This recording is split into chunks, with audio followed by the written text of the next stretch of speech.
The mayor, we need your leadership. Doctor, what are you talking about? I'm organizing a boycott of Styles Famous. Shit. Keep walking, Doctor.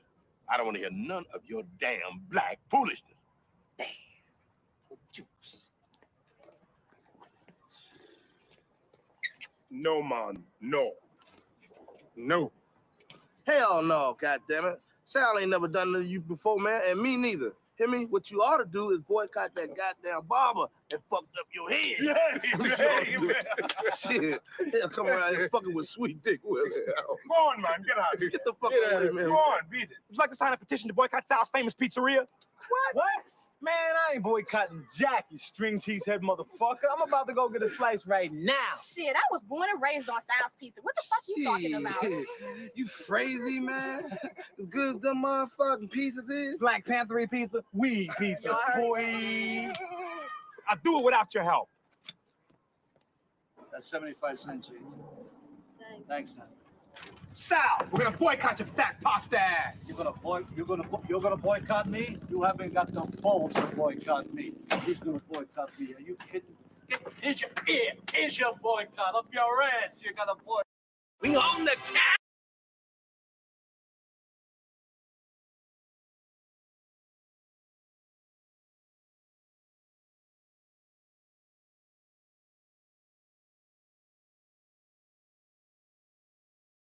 Sammy.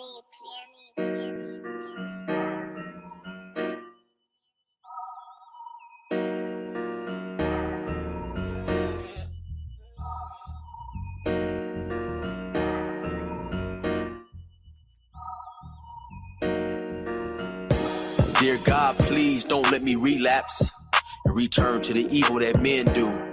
Father God, I pray and ask that you help me to have mercy on others the same way I would want you to have mercy on me. Father God, I also ask that you help me to be quick to forgive and slow to get angry.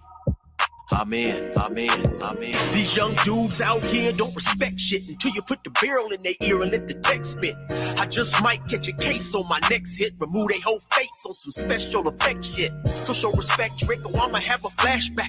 Digging through the dresser like fuck it, where my mask at? The mash back with the banger and damage shit and say fuck everything I learned in anger management. Hop back on some east side damage shit and push a nigga's top back when I let the cannon spit. Start planning shit, premeditation. I'm in love with the streets again, rededication. Casket or cremation when I shoot you down. I was built for the smoke like a hookah lounge. I keep big shit that sound like a bazooka sound, and I shoot quicker than ain't gotta be a hoop around. Dear God, please don't let me relapse and return to the G-Ride with 3 straps. A ski mask with the case, squeezing keys apps, spraying everything from a nigga's brain to his kneecaps. Dear God, please don't let me relapse and return to the G-Ride with 3 straps. A ski mask with the case, squeezing keys apps, spraying everything from a nigga's brain to his kneecaps. Gun on me, it ain't never for show. Homie, I'm far from a bully, but I'm never a hoe. Get out of line, my Beretta will blow. Real talk, we can take the beef wherever we go. I bring it to your front door like I'm Uber Eats. I guarantee you listen up when this Ruger speaks. Plus I maneuver through these streets like a ghost, and I'm handy with the heat. I cook a nigga like a roast. On me, homie, this is not a boast. I will still come through, boy, and stop a nigga's post. Playing close, man, Eric will ease it. Quickly off the waistband, man, and Eric will squeeze it. Leave you niggas laid out dead or paraplegic. Niggas playing in these streets while I'm very strategic. I come to your house dressed like the gas man. Shoot you 9 times, leave you stretched by the trash can.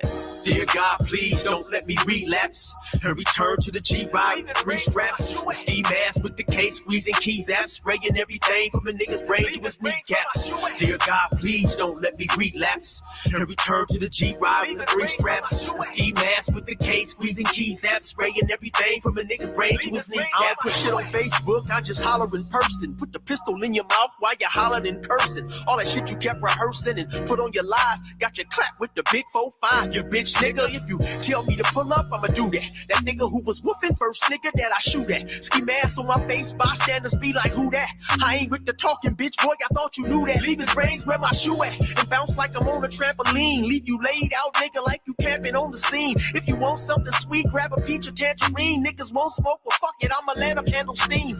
AR with the beam, you see the red dot? We tug on this trigger, nigga, it'll make your head pop. Blood pouring down to your shoes, call it Red Sox. Your brains hanging all over your shoulders like some dreadlocks. Expect the gang of dead ops if they ever cross the line. The Lord said in the Bible, no revenge is mine. So I'm just trying to find a righteous path between the two. Before I lose control and do the shit I used to do. This being humble shit is new. I'm trying to turn the other cheek, but I ain't never been a bitch, so watch your mouth when you speak.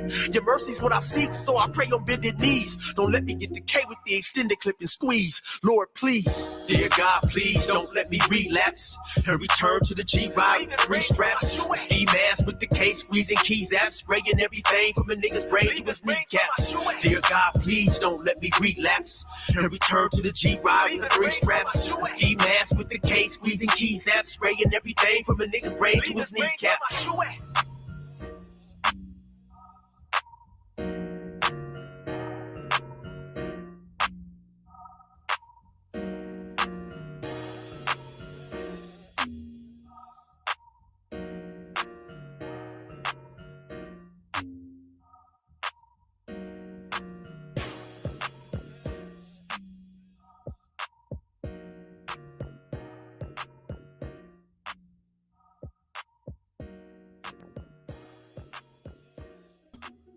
All right, y'all. All right, y'all. Y'all know who that is. That is Brother Eric. Shout out to Brother Eric, man. Brother Eric's a good dude, man. Doesn't use that music for zero money, man. You know I don't pay nobody. Ask Rico. I don't pay nobody nothing, but I ain't getting nothing. So, but shout out to Brother Eric, man. Going over to check out Brother Eric, better known as 16 to Life. Going over to his YouTube page, check him out. Funny stories, man. Brother did 24 years over there in the California penal system. And he did 24 years over there straight time, man, and got his head together and talked to the parole board, man, and hit the bricks again, man. He's supposed to do life, but you know, man, God had favor on him, man. So he's out here now, man, and he tried to talk to these young cats, man, and try to guide them out of you know, the gangbanging life, try to transition them into, you know, just doing some regular living. So shout out to Brother Eric, man. I hope he gets a lot of stuff done on that situation. Anyway, if you want to see some funny stories, go on over to 16 to Life YouTube page, man, and check him out, man. Funny cat, man. Good dude. Funny cat, man. And if you missed that, we did an interview with him here on this page. So if you want to check that out, man, go on and check that out, man. Brother Eric is the man. Okay, got you. Anyway, now, all right, y'all. So let me do some shout outs first before we get into it, man. Let me bring Brother Eric down. Let me do some shout outs. Let me shout out Brother New Growth. Shout out Brother New Growth. And that's not all MCs have the gall to pray for my downfall, DMC. What you know about DMC, man? Wait for your time, man. Shout out to New Growth Old Soul. Shout out to you, man. Our Tel Aviv brother, our brother from Tel Aviv, Brother Pagoda. Shout out to you. Shout out to you, Brother Pagoda, man. I'm glad to have you in the building, man. I hope the weather and everything is okay out there in sunny Tel Aviv, man. You know what I mean? I'm glad you popped up today, man, because we might have a chance for you to ask us some questions, man, about just this Kanye thing, man, and how we're actually trying to put it to bed, man, but we're just trying to see basically what he was talking about, where he stands, this and that. We all trying to find out what's going on, right? So I'm glad to have somebody from the Jewish faith over here, man. You know what I mean? And maybe if you get a chance, man, you can come up and we can talk about it, man. If you get a chance, man. I know you're in school, everything, man. We try to get you a chance. Hope your Sukkot went good, brother. You know what I mean? You know what I mean? So, but anyway, yeah, man. Today we're gonna talk about Kanye West.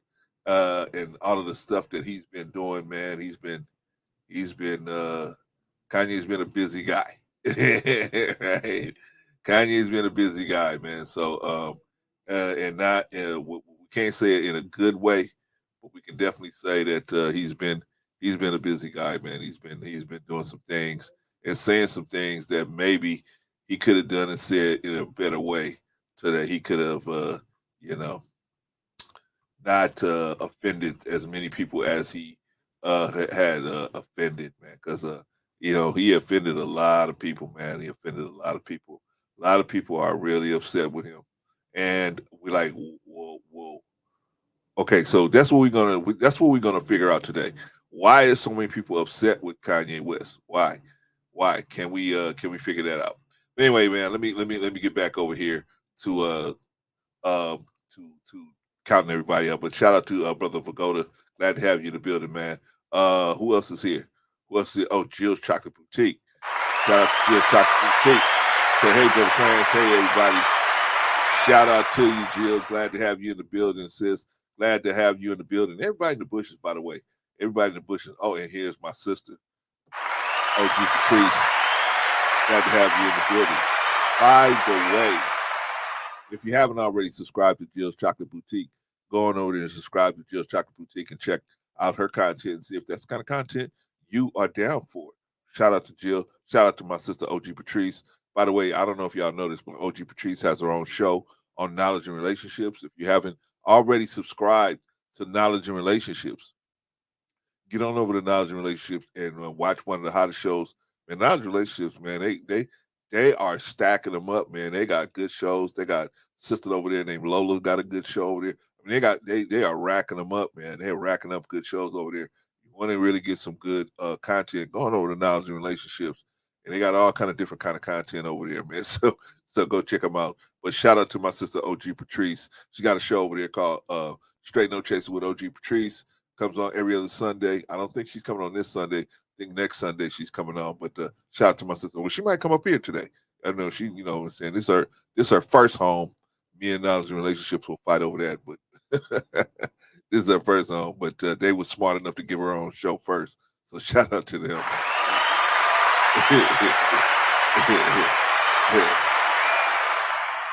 What about the good doctor? We got Dr. Hood in the house today. Shout out to the good doctor, man.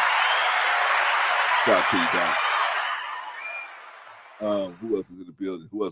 Oh, thank you, Patrice. Who else is in the building? Vagoda. You gotta give us time to set things up, man. You gotta give us about an hour to set things up, man. So, you know what I'm saying? I definitely want you on this. So hang out with us for just a little while, Vagoda, because I definitely want your opinion on this Kanye West thing. OG Patrice said, "Let's talk about it." Like, did you hear that George Floyd child has filed? Yes, we're gonna talk about that, Patrice. We're gonna talk about that, man. Glad, you know, said Jill said glad to be there. Yeah, man. We're gonna talk about that lawsuit. Holy smokes, man.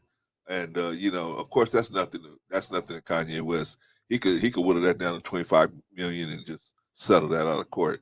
But I think his problem. See, I think with the black people, he's going to be able to solve everything with money. Black people are usually going to be the ones that you know. Okay, you got money. Okay, cool. But okay, Rico, I got you. But the J.E. Dubs, they're going to be the ones that's money. You ain't got enough money to go get to flip that, make that right. So I don't know, but we're gonna talk about that. We got Vagoda here. Vagoda here can kind of help us find some solutions and answers to that situation. Okay, let's do this. All right, let me bring Rico into. Oh, wait a minute. Did I get everybody? That came in? I think yeah, I did. I got everybody that came in. Okay, so let's bring Rico in. Brother Rico, what's going on with you, man? It's going well. How you doing, sir? I'm doing all right, man. I'm doing all right. We're gonna find out today. Did Kanye West actually cross the line? Actually, say change his name to Ye. Did he cross the line? Did he go too far? We're gonna find out, man. We're gonna ask some questions and find out, and then we're gonna open it up and see what's going on, man. But I'm doing great, man. Thanks for asking, man. The family's doing good. Everybody's doing good. About yourself, man. Rico? I don't know, man, what happened to Rico. Rico fell off, I guess one of the limes came out of his libations. Anyway, okay, y'all. So let's get started, man, because we don't want to wait. I got my man Vagoda, man, all the way from Israel, man. I don't want to definitely okay, Dr. Hood said he did the right thing. Okay, so if you can hang around, Doc, man, we want to talk to everybody from either side and see what they say, man.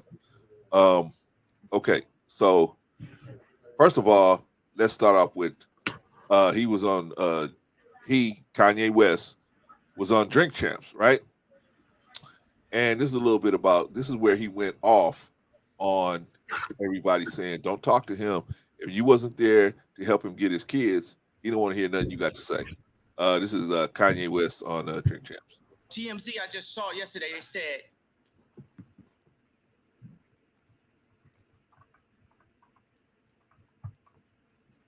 No sound, Clarence.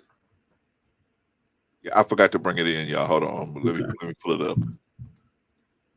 Let me pull it up. Okay. It's Kanye West on Drink Champs, and this is what he had to say. Holy smokes. Now my computer froze. Come on, man. Ay. Well, Rico. Yep. Glad you're back in the building, man. I'm back. Yeah, man. Yes. Yeah, man. Well, go ahead, bro. I had to refill my libations. Yeah, I see, man. I see. All right, man. Here we're gonna listen to Kanye West. This is Kanye West going off.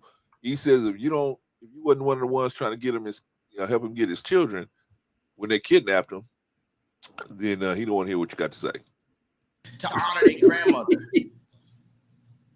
It's Jewish Zionists that's about that life, that's telling this Christian woman that has 4 black children to put that out as a message in the media. So when I drive by and I see the Hulu ads and I say the JP Chase Morgan ads, I'm gonna let y'all know right now, the devil is a defeated foe. You can't poison me. And by the way, y'all done already fucked with me so much. Y'all already black mirrored me. You already made everybody think I'm crazy. You already took my family away. You already separated all my friends. I don't got no celebrity friends, because when I was on TV, on Instagram saying, I don't know where my child is, and the Kardashians kidnapped my daughter in public, and I didn't have the address of my child, none of these niggas that want to say something Travis now. gave you the address, though, right? Travis gave me the address. Right. But as far as Meek Mill. Okay, so I don't know. Rico. We took his family away, not him cheating with his model, right? I don't know how nothing he said, every word he said was just utter garbage, because in my mind, if it wasn't Kanye West, nobody would have no sympathy for no one saying the story. Like, it is nobody's responsibility to help you get your children but your own. You was married to their mother, and their mother can't kidnap her children as well. He keeps saying my children as if the mother has no rights to it as well. He is, I can't do this pity party for a billionaire who wants me to believe that he don't have access to his kids. It's just utter nonsense. And he bought the house next door, right? Yeah, it's just utter nonsense.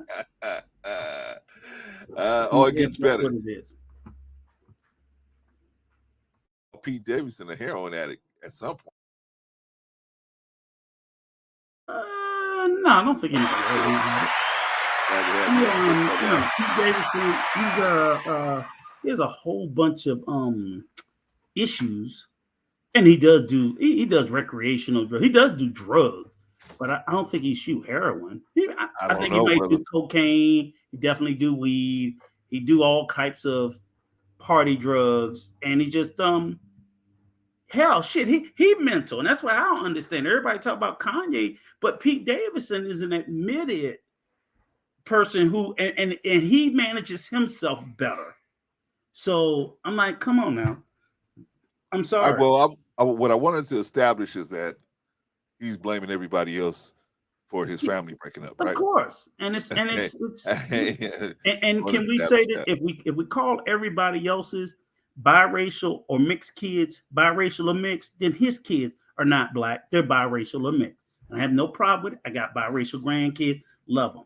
But the fact of the matter, I'm like, we got to make up our mind because see, he keep doing this. He could have just said my kids. He keeps throwing that black card out there because then all of a sudden we supposed to sit there and rally to his defense.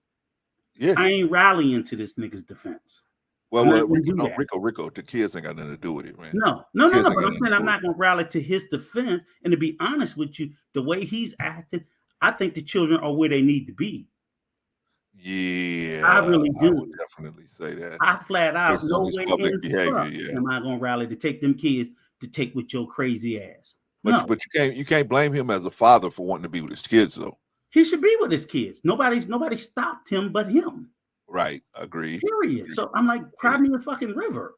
I tell any father that nobody can stop you from being with your kids. This is utter nonsense, and especially a billionaire. I'm not talking about he having custody of them. I'm talking about you. He can see his fucking kids plenty if he wants to. Well, So, his main issue is that he don't have control. He can't. don't have He control. can't make his kids go to the Right. Christian school he made, and Right. that's a real serious issue. And which I would be if I was them, I would say no too, because you got to sign an NDA. They don't, I'm like, no, I ain't sending my kids to no damn cult school that I don't know nothing about. I don't even know if it's going to be accredited. I just don't know anything about. I'm not saying that that's what it is, but what I've heard is the school is very secretive. It's supposed to be a religious school, but I'm not sending my kids if I don't know. Yeah, and his So- kids probably don't want to go to no place like that. They probably don't want to go there no way. They want to And- go somewhere open and and regular. and Kim has just as much say as he does, and Well, that's she what probably he, got more because she's the Right. what do you call it? he's struggling with the fact that he didn't Custodial have parent. 4 kids by somebody that was broke and was a nobody. He decided he wanted to have 4 kids by somebody with just as much wealth, influence, and power as him. Well, then guess what? That's what you got to Yeah. do with, bro. Yeah, she got a sword too. Yeah. All right, Rico. Let's finish because Kanye is getting ready to go off. He's going to go off. So let's see a little bit more about Damn that. food been off. Mills, Puff Daddy, whoever, none of these niggas, all you fake hard niggas, fuck you. Hold on. All you fake hard niggas, fuck you. You know what I'm saying? I don't give a fuck because you can't shoot nobody anyway. And the reason why you got to talk is because you did a deal, you fucking fed.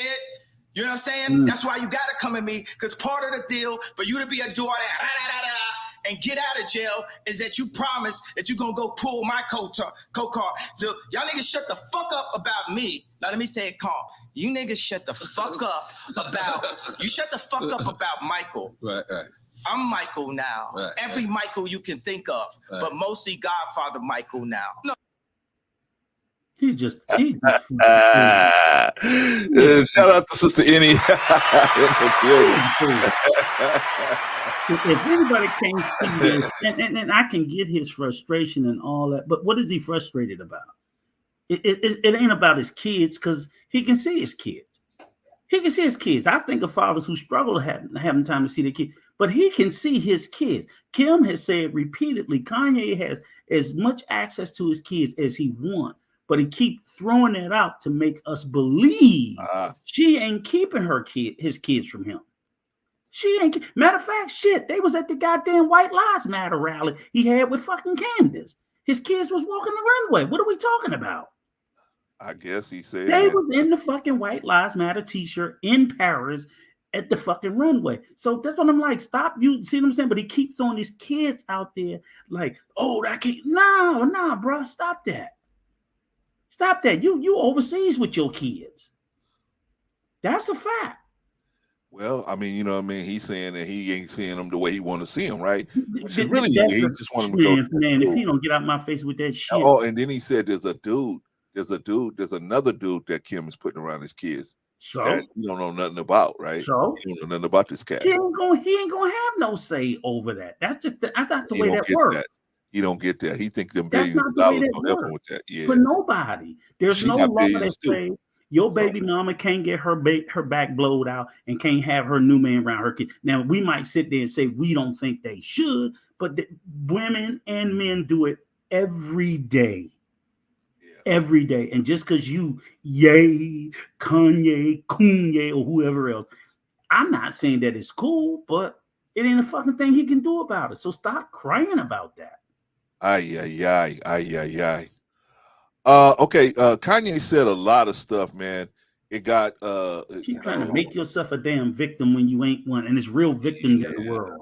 He really he said a lot. But it gets better. It gets better. Now that was him just going in. That was just the opening, right? We got him actually saying that George Floyd was not killed by the police. He was killed by a fentanyl injection that they happened to have fentanyl injection waiting, right? Okay.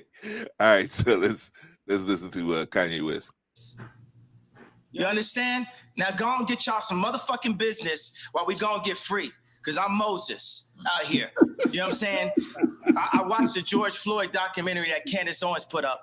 One of the things that his two roommates said was, they want a tall guy like me. They want a tall guy like me. And the day when he died, he said a prayer for, 8 minutes.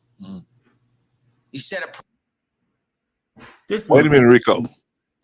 This motherfucker. Did you know that Candace Owens is a well-respected journalist, right? Kanye West is a fucking moron. Unbiased journalist, right? They just are. They're a piece of shit, and he's a fucking piece of shit too. Because that man was murdered. That man was murdered in front of us. That was so crystal clear. So that little 17-year-old girl that filmed his murder, Kanye and Candace Coon ass know better than her. When she was out there crying for fucking Derek Chauvin to take his knee off his fucking neck. Yeah. That 17-year-old girl, he's saying she ain't shit. Yeah. Fuck Kanye, fuck Kanye, fuck Candace too. Because that 17-year-old child shouldn't have had to watch that man be murdered. And she filmed it. And thank God she had the courage to do it. And this cowardly piece of shit and that fucking cowardly ass fucking coon ass fucking, I don't even want to call her a woman. Y'all know what I want to call her. Got the nerve to sit there and say this shit. When that girl had the courage to sit there and to film that murder for us to see. Well, fuck Kanye. We're gonna explore Kanye. But that's an indisputable fact. That girl and all those people stood there and watched that man get murdered and wanted to do everything that they could to stop it. And now they went to trial, they testified, they've been through trauma, they've been through everything else. The whole fucking city went through trauma and everything else. And for someone to sit here in the safety and want to turn himself into a victim, because fucking Candace? Oh well, we go.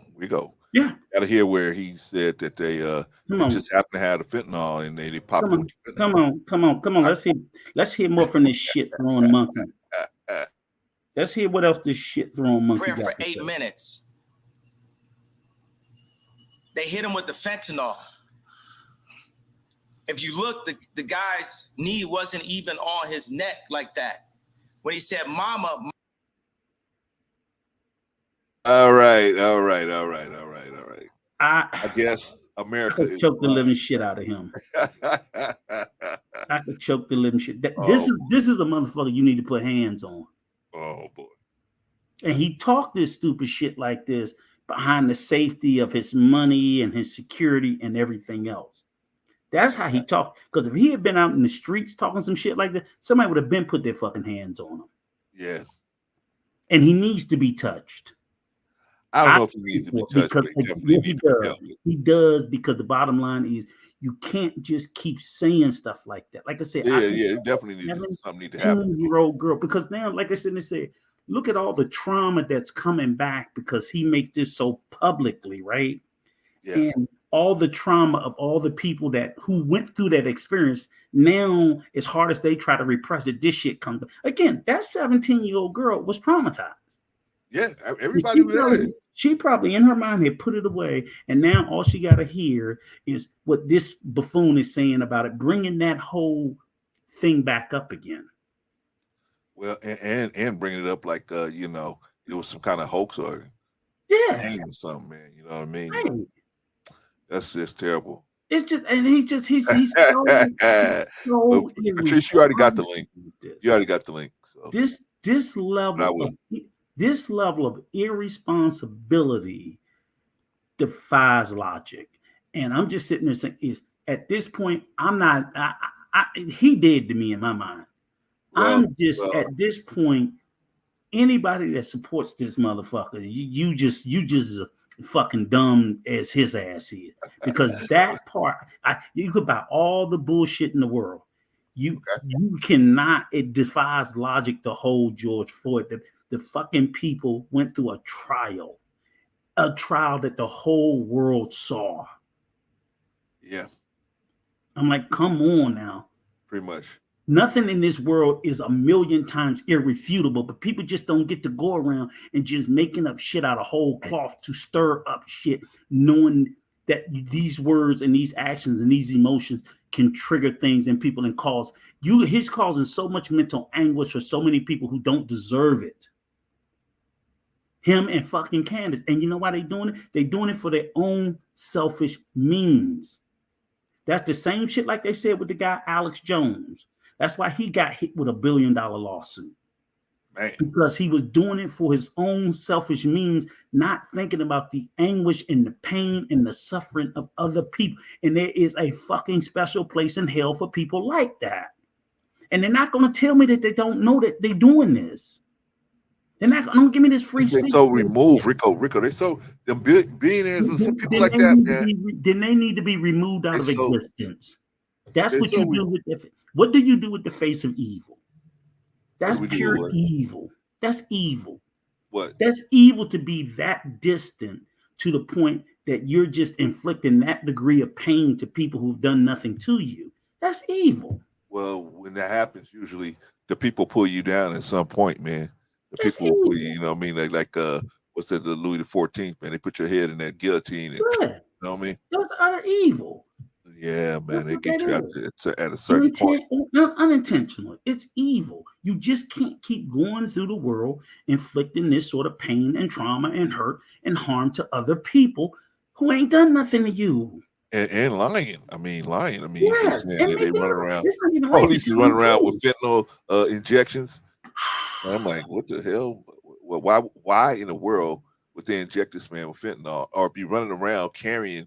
And did they know that they were going to see him and they had fentanyl carrying on just for him? I mean, they're not thinking about all the other things that will go with these crazy narratives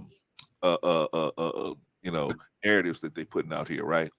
But anyway, let's finish up with Kanye on George Floyd. This is him on George Floyd. Mama is his girlfriend.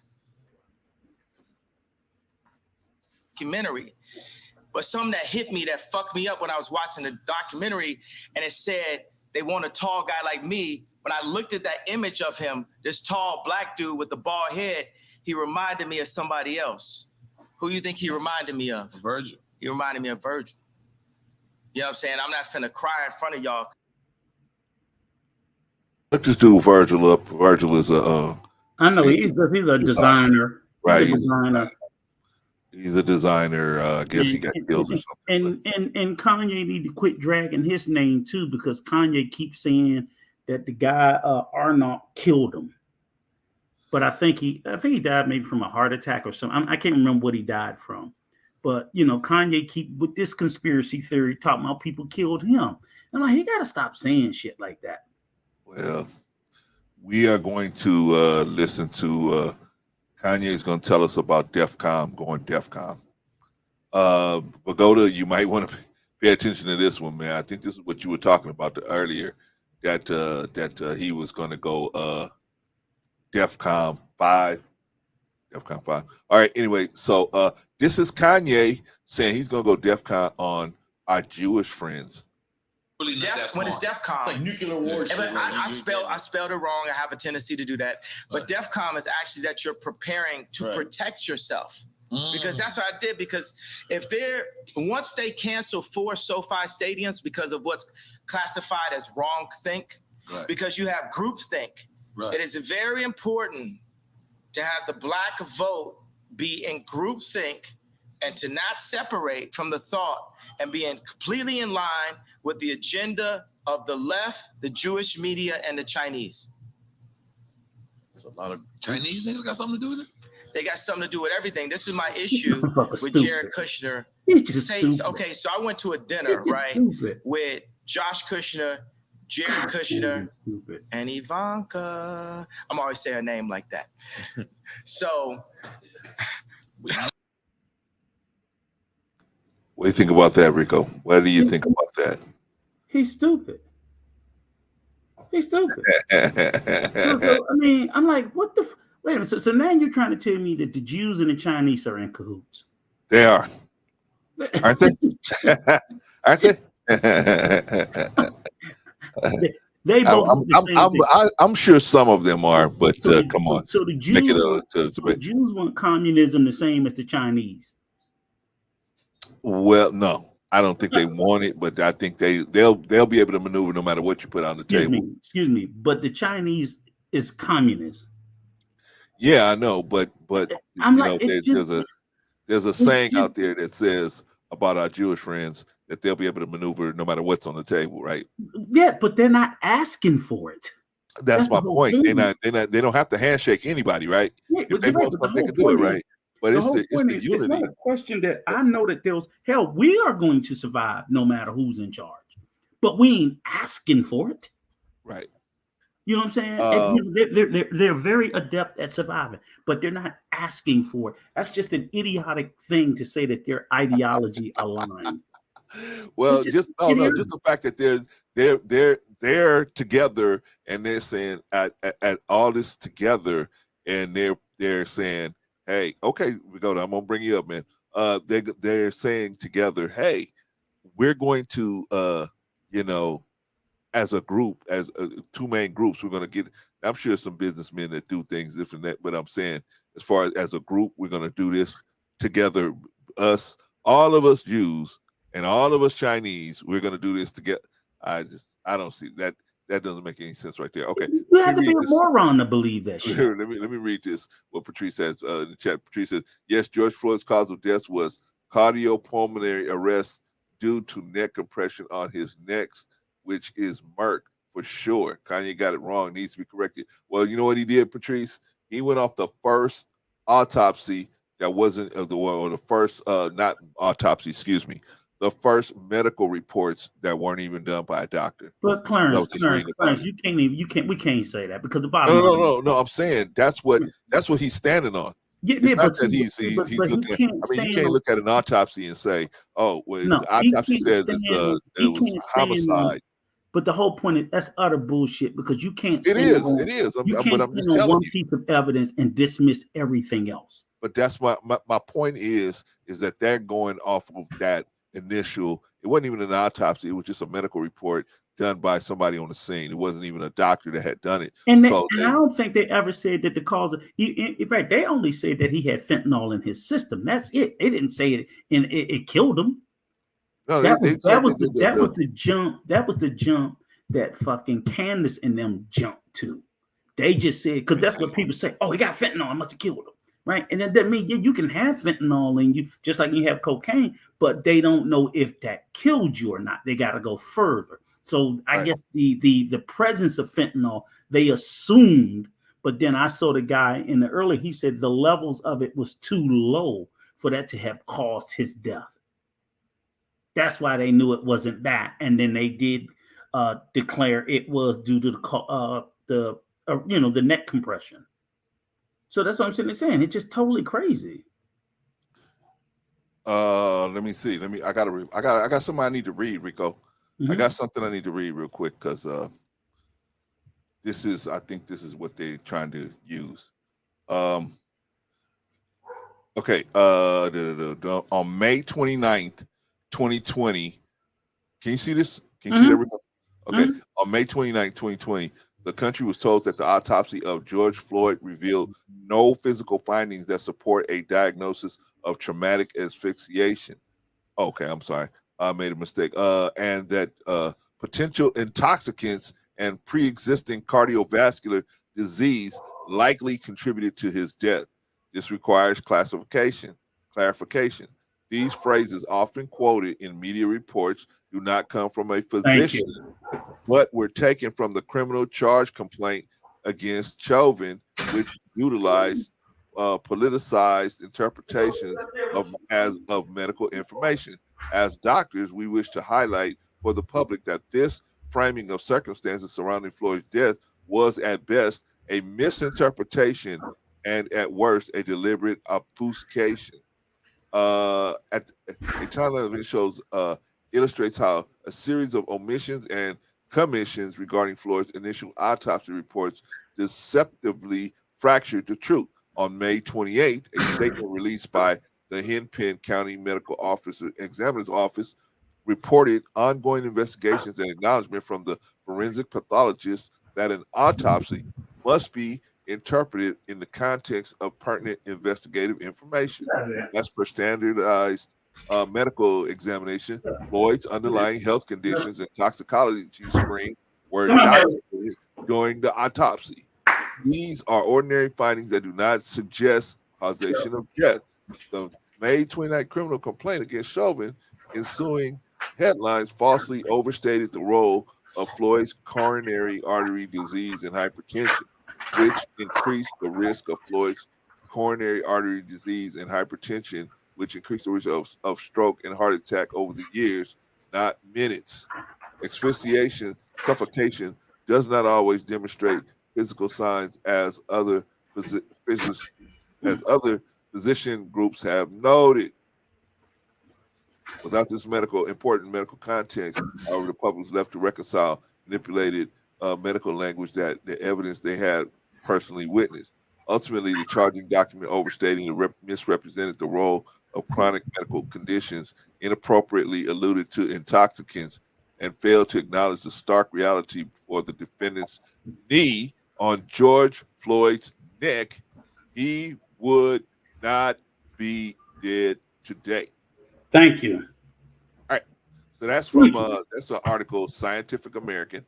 That's a very respected journal. Everybody knows that, Clarence. This is just no, because I want to put it out there because we're gonna have people come up probably that want to discuss the situation. You got anything else you want to bring up before we start opening up the lines, brother?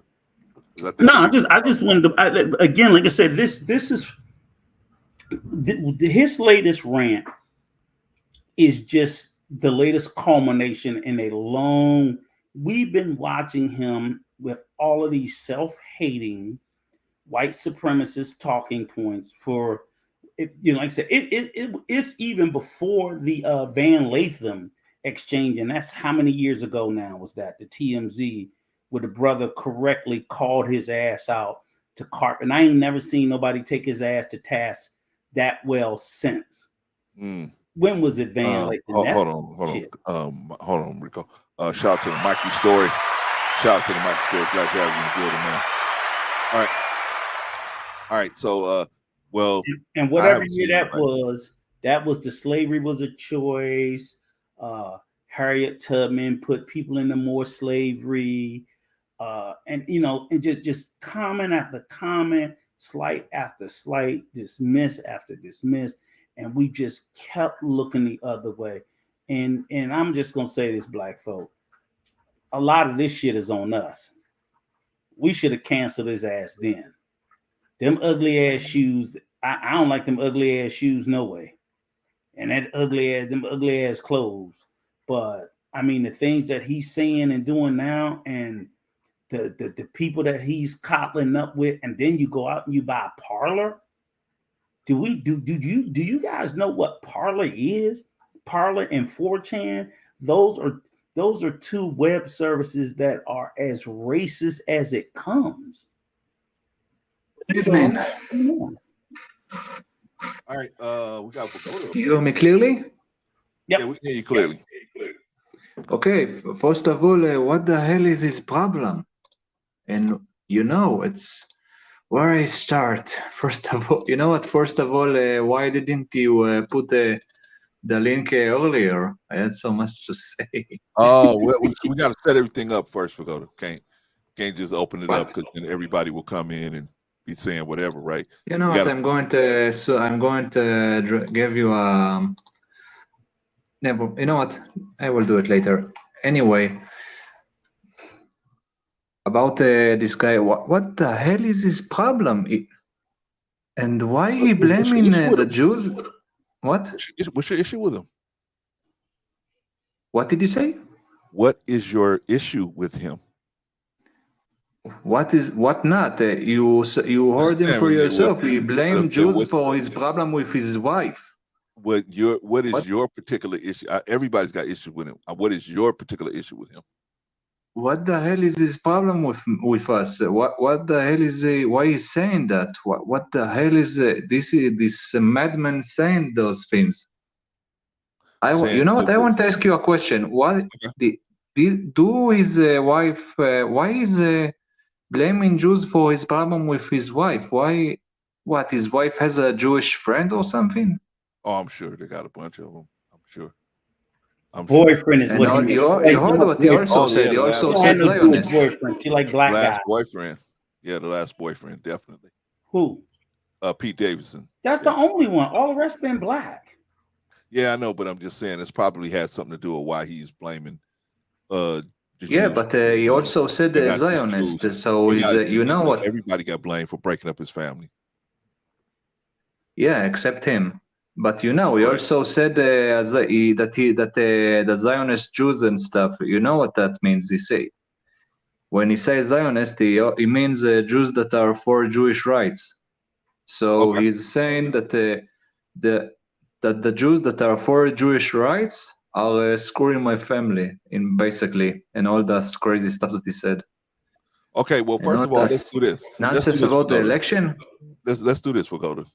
Let's don't play a game here, because there are people that do bad stuff in every faith of every. Okay, I'm not playing any game, bro. Oh yeah, no. I know you're not. I'm putting it out there for the audience. So I don't want the audience to think you're just up here taking up for Jews to do the wrong thing. Yes. Okay, call me. All right, thank you. Okay, so I don't want people to think that you just out here caping. I mean, if you are, you are. But let's put it out on the table, right? But I think what I know of you is that you are just saying, "Hey, this is right and this is wrong," right? So, but I'm gonna let you explain for yourself. Now, what is it that Kanye is saying that is wrong, in your opinion, is wrong? What is he saying in your opinion is wrong? That he blame the Jews for. Basically blames me and all the Jews for his problem with his wife, for his stuff. He said something about elections or stuff, Jewish media and stuff. If that was true, or Jews in the USA had even a half of the stuff that he claimed that we do, then he will be in a big problem. And you know what very angers me in that stuff? That probably some one of his crazy fans is going to do something crazy. Yeah, I don't think so. Yeah. So here comes the pogrom. Don't say that. I mean, don't say that. Okay. So I'm not saying he's sending them, but they may sit there and think sometimes you have a crazy fan that do something that you don't even want them to do. But if you talk, so what Vagoda's saying, and I do get that because of the language. So we think about the Pittsburgh shooting, the Tree of Life. Okay. They get ginned up when people are talking about when people are saying, "Oh, the Jews, it's the Jews that." Then some crazy fucker want to take a gun and go shoot up a synagogue. Same thing with the white boy who sat there and shot up the grocery store in Buffalo. Nobody specifically told them, but when they keep hearing the same sort of rhetoric over and over and over, you're not telling them to do that, but that's the end result of that type of rhetoric. So you always want to be careful about the language, especially when you're talking about groups of people. I think it's better if he had an issue with a Jewish person, call the person out by name.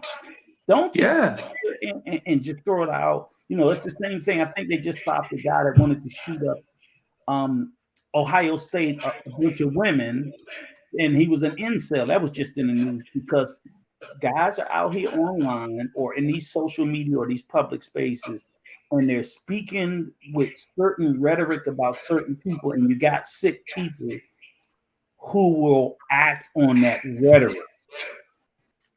So I think I'm always against, like you say, hate speech against anybody, whether it's Asians, whether it's blacks, whether it's women, whether it's Jews, whether it's Muslims.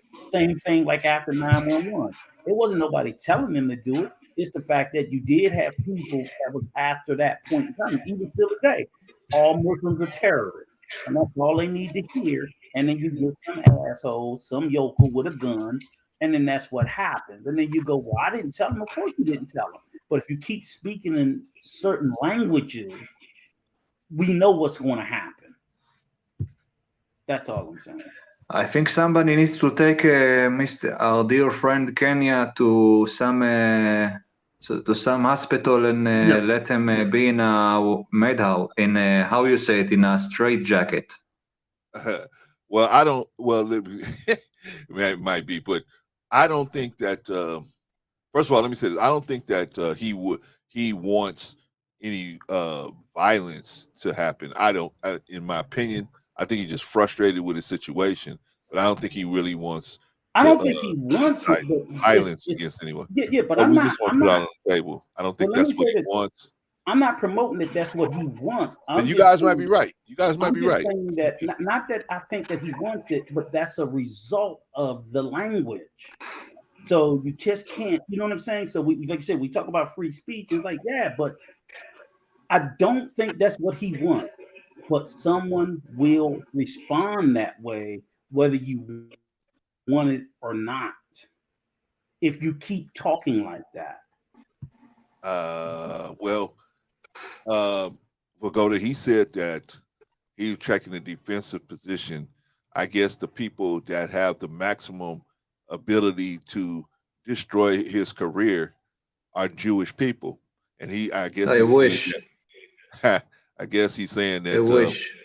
I just well, let me set it up for you, Vagoda, and then you can answer it. So I'm guess that's what he's saying. He's saying that. Wait a minute. Somebody in the chat said it? No. This is Kanye West saying. Kanye West is saying because four of his latest venues have been canceled. Okay. I wonder why. Right.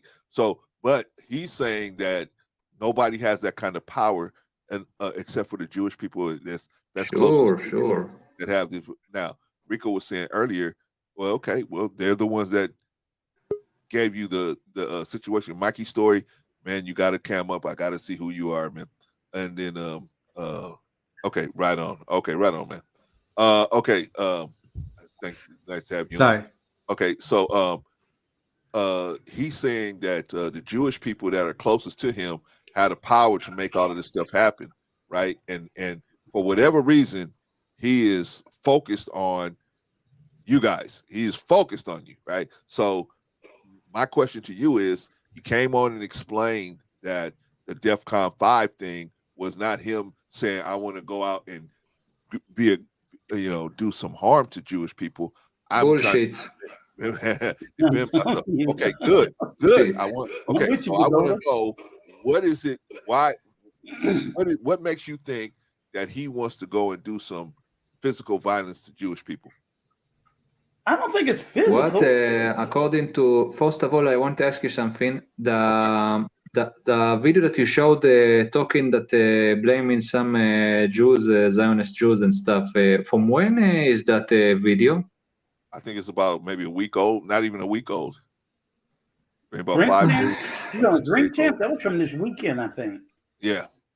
That was from this weekend. I think that this guy is is saying that because he's just mad and he's like a little boy trying to blame people and put and trying to put some in his he's trying to direct his anger on somebody. So agreed. He is doing like a lot of people did. Agreed. But Vagoda, this is the thing, man. I want to see you're Jewish, and so yeah, it's okay. so you can tell us, because me personally, I see what he said was offensive, but I don't see where he's actually saying he wants to I guess Vagoda, man, he had a bad hookup. Let me bring up Black Man Unfiltered. Okay, let me go to Mikey's story. Black Man, you got an echo.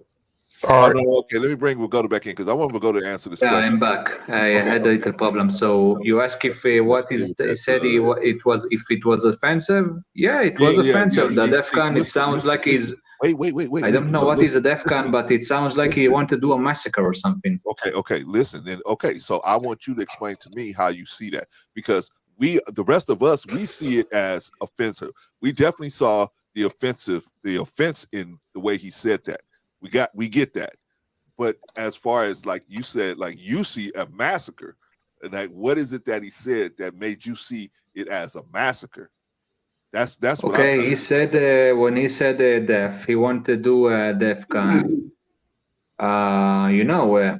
You hear something. You hear the word death. He wanted to do some kind of he wanted to do something violent. How I explain the thing? We don't have that kind of slang here, that English slang, but the DEFCON. It sounds like he wanted to do some kind of massacre, but a big massacre or something. It sounds he wanted to do something crazy. That is what it means. So to be crystal clear, Clarence, DEFCON is a military term. Right. That's a military term. It's to go to war. It's all that's implied. So all that defensive, that's utter bullshit. Okay. So when they say go to DEFCON 1, DEFCON 2, that's all Pentagon military talk. We're going to war, nuclear wars type shit. You don't even say DEFCON unless you're talking about nuclear war.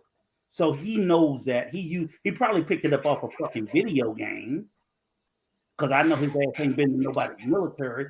But you can expect that if you say that term, that the receiver may take it exactly the way Vagoda took it. Because when I heard, that's the first way I took it. I was like, this motherfucker done lost his fucking mind. And then I do think it's true, the statement that he makes about feeling like the Jewish people can end.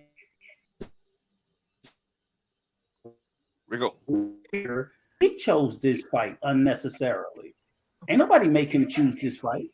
So if you know the very people, whether they're Jewish, whether they're Christian, whether they're Muslim, are the very people who control all the industries that gave you your power in the first place, why the fuck would you pick a fight with them about their religion?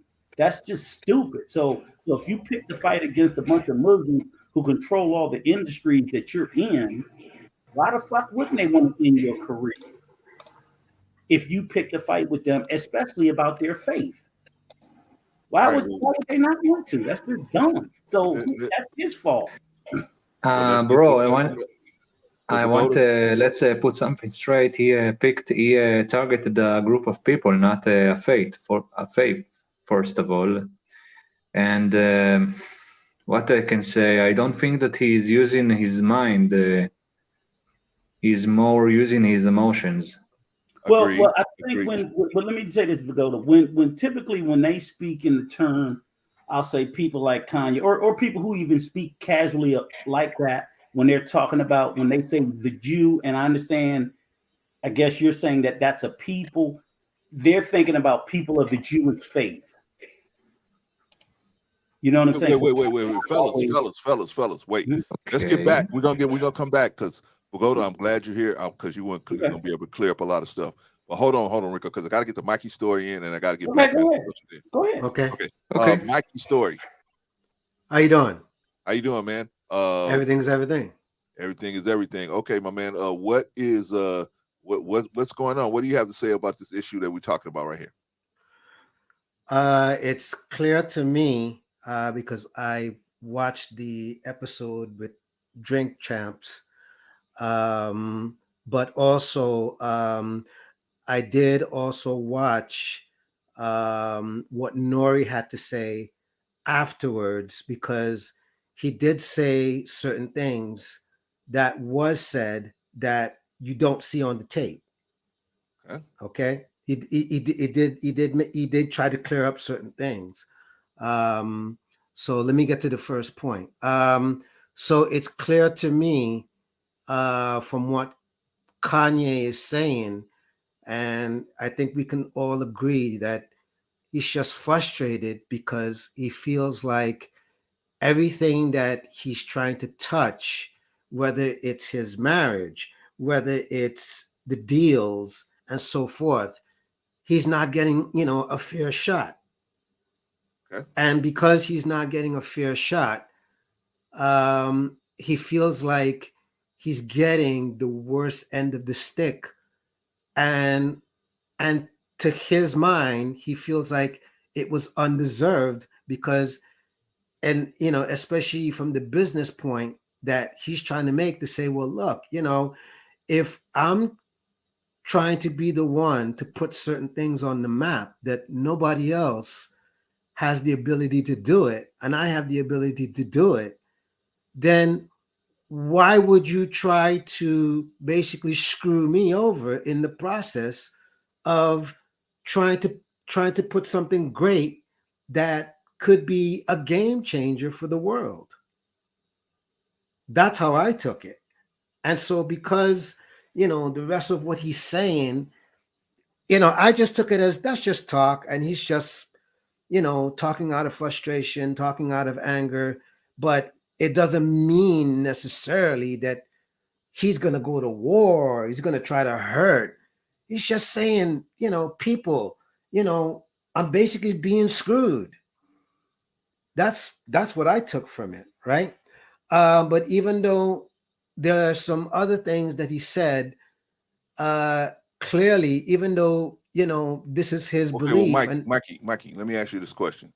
Yeah. Do you think that maybe even in his frustration, he could have said things in a way, in a better way? Do you think he could have did that?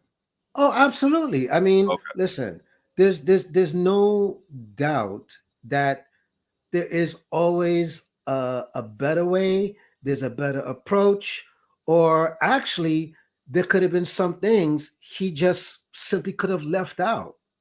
Correct. All right. But at the same time, let me ask you this: do you think he could have, like for example, if he had a problem with all these Jewish people, could he, like Rico said, he could say, "Hey, I want to meet with you guys," and tell them to their face privately, right? Pull them in and say, "Hey, look, I privately, I got this issue with you privately," right? Yep. But here's the thing: if you pay attention, he's been saying that. Call him out by name, Mikey. And so, this is nothing. I mean, what you're saying, that's nothing new at this juncture, because he's been saying, look, I'm trying to make it right, but I'm still getting screwed. But Mikey, how effective are you if you call out a group and they just ignore you? Because it's like, what the hell we supposed to do? You say the Jews, but you ain't call nobody out by name. Call them out by name. Right. If you're trying to affect change. Yes. So when we march, we march this police department, this politician. You got to call people out by name. You just can't you can't say all white people. Like, come on, people like, what the fuck? I ain't do it, so I ain't got nothing to do with it. So if that's how he's gonna cry and he's a billionaire, right? You're ineffective. He's just doing a lot of venting, and his venting has no purpose, it has no structure, it has no point, it has no rhyme, no reason. Right. Half the stuff. But at the same time, Rico, right? But at the same time, Rico, right? It's kind of like saying, rather than to put a name out on blast so that if I put the name out on blast, that could be the end of it right away. You know, Okay, so- versus if I say something, you know, in a general sense, so that you get the gist of what I'm trying to say. But then we supposed to now take offense to all the Jews in the industry because he said the Jews. No. Listen. But that's how he put it. Yes, but but at the same time, to your point, Rico, right? Kanye's words are subjective to everybody's opinions, thoughts, and things like that, right? You went out. So Mikey, just like repeat, Mikey, you went out. Okay, so I'm saying Kanye's words are subjective to everybody's interpretation and things like that. So give you example, just with, you know, this gentleman right here, Vigor. Sorry if I said your name wrong. Vigoda. But Vigoda. Vigoda. You Okay. can call me Vigoda. V. V. Okay, nice to meet you. V. Yeah, but Anyways, you know, I have a question for you. But you hold on know, a second. actually, Let me finish. So just like with V, right? He expressed how he interpreted certain things that he said, right? And he took offense, and you know, that's what it is. But me, on the other hand, for me, it wasn't offense with certain things. I just saw it as, man, this guy is frustrated, but at the same time, I disagree with how he went about it, and he could have done it in a much better way. But unfortunately, he let the frustration get the better of his logic, of his emotions, and everything was out the window. Well, see, this is the blurred lines, and I'm gonna let you come next, Black Man Unfiltered. This is the blurred lines, Mike. See, this is the thing. All right, so the one that's offended, that's the person we got to listen to. Of course, right? Of course. Okay, so maybe you said it as, oh, well, it's no big deal, right? And maybe you came in and said, hey, girl, you look good in them pants today, or you look good in that skirt today, right? Right. And to you and me, I must say something. Wait a minute. Let Clarence finish. Hold on, Vigoda, I'm gonna let you go, and then I'm gonna give it to Black Man. But hold on, let me finish this statement real quick. All right, so you, me, and Rico, we stand around, we laugh, right? Right. But the girl that we said it to goes to HR and says, hey, I was offended by that situation. Now, when they bring us all in, we're gonna say, what? It was nothing. That was nothing. What are you talking about? But they're not gonna worry about us. They're gonna worry about the offended party, and they're gonna deal with us based on the level of how afflicted the person that's offended is. So that's the blurred line right there. But let me and I understand that, and that's why, you know, I'm also saying to you that, you know, just like you're making the same basic point that I'm saying, it's subjective, because you just said that, right? That but your interpretation is going to be one thing, the girl's interpretation is different. But the law is going to mostly fall for the person that is being that feels absolutely offended. Okay, so let me let Vigoda go, and then Black Man Unfiltered. Got to get Black Man. You know, it's not just being offended from what he said. It's that the guys he quote unquote, you know, not quote unquote. He almost, you can, if you think about it, he put a target on Jews with his nonsense for his audience. You know, these people that cheer for him and that loves him are going to, maybe some of them are going to do something fucked up, or do some or arrest Jews or something. Yeah, he actually in some, if you think about it, he declared hunting season on Jews. Ugh. Like you said, I don't know about 20 season. Well, you know what? Not hunting season, but still, it's what he's doing is going to it's going to end in pogrom. Somebody's going to do a pogrom because of that nut. And you know what? Let's ask something important. From what exactly makes his billions? He's just a sinner, no? He's just singing songs, no? He makes clothes, shoes, and does other business deals. That's other business. He has other business dealings too. So, but mostly it's the licensing of his name. That's Yes. that's how he makes a lot of his money. All right, Yes. all right. We're gonna hold Well, tight. I'm not going to buy his stuff. That's fine. Hold tight, man. The Vagoda's coming all the way from Tel Aviv, man. Shout out to Vagoda. Okay, so Black Man Unfiltered, are you there? Yes, sir. I'm here. Okay, brother. Do you have something that you want to interject into this, man? Oh, Yes, first sir. of all, shout out to Von Bryan. Shout out to Von Bryan. All right. All right. So what I wanted to add to it is this. Now, Kanye talked about a certain group of people, and that's okay. I remember 10 years ago, 15, 20 years ago, you could say what you want to say. Freedom of speech, you had no consequences. The world has become so sensitive, a comedian can't even tell a joke anymore because he may get canceled. Now, as a black people, we know every day, as a group of people, we're subject to violence every day. We're subject to violence, wrongful arrest. The prison in Philadelphia just announced they're going to apologize for experimenting on black men for the last 50 years in their prison. But we don't have any uproar about that. We talking about some a billionaire said. If you give Kanye $10, a Ford Focus, and a job at Dollar General, he's not talking like this. But when you got $1 billion in your pocket, your clothes still selling out, and you saying all the things you want to say, all the rhetoric you want to say, I keep telling people that Kanye is very calculated. Everything that he does it for a financial gain. And let me explain what I mean by that. Kanye West wore White Lives Matter shirts. Right. Okay. 4 days later, he does an interview on Fox News. 7 days later, he goes to do the interview of what you just played. Friday, they announced that Candace Owens has a new cellular device coming out called the Freedom Phone.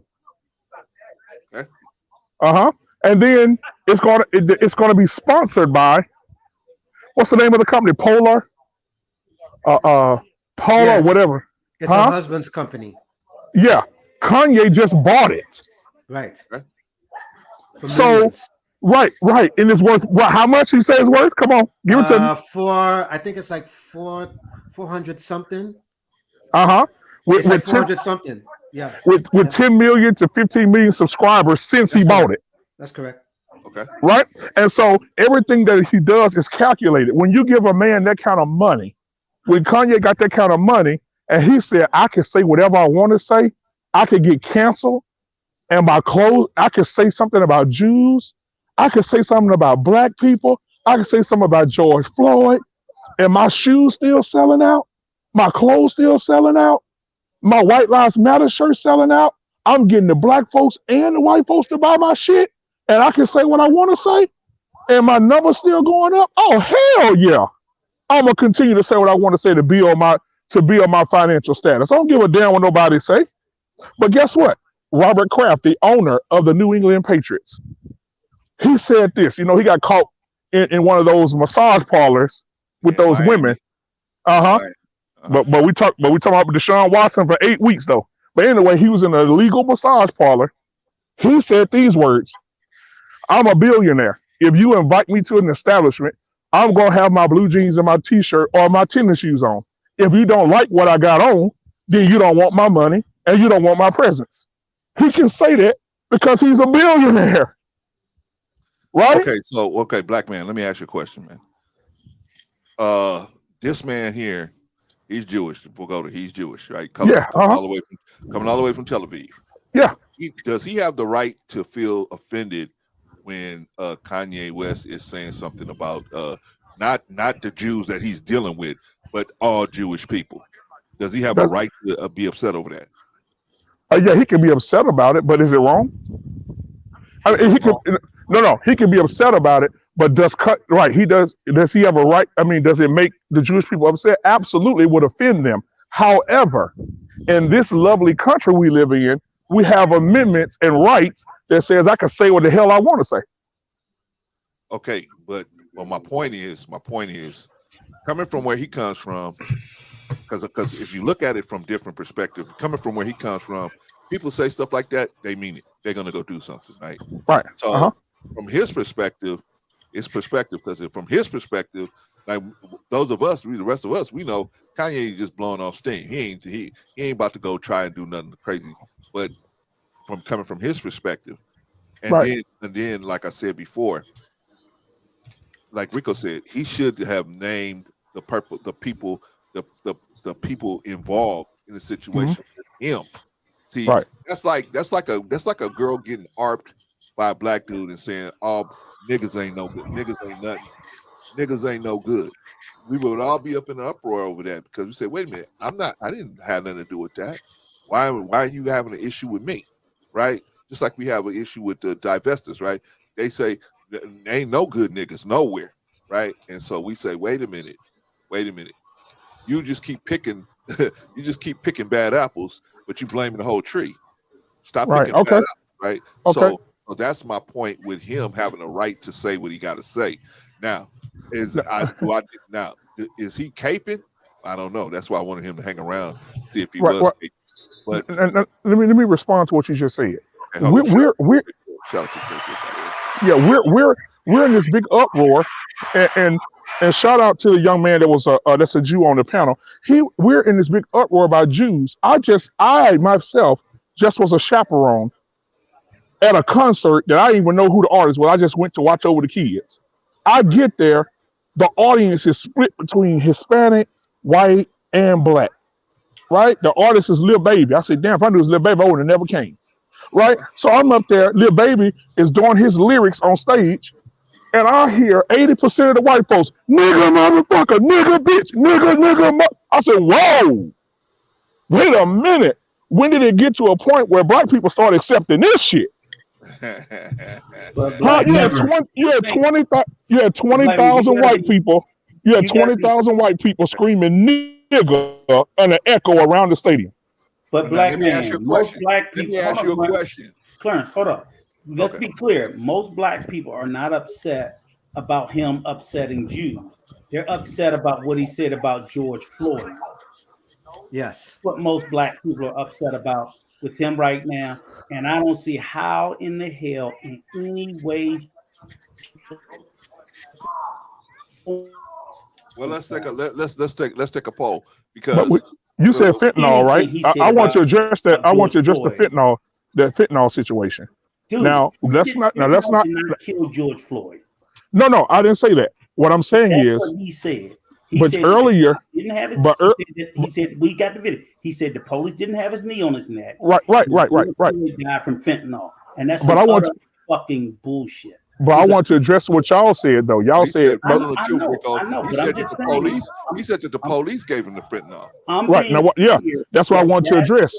But that's what black people are fucking outraged at him about, and justifiably so. And I don't think enough black people are prepared to cancel him for that shit that he said about that man. Like I said, when that 17-year-old girl had the courage to film that shit. We keep skipping over that because we keep wanting to forgive him, but George Floyd is dead. And right. To grow up with, and the shit that Kanye.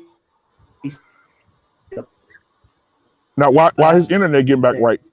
When it comes to George Floyd, inexcusable. Yeah, when it comes to the whole George Floyd thing, that's fine. But the thing I disagreed about is when y'all said it's Brother Clarence said it's like the police is just walking around with fentanyl. Well, hold on. There have been many officers that have been videoed, and I want you, Rico, I want you to go look this up now. Many officers have been caught on camera. I know many officers. I'm aware of that. That plant drugs and put drugs in people when they're being arrested or when their car's empty and they just stuff it under their seat. And it has been many officers that have shot drugs up in people just so they will have a case to arrest a person. Well, I don't know about that. I know they plant. Can I just say yes. Black I don't care about I don't think this is, but I don't think this is a case like that. No, because there's clear evidence that he died from them having it. I mean, the people were right there, the eyewitnesses were right there. Even the other police officers testified to him having his neck on his I don't agree with Kanye. I don't agree with Kanye on that. I think that the man put the knee on this man. The man died of asphyxiation, and he just suffocated. Black man, what we talking about? Yeah, everybody knows that he died from Right. That's what he died from. The policeman did. Everybody in the world know that. It's insane to deny it. So what I'm saying is to say that police are just not walking around with drugs on them to plant or to put in. That's not that you said earlier. Like police are just walking around with fentanyl. Hell yeah, they walk around with drugs to frame people. I would say they would be more likely to be walking around with crack cocaine other than fentanyl. Fentanyl, I mean, that's a little dangerous to be walking around stuck in your boot. With what? Fentanyl? What is fentanyl? To me, it makes more sense if they're going to do it at all. So he's meaning fentanyl because they would have weed or crack cocaine or something like that. Yeah, you're not gonna get that much time from the weed no more. You got fentanyl in your hand. But anyway, guys, we got to move the ball around because I want to make sure we get back around to everybody. So we're gonna go Jay, Marcus, and then back to Mike. Back to Rico, and then back to Mike, and then we're gonna go back around. So Jay, we go. Jay, we go Marcus, then we go back around. All right, Jay, got something to say, man? Something to add to this? Yeah. Y'all talking about Kanye? Yeah, we talking about unfortunately. Yeah. What's your thought on it? Oh, I shouldn't be laughing, guys. I'm just recovering from the sword thing, but I can slightly talk well. So let me just get out a few things. Okay. Is it more so against his backlash, like what he said? That I'm guessing that's what we're all talking about like his ridiculous statements. Yeah, I don't have a problem with the backlash. I think the backlash is justified. Some people think it's unfair. I think it's justified. He's a long list of shit that he said, and it's not just him. Anybody, if you're talking, so it's not I got a thing for Kanye. Anybody out here, I don't care if you're an entertainer, when you're saying irresponsible, reckless, stupid shit, your fucking ass need to be canceled. Period. Right. That's just the way I see it. And well, okay, Kanye, it could be somebody white, it could be somebody Asian. I don't care. It's not that hard to keep your fucking mouth shut, especially when you're making up shit like George Floyd died from fentanyl, not the cop knee on their neck.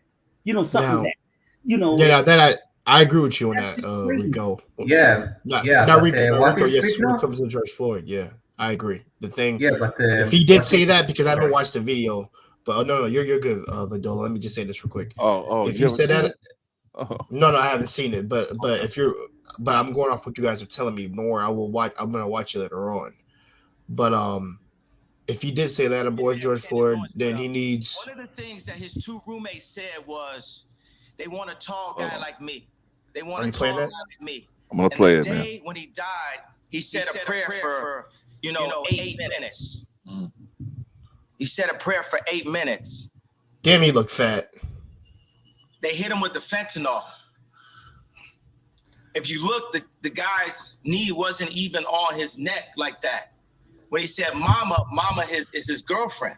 They said he screamed for his mama. Mama was his girlfriend. All right, you can stop that shit. I have a dumb neighbor that looks similar to him in a lot of in terms of dress and in other terms. But guys, what is the term in what the stuff that you said? You said I think you're trying to understand what fentanyl. Fentanyl. Yeah, what is that? Fentanyl. It's a synthetic drug. It's a synthetic drug that a lot of the kids use to add to cough syrup and stuff like that. It's the leading mortal lethal drug in today's modern day. It's deleted most of the people now, which what they overdosed and what they passed away of all drugs. Yeah, it's an opioid. It's the most lethal opioid right now. So that's what it is.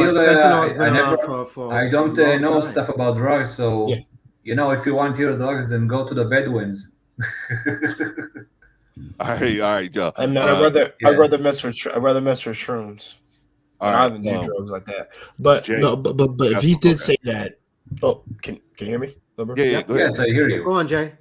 Yeah. Come on, guys. So my thing is, I know. I'll speed it up a little bit because I just needed to be caught up on that. Yeah, I never want to hear that stupid shit again. That's not what happened. And that was one of the darkest times of a black man's life that somebody lose their life over some shit like that. But it was not over drugs. It's because some piece of shit of a person did this to a guy, whether he committed something wrong or not, regardless of anything. That's not how he should be treated. And Kanye, you a bloated ass squirrel. You don't know what the fuck you're talking about. I wouldn't say cancel him, but he doesn't have a right to, like, it's best that he doesn't have access to the internet. Similar to Boosie. Because the shit they're doing is wild. But damn, Vidola dropped.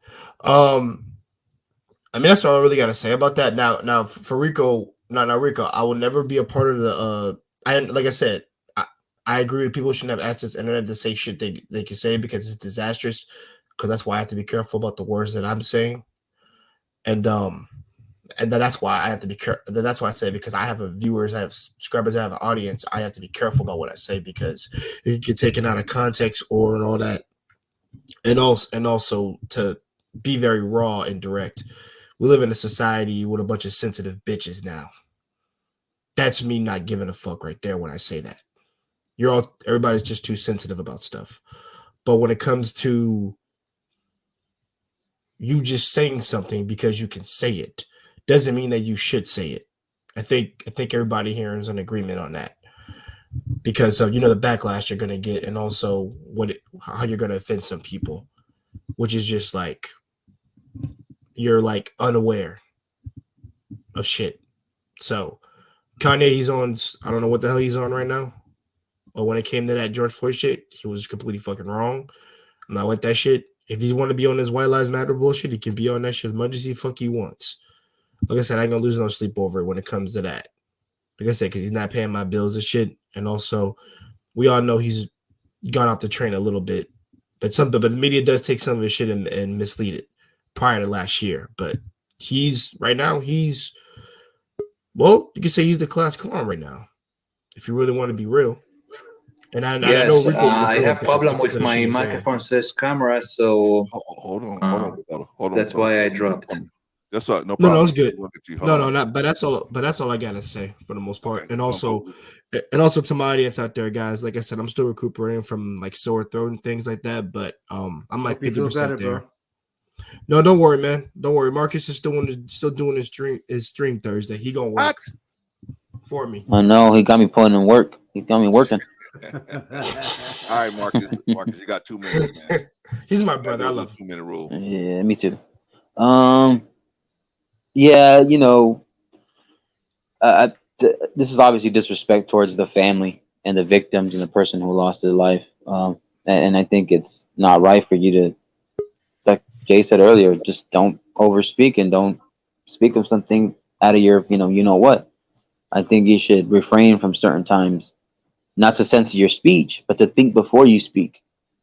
And I think that's the issue here. And I think a lot of people know that people of status, people that have followers, people that have like a sort of influence over others, they know it'll catch wind. The fact that we were talking about this right now on the opposing side, which I am opposed of what he did make the claims of, there's even talks of the family and deliberating and debating on putting a lawsuit for that said stuff. I mean, look at Alex Jones.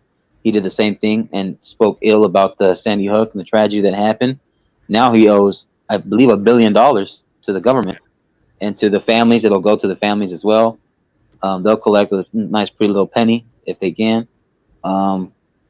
So yeah, I just think that, and this doesn't just go for Kanye. This goes for the people in the past who've done it.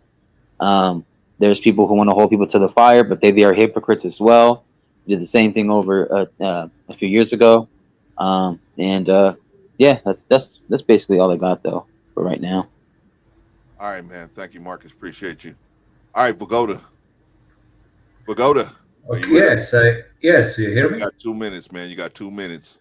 Okay, 2 minutes for what? Just to say, make a comment or whatever. Got to go to the 2 minutes. You know what? If I think about that crazy guy, I think about how it's. If you ask me, it's like Wimpy Goldberg, but unlike Wimpy Goldberg, he didn't back down from his nonsense.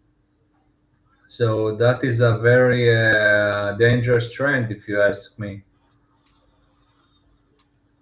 All right. Yeah. So okay. that's and great. I got some more questions for you, Pagoda. So hang Okay. tight. Yeah. Okay. Hang tight. Okay. Let's move on over to Rico, then Mikey. All right. Plain and simple. For me, I'm cool with cancel culture. To me, Kanye is the perfect example. I mean, I'll be honest with you. What is cancel culture? Everybody get heard about cancel culture. Cancel culture is just us saying we don't want to fucking hear from you no more. That's it. You don't go to jail. Ain't nobody beating you up. You still got your money. We just don't want to hear from your ass no more. We're not going to support you anymore. That's all it is. That's all it is. And if you can't be responsible with your voice, businesses have a right. It's called terms of services. We have a right to fucking deplatform you off our platform if you can't follow my rules. So if YouTube ever have a no cursing policy, I'm fucked. Okay, but I don't get the credit. Oh, YouTube won't let me curse. Motherfucker, Technically, you're not supposed to on Brother Clarence's platform. So all I'm saying is that I don't have a problem with it if he chooses to be this freedom of speech. Y'all better take a class on what free speech is. It's not what you think it is. And number two, the whole narrative of because I want to be able to say and do whatever I want, and there should be zero consequences to it. That's fucking nuts. People have a right not to support the same way they supported you because they like something about you. They have every right to cancel your ass about something they don't like about you. It's our choice.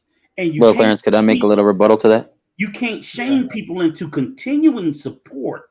I'm gonna let you go after Mike. All I'm saying is no one should be, because if I sign up to like you, it don't mean I got to like you forever, no matter what you do. Okay? It is fucking conditional. Support is conditional. That's reality. It's like you don't support people no matter what they do. It's conditioned on, hey, you giving me something to value, whether it's good music, whether it's good product. All of a sudden, if your music, because we drop musicians every day. Oh shit, them bangers ain't banging no more. People stop buying that shit. They go their separate way. What is that? You don't keep buying their shit when they putting out garbage. That's not cancel culture, though. That's just not buying the product anymore. Well, what's cancel culture? Please give me the defined definition. That's up to Brother Clarence, though, because he did say he wanted to let Big Chum run. But I want Mike. Do you mind if let Marcus go real quick? Yeah, go for it. Yeah, because I just want to know what the definition is. Well, no, I'm just saying, like, I think there's a difference between like a witch hunt and like, it's like sometimes in this cancel culture, Rico, like you said, it can be hypocritical because at one moment you want to deplatform for saying this, but that they can celebrate somebody else doing it. Have you seen that before in this industry where it was okay for this person to do it, but when this person did it, it was wrong? Yeah, okay, or it was. Whoopi Goldberg, that's who. I get that. Look at Whoopi Goldberg. That's a wonderful example of the hypocrisy in cancel culture. Right, the hypocrisy I get, but I'm just sitting there saying and then you earlier you said about how if an artist doesn't sell tickets, doesn't make good music, that's about choice. It's like saying going to In-N-Out or McDonald's. McDonald's is crap, but no disrespect to Bro Clarence's panel, but I'd rather go to In-N-Out, I'd rather go to In-N-Out. So it's about the gross domestic product. It's the blind demand. So I think that was the difference in what you were making. Cancel culture. I think, like, for example, if a show cancel culture for me then, because everybody call everything cancel culture. So I think there's layers. I think there's layers to it, though. Fucking with you, why is that cancel culture? Oh, I think there's layers to it, though. Like, for example, when a show gets run and they say an actor or an actress on the show does something offensive, and they apologize, do I think they should be crucified? No. But at the same time, should they have some consequence? Sure, that's fine. But at the same time, apologize, then what? Oh, then you know what? Then at that point, after that, I let it go of the reins. It's up to them because I'm not going to be the one throwing stones, but I'm also not going to be the one helping you out. Exactly. So that's what I'm sitting there saying. So if they do an offense or they've done it repeatedly, is it cancel culture if we say, hey, we just ain't fucking with them no more? I don't think that's cancel culture. I think there's just like, you know what, like we can turn our backs and whoever fucks with you, I'm sorry, and whoever rocks with you rocks with you, whoever doesn't doesn't. And I'll leave it at this. The only thing I see is I see a deflection every time somebody fuck up. These are the go-to moves. I'm having mental health issues, right? So somebody can be racist, right? This is how they get out of shit, right? Say a person is very racist. Oh, I was suffering from mental health issues. Let's take the woman in LA, right? Right? They do that, or either I've never heard that. You know, they or even it's the woke crowd coming after me. So they'll play it's the woke. No, they're not going to take accountability for the shit they did. They're just going to say, oh, it's the woke crowd. They trying to cancel me for my freedom of speech. Oh, I was on. So it's like there's, and that's what I'm sitting there saying is it's a deflection for everything when somebody get in your ass about something you did wrong. To scream, they trying to cancel me. They trying to silence me. It's the woke crowd. No, motherfucker, you said what you said, and there are consequences to it. That's what. Can I make this comparison real quick? Sure. When if a white person votes for Trump and he wants to go align with the movements or whatever Trump was doing for policies, whatever. Mm-hmm. But if a black man does it, it's like if they're Uncle Tom, if they betrayed their kind, if they betrayed their race, if they're traitors.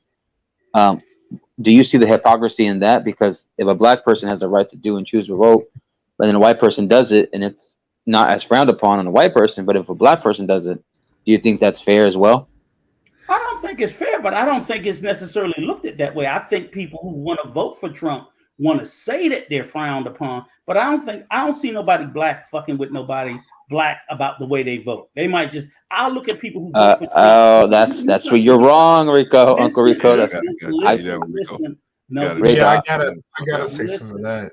All I'm saying is this: I'm saying it's not that nobody's no more than they said that the white people run around beating up on other white people for the way they vote, and they don't all vote the same. Say it again. Narrative that's pushed out. Here's the thing. This is what I'm saying. Marcus. There's this narrative that's pushed out that I'm not going to vote the Democratic way. I'm a free thinker, and the rest of y'all are sheep on the plantation.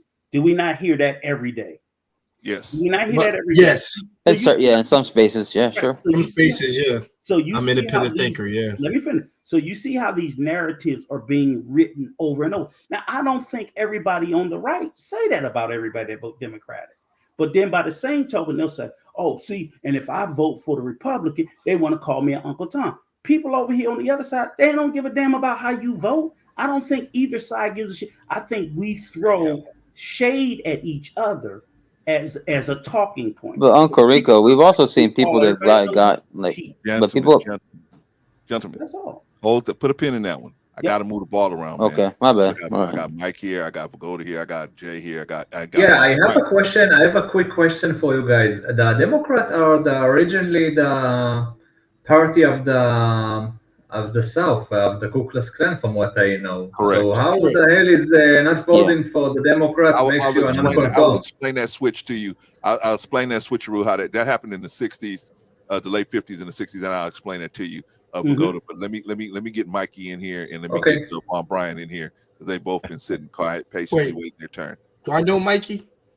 Oh yeah, this big John Mike. Big time Trump? Yeah, my dude. That's right. That's him. It's been forever, brother. What up, big time Trump? Booyah, baby.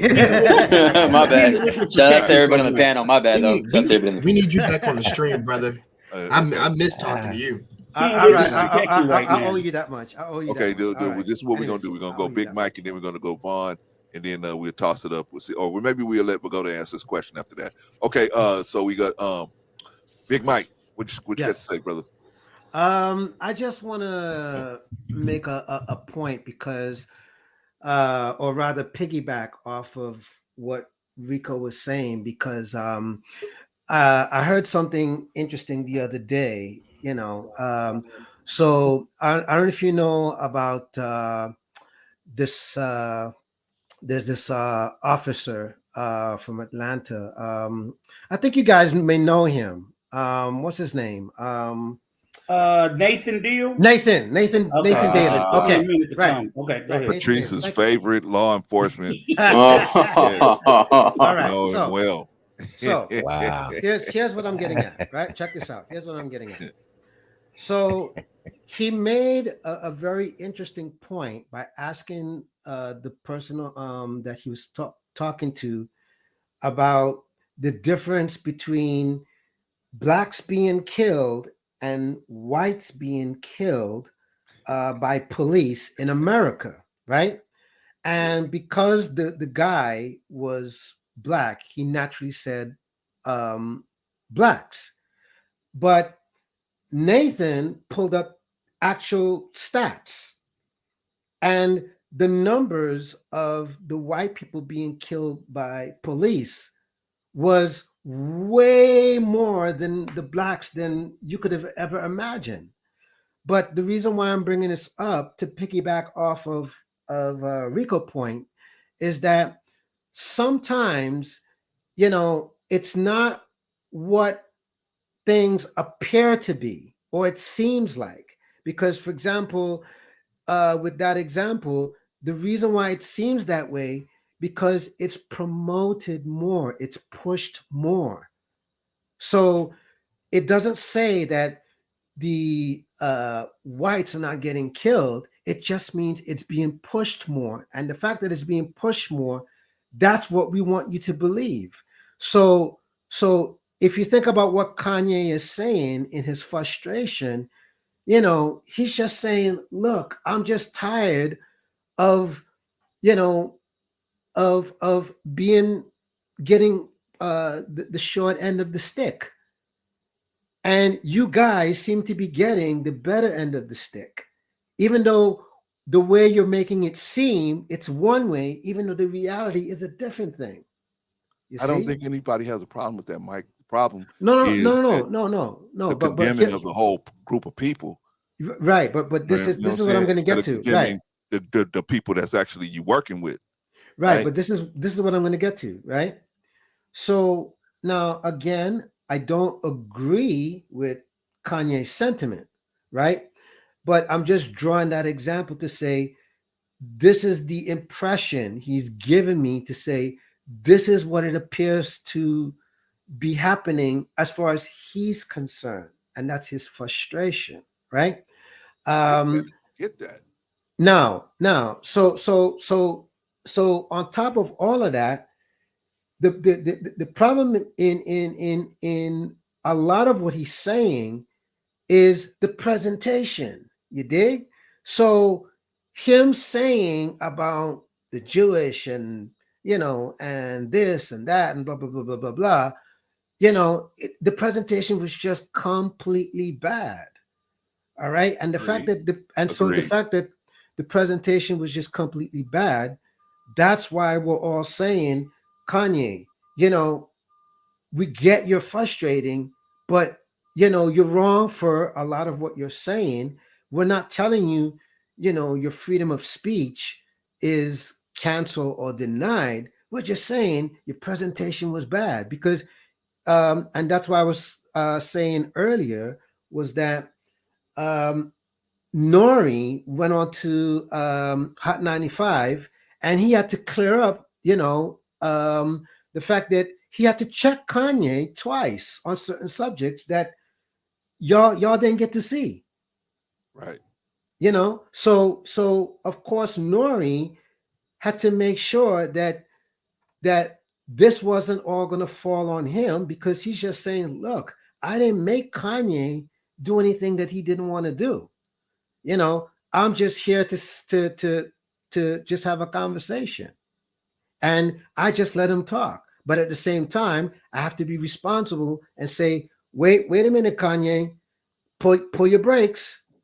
And he did clear his name by saying, yes, I did that. As a matter of fact, in the interview, he did try to check him a couple of times by saying, wait a minute, Kanye, you can't be saying that. Okay. And Kanye just went off with the mouth. Okay, Mike, I appreciate that, man. I got to get Vaughn in and then the doc in. So okay, and also I have a number of questions when you get to me. Okay, I got you. I'm gonna go straight to you as soon as we get done with the good doctor. We're coming straight to you. We'll go. All right. So, but I don't want to interrupt anybody. I want these guys to get their opening remarks out. So, Von Bryant. Yes, sir. Greetings. Greetings, up? sir. What's up, everybody? Hey, what's going on, Have everybody? some wisdom to drop on us. Well, you know, I really don't know what thank you. I don't know what wisdom I have to drop on this because it just sounds so Shout foolish out to me. Shout out to You know. Tracy. Yeah. So, you know, what I did want to add to the conversation is that you know, Brother Kanye is doing things, you know, to be controversial. And, you know, it's like you're an attention whore at some point. And you're willing to do anything and say anything just to gain that type of attention.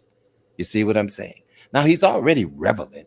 You know what I'm saying? You know, he's already in the limelight. So I don't know why he feels that he has to do all of these different types of antics, you know, to get us to notice him. You know, you are who you are. You should just rock with that. But at the same time, I would definitely say this, though. I don't appreciate the comment that he made about George Floyd, because we all saw the footage. And how dare you sit up here and say something to the effect that this officer's knee was not on that brother's neck? How do you come up with that conclusion? See, so I don't agree with that, you know, and it's like a popularity dig with everybody, you know. The majority, as long as the majority goes along with it, then it's okay. It's all right. Let everybody, let's get on the bandwagon. You know, if somebody's making clothes that are absolutely ugly and bland, you know, let's not notice it. It's like that whole the emperor has no clothes syndrome. You see what I'm saying? Nobody wants to admit it because then they'll be, you know, out of place. Everybody else loves it. Now, I don't want to be out of place because I see that it's trash. You know, who's going to stand up and say it's trash? You see what I'm saying? So is he canceled? Well, you know, I can't say that he's canceled. Well, you know, well, I mean, in my eyes, I don't cancel the brother. You see what I'm saying? But I pray for him and I hope that he gains some better wisdom and knowledge. Yeah, I pray that he gains some better wisdom and knowledge as to how to move forward. Because the way you're going about it, it's really a slap in the face of people that came before you that fought to get us to where we are right now, even though we should be much further. You see what I'm saying?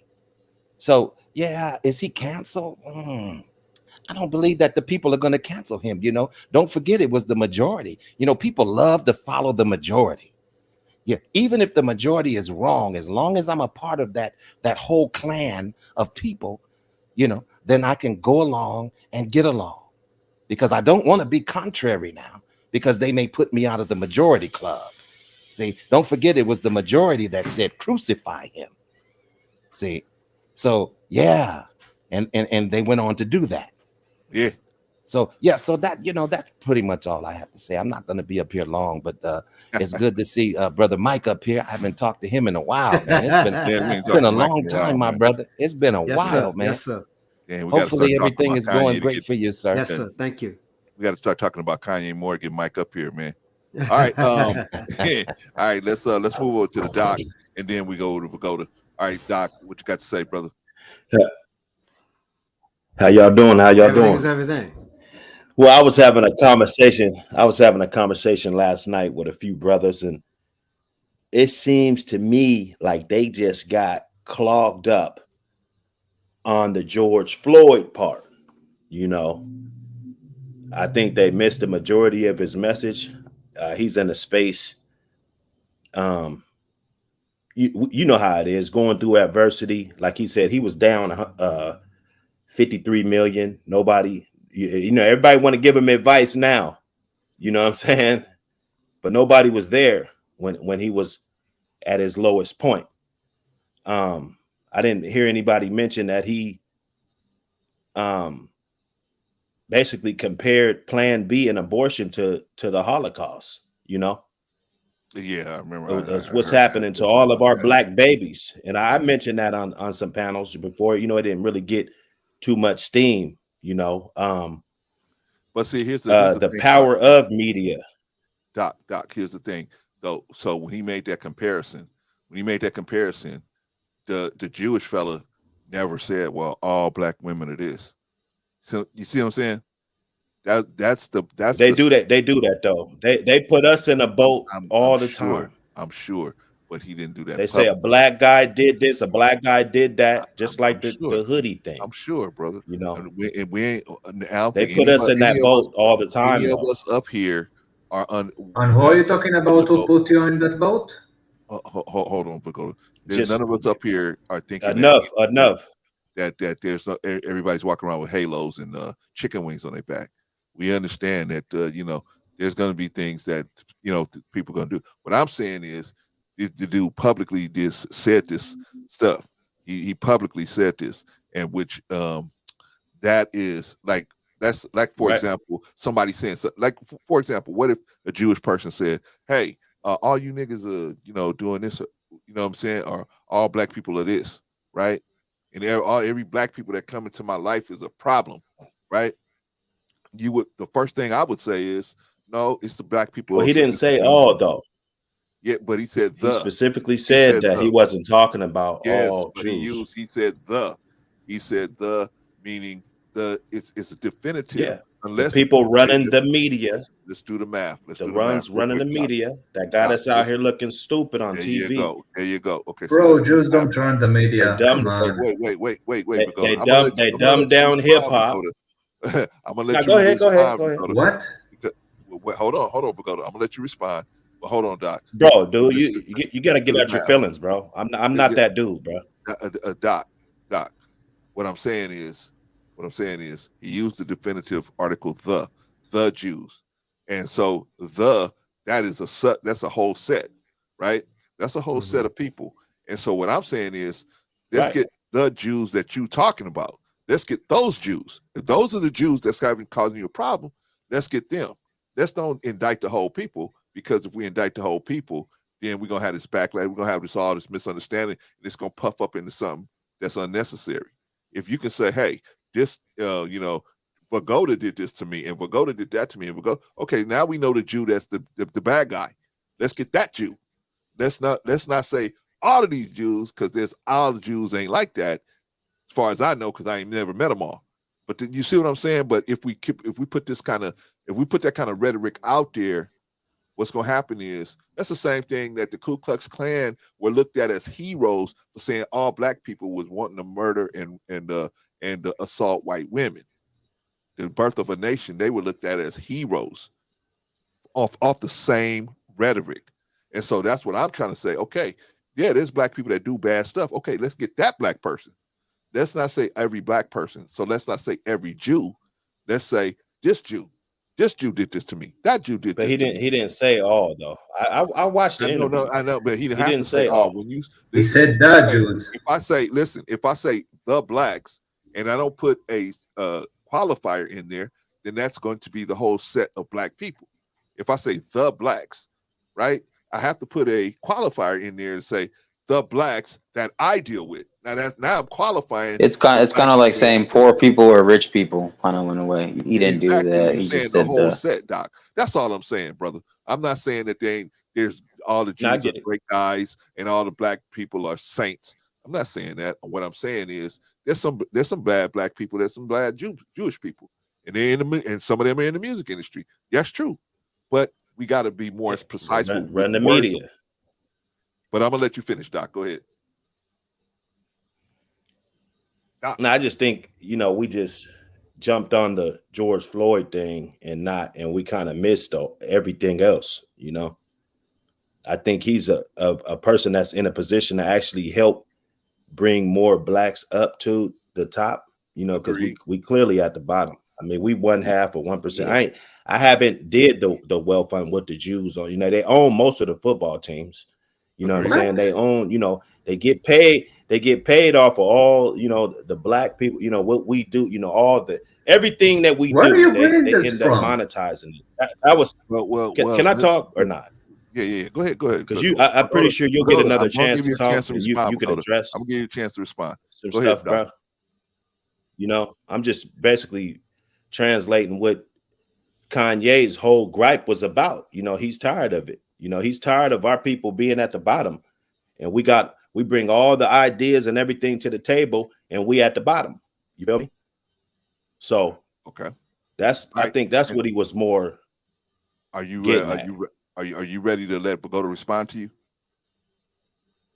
Yeah, now he could do what he do. Okay, Pagoda.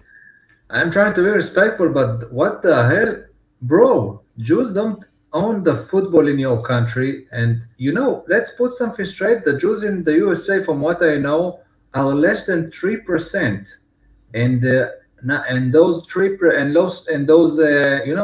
around 2%. Those 2.5% are, most of them aren't millionaires, and they're just normal people, okay? And they don't own the football. What the? And Kanye, I don't. Somebody said here, how he get that he has the short stick? How he has the short stick exactly? He's a billionaire. He had a wonderful wife and kids. All the stuff with his marriage, that's his fault. Shout out to Tristan. Okay, and like somebody said, he's a attention whore. And to the guy that I forgot, I don't know your name, the DR guy. What the hell? Why you think the Jews run everything? Come on. Well, Pagoda. If we're gonna be honest, I don't know how it is over in Israel. Maybe but over here, a lot of these major corporations, most of them, are at the top level, at the top administrative level. There are Jewish people that are running them most of the time. You have numbers? You have data? I want to see. Which industry do you want data from? Because we can get it with just but that's something that we know over here as Americans, Pagoda. We just know that as Americans. Okay, look, you said the DR guy said football, so let's see who owns his football teams and stuff, and we can't say it's just Jews. It's not just Jews, but it's a lot of Jews and it's a lot of Caucasian the Gentiles as well. So it's not just the Jews, but it's a lot of them. And then when it comes to the music industry, they are disproportionately involved in that industry at the administrative level. Yes, they are.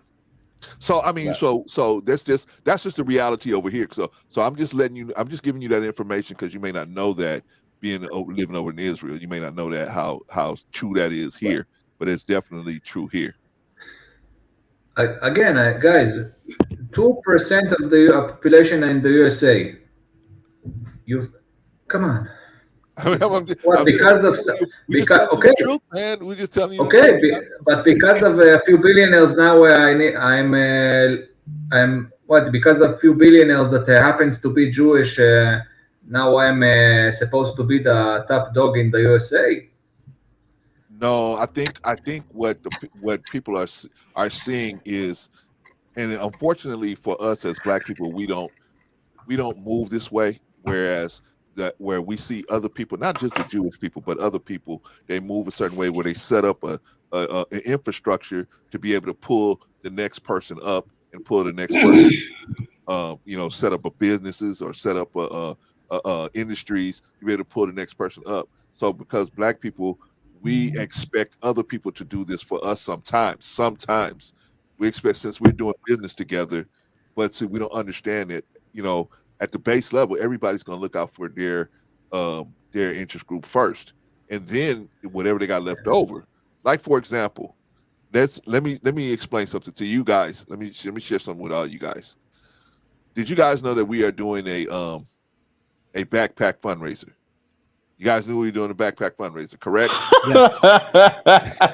Like the Marcus, like that in there. All right. So Yeah, I told you. I like how you transition. Smooth, cat. Marcus, we're doing a backpack see, Marcus, fundraiser. I told you I was going to do that. We're doing a backpack fundraiser for some children. And so what we're trying to do is we're trying to get these children some backpacks, right? Well, let's talk about it, brother Claire. Let's talk about it. Okay, let's talk about it. Let me put on my Tommy Sotomayor hat real quick. I'm just playing with y'all. Hey, 10 of 32 NFL teams got Jewish heritage. Okay. Yeah, there you go. 10 of There you go. 32 Thanks, teams. Fred. There you go. We're going to talk about it. We're going to talk about What it. did you say, Marcus? God. It's 10 of 32 teams, owners of NFL teams. 10 out of 32 Jewish. Are Jewish. Are Jewish. Yeah. All right. Anyway, all right, fella, I can't bring up what I want to bring up, but what I wanted to bring up was my picture of everything, my list of all the stuff that we are going to buy. The backpacks, we're going to buy the backpacks, we're going to buy the school supplies, we're going to pay for everything that's going to go into everything.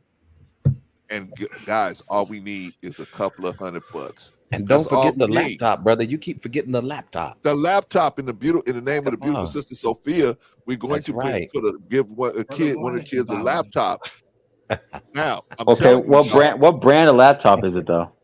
We don't know yet. Yeah, it better not be no. Hey, you better not give those kids no janky ass swap me laptop. That's messed up. I'm gonna give one of those Black Panther filter $1.25 laptop. Hey, big time drop. I'm gonna be pissed after $3,000 in cash. You get a swap laptop. Yeah, right. No, wait a minute. It's already a budget of what is it? $750.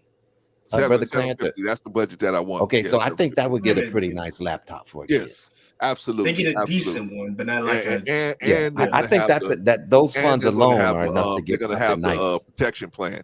We $460, $460, y'all. So if whatever you can afford to help us with, Cash App us. You can pledge it. I don't have it right now, Clarence. You can pledge it.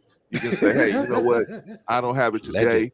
I'll pledge it. I'll pledge you $10, $20, $100, whatever. You could do like Brother Jay Takashi. Just jump straight into the $100 club. You know what I mean? With Rico and Von Bryant and Patrice and others. Y'all can decide. You can help us out, man. We want to get these kids these backpacks as soon as possible, man. So and we don't have that far to go either. Right? We don't have that. We don't have that. $460 left. Yeah. Listen, we started out at zero, right? Started out at zero. And 2,500 customers. Man, yeah. So I mean, we doing it. We doing it, pushing it, y'all. So we trying to get it. We're trying to wrap it up by. Let me find out. Brother Clarence is getting a gold chain for this shit. Yeah, I'm gonna have a gold chain, big old Mr. T gold chain, man. All right, so man, that's what we want to do. We want to. I'm sorry, man. We gotta stop buying gold chains. Kids, backpack fundraiser, and the Cash App is down at the bottom. If you want to Cash App us, or you can pledge. I don't have it right now, Clarence. You can pledge it. You can pledge it to it. Hey, I have it in 3 weeks. Okay, pledge it. All right, y'all. That's the backpack fundraiser, man. We almost there, y'all. Shout out to everybody who gave so generously donated, man. I get one more fun fact. One more fun fact. Okay, I get one more fun fact. Okay. Well, yeah. I know this is D League included, but 46 teams in the NBA owned by Jews. 46. And how many total teams? Like, how many total teams? Well, they're talking about D League also. I think there's about 32 teams in the NBA. So they're talking about maybe half 30, of the D League also. Not 32. So yeah, there's 30 in the NBA. They own 30% of the NFL though. 30%. Okay. So let's just stop this crap. Okay. We want more. We want more billionaires to be black before I die. That's it. Okay, so George Floyd thing was wrong. You had Michael Jackson. You have Will Smith. I gave you the facts, bro. I gave you the facts. Okay, but you also have billionaires. Okay. Can I jump in for a moment, Clarence? Yes. Okay. But we want more. We make up for the NBA. Why is there 46 teams owned by Jews and we make up like 80% of the NBA? Gentlemen. Let me let Rico jump in for a minute. Yeah, because I have a question too about these billionaires, because there's a lot of black billionaires too, and they're not putting their monies together because everybody is about themselves. Themselves, so exactly. We donate to the fundraiser. We have enough people that are billionaires, black folks who can network together, but they refuse to do that. Because but you know what else y'all remember what else has to be is a backpack. So please, all those billionaires, donate to the backpack fundraiser, please. $460. Let's go. Watching all the rest of y'all. Well, we're not asking for much. So hey, this is a pinch. Put in $2. I just want to see my people on top, bro. for 1 Yeah, week. and I do too. Don't before get me die. wrong. Don't Just get me 1 wrong. week. I want to see. I just our want to people see on my top people on first. top, Of just for course, once. exactly. But Can then, I but just- then but again, why brother, you blame the Jews for it? Why you blame me for your problems? You know, We're not if blaming. you- We're not blaming. I just think. No, but my Gordon, point he's was not I just blaming think you. people took the George Floyd thing and just forgot the whole damn message the man said. Can I jump in for a moment? He had a Dr. lot Hood. of good points in there. Dr. Hood. Dr. Yeah, Hood. but you know what? Hold on one second. Please. No, go ahead. Give me that smoke. Give me that smoke, Rico. I'm a mute up. Dr. Give Hood, me you that know smoke. it's coming. It's Rico. With all due respect, I don't give a fuck about his good points. What he said about George Floyd was inexcusable. Now, if you are a fan, that's fine. But what I'm sitting there saying is that man was murdered before all of our eyes. We watched the pain and the trauma that his family went through. It's inexcusable for what Kanye. We're not talking about an 18-year-old. Kanye got to be fucking 40 years old. 45. 40, I don't know how. 45, yeah. A 45-year-old black father and a Try to make him younger. Let me finish. He's 45 years old. He's a black man, and he's a fucking billionaire. So a black man who's been through a similar experience to what most of us been through should know better than to say something like that.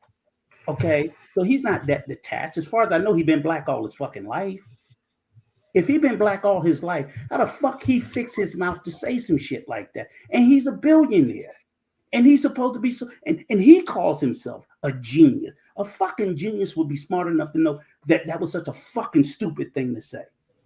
No he's matter a what. he's a genius. I would say he's a genius. He's I will not say No. You're cussing. Don't curse. All right, Vaughn? would definitely say he's a genius. He is not taking any responsibility for anything that happened to him. I'm not saying it's all his fault, but when I go through my life, I think everybody on this panel, when we go through our life and when things are fucked up, what's the very first thing they tell you? Look at the part you're responsible for. Because granted, it's not all my fault, but oftentimes we see where we put ourselves in a certain place, even to be used or fucked over by somebody. So I don't get to cry, oh, they cheated me out. Okay, then I need to be smarter. It was my dumbass fault for putting myself there. I wish I could. Do you know how hard most of us wish we could fail our way to $1 billion? And then the last thing about A lot of people is the very people that he's, and I'm not saying anything. I believe you about the Jewish ownership. I do know that they have a lot of influence. But guess what? Guess why he's a billionaire? Guess who he was fucking working with that got him to $1 billion? Jews. Jews. So how in the fuck are you crying butthurt about the very people who helped you get there? I'm not saying he owed him anything, but you're not gonna play this victim shit to me. He's not a fucking victim. He's responsible for the words he said. Now maybe he did say something good. I don't think that I didn't hear a lot of shit that he said that was good.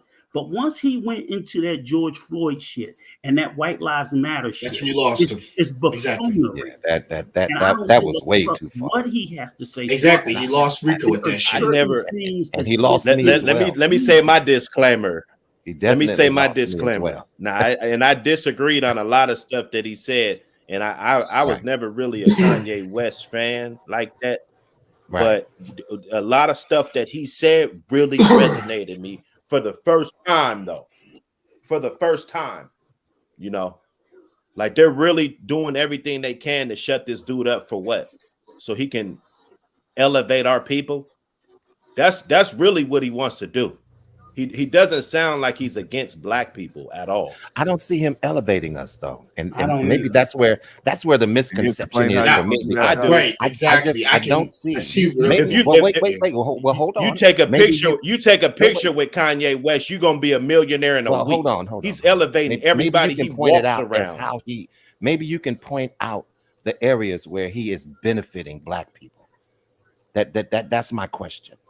Can I point it out? Everybody to he be deals this with major musically. representation. Let's just say everybody he collaborates with musically is greatly benefiting, greatly, and that's at least 20-40 people he's collaborating with. Me, just music alone. Okay, so 20 people out of the earth of black folks. Okay, so I get what But the you're saying. people that's talking, we not the one. We can't elevate nothing. No, we can't do nothing because we ain't in the position. I beg to differ with you. You know, we elevate from where we're at. We don't always have to have a major platform to elevate. You see what I'm saying? And that's the problem. Everybody is into popularity and numbers. You see what I'm saying? And subscribers. But we don't always have to have these numbers in order to be effective when we are elevating. I can elevate a person at the grocery store, whether it's one or two people. This man, yes, but this man got kicked off of a platform. There's a difference. He got kicked off of a social media platform. I agree. There is a definite difference. I do agree. There's a Vaughn. difference. Yes, sir. Go ahead. Let big time drum go because he hasn't gone. He's impatient. I'm sorry. There's a difference, Vaughn, and let me explain it this way, right? So let's take someone like Kevin Samuels. By the way, rest in peace. Okay, Kevin Samuels was on YouTube, and he had millions of followers, right? And the fact that when he spoke, whatever it is that he said, his influence in his words resonated far greater than if you were going to be on YouTube saying the same exact thing. So from that point of view, yes, the numbers does matter. You understand what I'm saying? He means basically from a business mindset. The numbers. It's not just right. It's not just the numbers. I'm just saying. I get what you're saying about the numbers and the followers. Yeah, yeah, but I'm just saying I get that part. I get that. Yeah, but part. hold on, Vaughn. I'm just saying. Go ahead. It's the power of influence. That's what I'm trying to say here. So just like for example, with the devil is a lie. If Doc, for example, if Doc is a billionaire and Doc puts out a shoe, right? And it doesn't matter who's distributing the shoe. The point is, Doc puts out a shoe and everybody's buying the shoe because it is simply Doc's influence. That matters, brother. And so why that matters? Because for every black person that is looking at Doc, they're saying, man, I want to be like Doc. You get it? I want to be like Doc. No, I understand what you're saying. I just disagree. Do you agree, Doc? If I could. Okay. Yeah, I get what you're saying. I just happen to disagree with that. I'm, we're having a conversation, gentlemen, and gentlemen. Bogoto had one to ask. I have a question. Okay, I knew you had the question. I could hear it in your voice. All right, come on, Bogoto. What's your question? If the Jews have so much influence in the USA, then why Wimpy Goldberg didn't get fired, and why she didn't? And you know what? Let's be honest. If that was the other way around, she would get death threats. She would be fired, and even somebody probably would try to burn our house down. Okay. If the Jews in America has such a power, why did she at least get fired for what she said? She had to apologize. She had to go to classes. I mean, they gave her 2-week vacation. Come on. No, it wasn't no 2-week vacation, man. They negotiated her coming back there. She wasn't able to just come back there and say, well, no.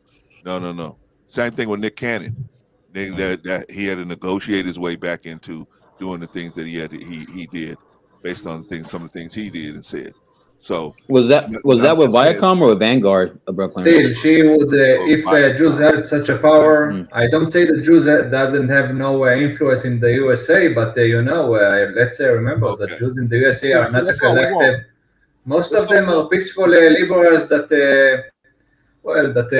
suck onto every minority they can. We're gonna see if we're gonna have an honest conversation. We just have to be honest. That's all. We just have to be honest. I'm honest with you guys. Okay, good. Okay, good. Because see, it looked like at first that you weren't one trying to recognize what we were saying, and we living here in America. This is the reality that's over here. So we see this on a daily basis. So we just want to make sure we can have an honest conversation. That's all. That's all. Okay, Will, you want to ask? Okay, bro, I'm having a honest conversation. Just you know, all the stuff Jews would have the money of that. You know, where you know why it's not easy for my ears to have to hear it. Okay, I know. Sometimes things people say things about black people. It's hard for us to hear it. It's hard for us, but it's the reality, right? It'll be the reality. It's just like if you came out here and you said, "Oh, bless you." Just like if you came out here and you said, you know, half of the prison population is black, half of the United States prison population is black. That would be hard for us to hear, but it would be the reality that it's the truth. It's the truth. Okay, I don't know. We're only 12% of the population. Even though we're only 12% of the population, so there must be something going on there, right? So that's all we're trying to say, man. Right. I thought it was 14%. Hey, Clarence. Clarence, can I tell Clarence? Let me tell Brother Negro, because I know he in love with him, that Kanye West is not the richest black man in American history. No, because I just looked it up. Believe it or not, the richest one is Robert Smith. Robert Smith is 6.7. Kanye said he was worth $11 billion. He's not $11 billion. That was fucking Jay-Z right now. Shout out to Tristan. Robert Smith is worth 6.7 billion. David Stewart is 5.8. Oprah Shout out to New Growth. Shout out to Kanye's number 4. He's not number 1. He's number 4. You know, I will remind you something, guys. The richest person in all of human history was from Africa. If you know his name. Yep, that's true. That's true. Okay. Mansa Musa. Well, listen. I wanted to go back to this numbers thing, and you know, Come on. This number, you know, like Brother Mike was talking about. I'd like to readdress. I would like to readdress that if I could. Go ahead. Because I did disagree with him somewhat on the point that he was trying to make. Not that I didn't understand it, you know. But my thing is, he's, you know, like you mentioned, you said he's a great influencer. Okay, so I get that part, and it's all about the numbers. But what exactly are you trying to influence us to do? See, that's what I'm saying. You know, the Pied Piper was a great influencer. You see what I'm saying? And he knew how to blow his flute, and you see what I'm saying? If you know the story, you know. Yeah. And he led a whole bunch of rats, if I'm not mistaken, you know, and had them drown or die somehow. You know, It was children, Vaughn. Was it children? Vaughn, who is this Piper?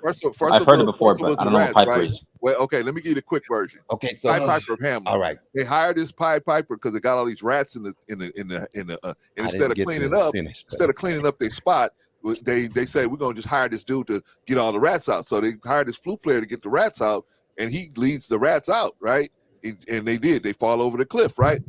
He comes back and says, "Okay, I got rid of the rats. Where's my money?" And they go, "Yeah, sorry," and they just shut the door on them, right? So he does the same thing with the children, and he leads the children off the cliff. so my point that so can I go back to the point that I was making? Yes, with yes. that Go ahead. analogy, Let me with do the a shout out analogy real quick. In the order that I already drowns down, but never mind that. And shout out to my brother Bolo TV. Shout out to you, brother. All right, go ahead, Vaughn. Sorry. Can I finish with my point? Absolutely. The point that I'm trying to make with that analogy is just because someone has popularity and they have great numbers, you see what I'm saying, of followers, doesn't mean that they're steering you in the right direction. Preach, Vaughn. And a lot of times, what we do is we look at the numbers that people have to somehow make them valid. You see what I'm saying? If they have 10,000 followers, they must be a good person versus the person that has only 600 followers. You know where they do that at all the time? Well, hold on. Let me finish. Let me just finish this point real quick, and I'll be done. You know, but see, my thing is, and I agree with what Mike was saying too, and it is because of the popularity, you know, and his celebrity, you know, and him and his financial status and all of that stuff. You see what I'm saying? But the point is, the word that he used that kind of triggered me a little bit was the word influencer. So But that's that's the okay facts, to be a brother. good. No, Whether or not you disagree or agree. Listen, no, I'm not That's saying the you're wrong, facts. brother Mike. I'm not Right, saying right. you're incorrect. He is an influencer. Correct. But my question then is, what is he influencing me to do? Can I answer that? I can answer that. Can I answer that? I can answer that. Because he And just I'll was on there talking about buying a bank, you know, just to add it to the accolades. Absolutely. You know, he's talking about buying a bank. Absolutely. Black-owned bank. As a You know matter what of I'm fact, saying? Doc, check this out. Doc, check So- this out. Hey, Doc, check this Sorry, out. Doc. To add to your point, Mhm. I don't know if you remember this. About 10 years or so ago, Sway challenged him and asked him, why don't you, instead of going to Gap, own your own company? And he gave him a lot of pushback and a lot of flack and this and that. Here it is 10 years after the fact that he's getting his ass kicked, and he finally admitted, you know what, Sway? You're right. Instead of me going to these companies, I'm just gonna take my money and be the flipping company. Wow. You see? Let's see if we all learn like that though. The people he talked about. The best of them learn like that. You know Oh, what I'm saying? absolutely. He Absolutely. learned. Right. So absolutely. I learned the hard way.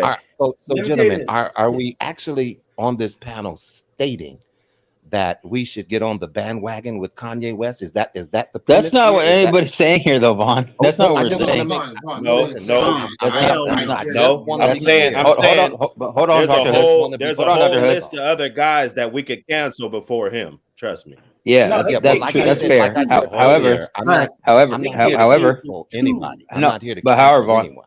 the thing is, even though I agree with you 1,000% with what you said earlier, especially that first half, the thing is, this machine that is made now, which is social media, technology, the advancements, the internet, all of it plays into fruition with middle school kids, high school kids, college young adults. So they're all going to get influenced, because what do we always say? The kids are the future, right? But unfortunately, the future is now influenced by certain things that we don't live in the days of your guys' era. Your guys' era was way different than our era now. Facts. Way different. But I live in And this then era. remember, I live in Huh? this era. No, I I live know you in live this in this era. Hold on, but you as a young, you as a young cat, Vaughn, when you're in middle school and high school, y'all were not seeing the shit that we saw when we were growing And up. I get that, but I'm not talking about my history or my past. I'm talking about this present time that we're living in, and the bullshit that we're seeing right now that people are spewing out of their mouths. And then that we wanna machine, get on a unfortunately, panel can't be stopped. and somehow kind of justify. I'm not. No, it's not about justifying. but It's about the how- reality how- of the how- machine. Wait, it's not It's being not- justified. Let me say something. It's about It is explaining not the being machine. justified How does it at all. justify? Because here's what you're missing, Vaughn. Well, right? maybe I'm missing a great. part Yes, of the picture. here's what you're missing. And, Here's what you're and listen, missing. I'm human. I could, That's I'm fine, that's fine. apt to err, That's but fine. I'm trying to get an Here's- understanding. All right, here's what I Yeah. feel you're missing in this equation. Right? We in the building. It's one thing for someone to say something that they have the freedom to say. Now, if you agree with it or you disagree with it, that is totally up to you in terms of what you That do part. with what they're saying. Got it? Now, Morality regardless- and the other shit are regardless- two different things. Right. Now, regardless of, even if Kanye is saying whatever he's saying, remember, it's all subjective to perception and how you take it. So a good example of it is, this guy, V, he took it one way versus how we're taking it. So that's a perfect example of what I'm showing you. You see what I'm saying? So he's not here making you do anything. No. He's just saying, here's my frustration. All I'm saying is his presentation is bad. And that's exactly my what opinion. I'm saying. So I don't know. My opinion. Maybe I said something incorrectly, because I'm saying the same thing. I guys, totally guys, disagree I think with we all agree. what he said and how he went about saying it, and I didn't think we all appreciate it. agree I think So we all agree that's where I'm coming from with the conversation. The George Floyd situation was Absolutely. very inaccurate. I think we all agree on that. Absolutely. Right? It was inaccurate nuts. and disrespectful. And that's Yeah. what I'm talking Kenya has about. I don't know who is following Kenya, but he definitely lost a lot of his people, a lot of his customers, a lot of people that support him. George Floyd with what he said And about let me George tell you Floyd. something too. Listen, Exactly, don't as do he should. listen. Don't do 10 Yeah, good that is things. insane. Listen, don't do 4 good things for me, but then you did 10 bad things to me. And I'm supposed to put my stock and belief in how you are concerned about me. I have a Or problem one, with that. Vaughn. It doesn't have to be 10. It could be 1. Don't do Well, 10 exactly. good things and 1 bad. I don't fucking want the 10. Fuck Okay, well, you. let me ask you guys something. But see, but that's my point. That's my point. Okay.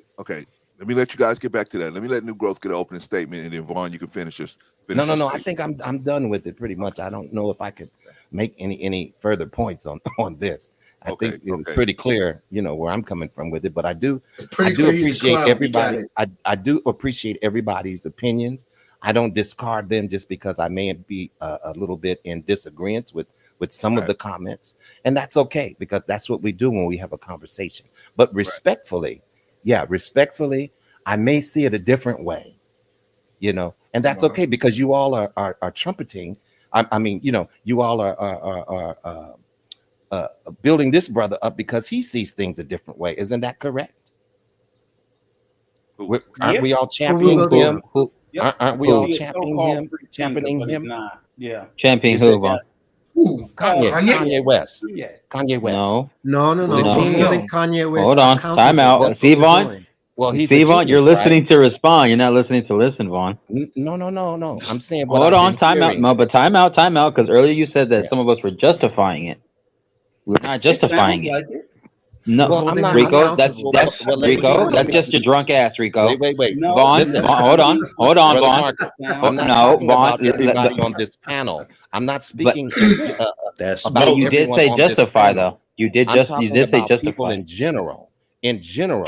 With Okay, this well, you whole didn't say that earlier, though. conversation that's lit. I'm saying it now. I'm saying it right now.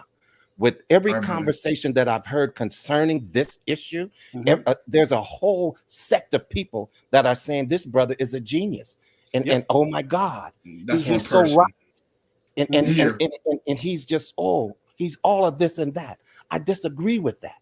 Me too. And that's all I'm saying.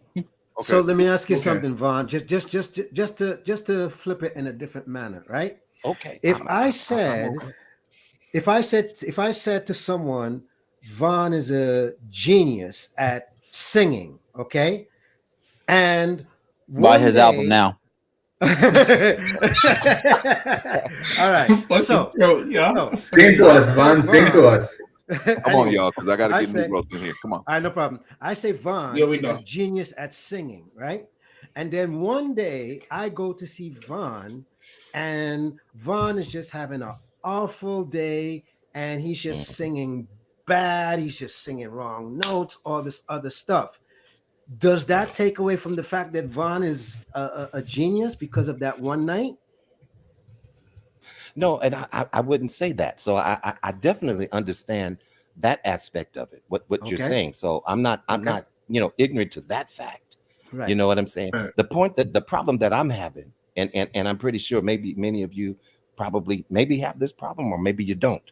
But the problem I have is that you're out here doing foolery. And I'm supposed to be in support of that. No, I'm not. So But that's it for me. That's but the end of it. Vaughn, everything that you just said in that sentence, the short answer is we're all here saying we're holding Kanye West accountable for what he said. That's the short answer. Yeah. Okay. I get it. He it. doesn't get any sugarcoat around the shit he said. Yeah. Of course. Right. Well, now, it doesn't mean it mean we're saying cancel him because I never said that. I said that in the beginning. No, we know you didn't say that. But Vaughn, I'm just saying this to say that just because we're holding someone accountable, it doesn't mean we're saying we're canceling. No, we're just saying you're wrong, and here's why you're wrong, and you need to fix this. Got it? Well, right. I agree. Wait, hold on, gentlemen. Hold on, gentlemen. Shout out to Sim Simmer. Shout out to Sim Simmer in the building. Shout out to Sim Simmer. All right, guys. Look. Put a pin in it. Let me get New Growth's opening remarks, and then let's go around the room again, y'all. I'll put everybody on a 2-minute timer this time. Y'all go ahead. Y'all go ahead. Give me like 2 minutes, bro. Okay. All right. Let's go around the room again. Let's go around the room again. Let's start with Rico. We're gonna go around the room. New Growth gets 5 minutes. Yeah, he gets 5 minutes. He just got here. Go ahead. He's been waiting though, right? Brother Rico. It's gonna be Bob versus Rico. Here we go. Rico. No, I'm 100% team cancel Kanye. Fuck him. Throw the nigga in the trash. I'm done with it. I'm just done. Y'all are not gonna change his mind. No, you are such a hater, Rico. We argued over an hour over this. Me and him argued over an hour on the phone. Get my 2 minutes. Well, y'all argued. That's his position. Hey, and he has a right. Okay, he has a right to his opinion, right? He has a right to his opinion. The clock ain't start yet, right? He has an absolute right to his opinion. No, the clock don't start yet. Go ahead. Okay. Yeah. And I got an important question for you, Vagoda, because we talked about this the last time we talked. So the clock ain't started yet, right? Okay. No, well, the people that's the residents like you and Vaughn and Patrice, I don't give you guys clocks, but please be quick. Why you don't give them clocks? Because they're the home team, man. They're the home team. They're on his team. That's why. They're the home team, man. Can I finish? Okay. Yes. No. I'm be crystal clear with you guys. Don't think a large segment of the community don't feel this way too. I know I'm not the only one in the community that's just plain old fucking exhausted with this man. This is not a one-time. For some of you guys, it might be for a lot of people in the community who've dealt with trauma that he act like he don't know, he won't never know. We just tired of it. We're just fucking tired of it. You can't. It's like dealing with the battered wife syndrome. You get tired of it. He whooped your ass, you forgive him. He whooped your ass again, you forgive. He whooped you, and you just get to the point where you're like, I'm just sick of this. This motherfucker ain't gonna change. And you know what? Nobody, not one person, no matter what you heard him say, you haven't heard him say one thing to make you believe that tomorrow he won't come out and say something worse. Nobody can say that. So why I say throw the motherfucker away? Because he's gonna say something worse tomorrow, and you know what it is? We'll be up here on a panel like this trying to pick it apart and make. Because see, when he get his ass over there in Parlor, you think Candace Owens fucking juiced him? Wait till he get over with them fucking white boys in Parlor and the shit that they start putting in his fucking head. He gonna show you niggas who he is. He gonna show y'all who the fuck he is, and we're gonna be sitting here. I can't believe he said. I can't believe he said. Watch, because nobody's checking him, nobody's getting him. And when people are sitting there just trying to hold this man accountable for what he says, look at what his response is. Fuck y'all. He's going to say something 1,000 times worse. There's no buffer. There's no brakes. There's no guardrails, and he's gonna lose it all. But guess who fault it's gonna be when he loses it all? His. 100% his.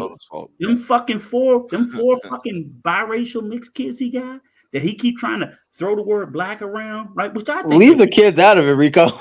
Can I finish? Yeah. He's throwing that out. He's throwing it out to bait us into, because like I said, the only time he goes with that is when he wants. Do y'all know we're sitting here feeling sorry for a billionaire, number 4 richest motherfucker in the world? I ain't feeling sorry. I don't know. I don't. I ain't feeling sorry. I'm definitely not feeling sorry. Who's feeling sorry? Logic. I don't understand how he's a billionaire, for God's sake. There's not a problem on this earth that I can't resolve being the 4th richest black man in America with a billionaire with a billion. I can solve my fucking problem. That's a baby boomer. OG Patrice. Well, if I tell you what, I'll call Kanye right now. We can switch places, and I'll be happy to have his fucking problem. Right, you have all the white girls you want, right? Give me his money. I'll be happy to have his problem. Gentlemen, we're all gentlemen here. We're all gentlemen here. A lady has come on the panel, so we are all going to just push the lady to the front of the line and let her get her opening remarks out there. Sister Patrice. Welcome, lady. What's good, family? Listen, y'all ain't always got to be a gentleman for me, because I ain't always a lady in my Adele Givens voice. Oh, I'm barking. I'm barking. Nice to I am know. not all, because I'm already pissed off and I'm about to snap. I'm just playing. I put my fingers in my ears. I didn't want to hear no blasphemy like Patrice. that. Hey, rest in your femininity, Miss Patrice. I put my Okay. fingers in my ears. It's better for your health. How y'all doing, gentlemen? I'm in my business. That's right. How's everything? Doing good. Speak your piece. Speak your piece. Let's hear you. I missed like the last 20 minutes or so because I was working, but I understand everybody's righteous indignation. I understand everybody's anger. I understand everybody, in their feelings about their opinion of, Kanye and some of the nefarious things that he has said. I get it, right? Like I'm pissed off at him too about the whole George Floyd. I'm pissed at him about the whole, T-shirt situation with the White Lives Matter, because I know what's behind that. And I think the brother is, does need to be checked. I think he needs to be corrected on the things that he said about it and called out as well, as people are doing. But what I'm not going to do is censor the brother or cancel the brother, right? I'm not doing that one, because in the end, when you understand some of the things that he said, he was not all wrong about everything he said, right? And I don't know if y'all, had that discussion or dissected some things that he said. They did not show the full content of when he was breaking down what he meant by the whole DEF CON thing. He broke it down. What's that? We went over that. Oh, okay. So yeah, let's not be so quick to say that the man is meant violence when he said that against Jewish people. Let's not be so quick to call that out when we know also what is the meaning behind DEF CON is not just necessarily mean violence either.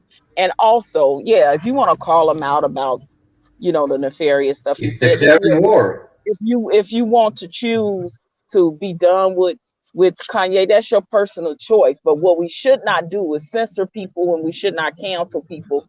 When we're talking about a cancel culture, we know that there is two communities that do that to us more than anything. So for me, as a Black woman, talking about I'm gonna cancel my brother, that's never gonna happen. I'm not gonna cancel him. Now, I don't buy his products anyway, and I don't buy his products anyway because I don't like his shoes. They ugly, and that's just with me. But what I'm not going to do because I don't like something. Right, because I don't like something he said, and I think as a right, we have a right to call him out and check him on it, and not rock with him no more if we choose not to rock with him no more. But to cancel, that's a harsh word, and I'm really kind of feeling away when I hear people say that when they continuously shut us down and cancel us. And it's two communities that we know that do that. So let's be real about that, right? We know that is the LGBT community and the Jewish community, okay? If they don't like something that you say about them, they have a problem with it. But they can, listen, all other races can say whatever they want to say about Black people, but we don't cancel them. You know why? Because we don't have the power to do it. But when people use their power to literally stop your bag, to stop your job, to stop take money away from you and your family, that is a problem. And that is one thing I won't do that. Now I will call him out on his BS. I will correct him on the things he said. But what I'm not going to is cancel the brother or censor the brother because he said something I don't like or rock with. All right, thank you. Preach, thank you. Preach. Marcus got to go, so we won't give him. Done right now. Man, what she said? You're breaking up too, also, Patrice. You're breaking up, sister. Yeah, your phone is breaking up just a bit. And that's what she said. Yeah, right, I said I'm done. I'm done for right now. Oh, all right. For right now. All right. Marcus, go ahead and get your closing remarks out so that you can. Appreciate y'all I appreciate y'all and respect everybody on the panel here. Uncle Rico, F you, hater. I'm just playing. Shout out to Brooke Clarence. Let's talk about Black Life. Rico, Big Sign Drum, Big Mike Story, Jay, Dr. Hood, Vaughn, Bigoda, OG Patrice, and New Growth. Yeah, please support all these content creators. Hit the link, like, share, subscribe wherever you see them. Leave a comment, hit the Cash App. Also, FYI, for the 4th or 5th time on the stream, there's a backpack fundraiser fund. I know Uncle Rico likes to spend his time buying bottles. It is what it is. But, you know, I digress. I'm just saying. Other than that, man, it's good hearing from some of y'all. I haven't heard from y'all in a minute. I hope y'all are doing well. Be safe. I know there's like a flu going around, a little bird out there that's passing the flu. And also be safe. The winter is here. Rest in peace to the late Kevin Samuels. Winter is coming for some of y'all. Definitely. Watch Hey, Marcus, would you also like to promote your stream on Thursday? Oh yeah. So on Jay Takashi's stream, I usually run like a chill session. Sometimes I do reactions. Sometimes, depending on the people that are up on the panel, we want to talk about a certain topic. We can talk about whatever's trending, news, politics, I don't know, relationships, just overall conversations, cultures, whatever it is. Yeah, I'm down for everything. So you can put your link.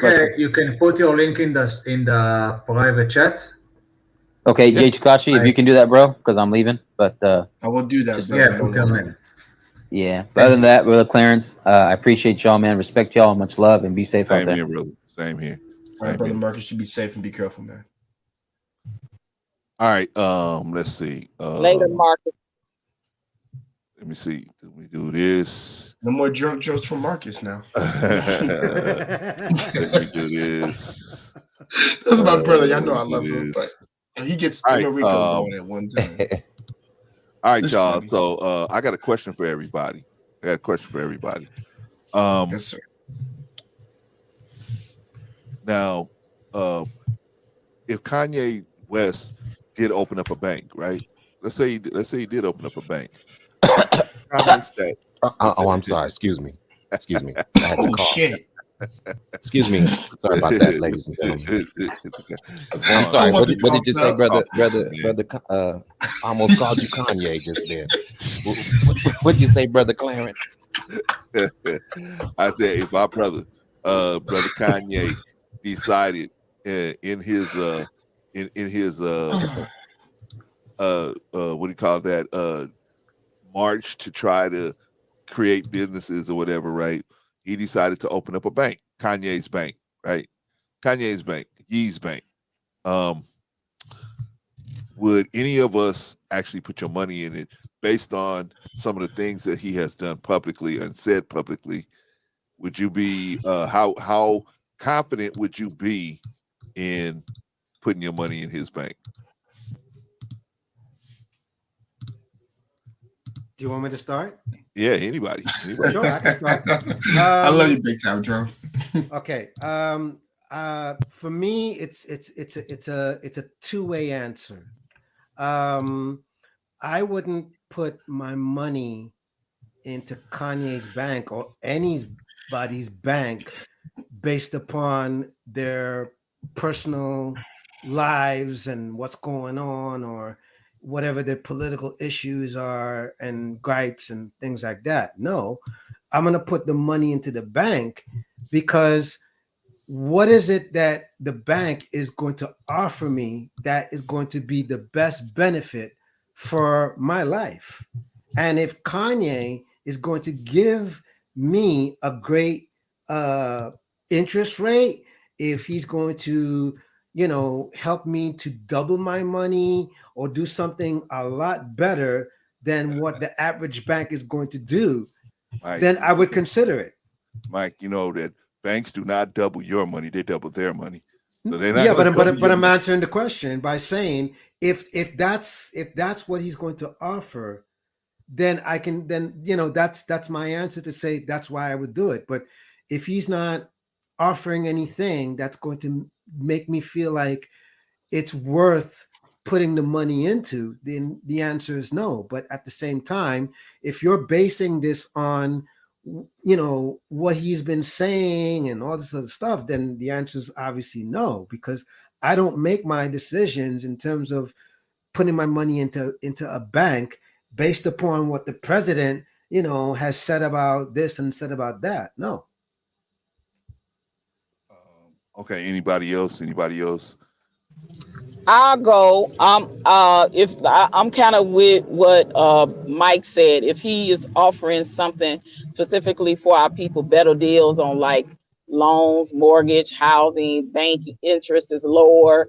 He's not charging all these fees and taxes and stuff. If we, overdraft fees like a lot of these banks are ripping us off with doing now. If the brother opened up a bank and offered us specifically something better for us, you damn right I bank with him. And matter of fact, what I wouldn't do if I banked with Chase JP Morgan, I would take my damn money out of their bank and bank with another bank because of the way they did them based off of something they said he didn't like.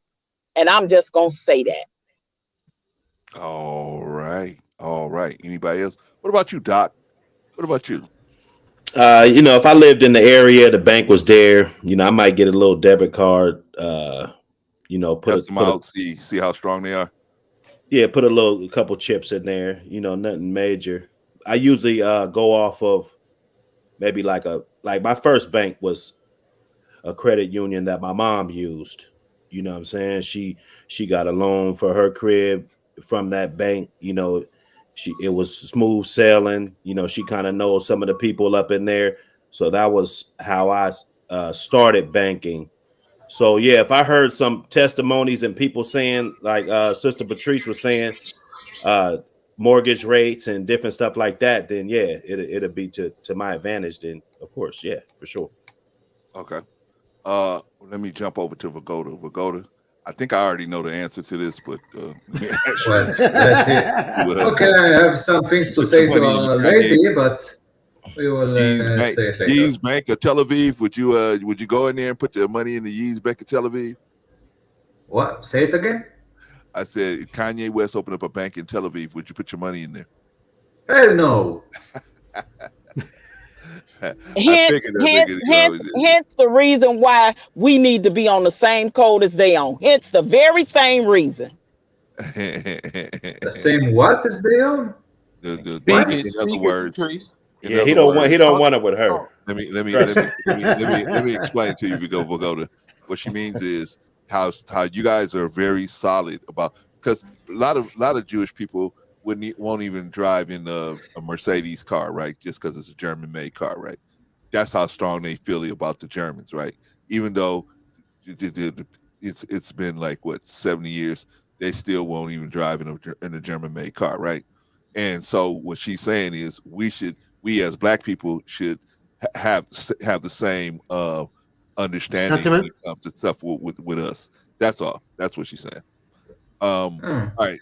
About wait a minute, let me have some stuff to say to the lady. Look, about what you said, that if something offends me, then I can what you actually said, that Jews can make it go away or something like this, like us in the gay community.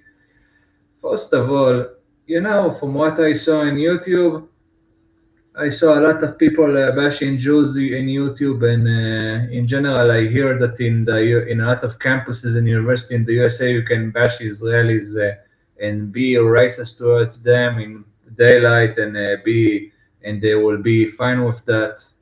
You can get that. So maybe the gay community, but Jewish community, that's no. You cannot. You can unfortunately in the USA you can get away with a lot of racist stuff. Also, no. I got to stop you right there, Vagoda. Not in the U.S. Maybe in other places, but not in the U.S. No, not in the U.S. Bro, I heard a lot of stories of Jews and Israelis that are bashed in universities, and almost one of them got lynched. University level, maybe let me say it like this: maybe at the university level, because they don't have the power structure to go with it. When you get outside of the university level and you go up to the actual where you can get a job. What do you mean power structure? When I say power structure, I mean where you actually have the ability to hire and fire people and create opportunities for other people.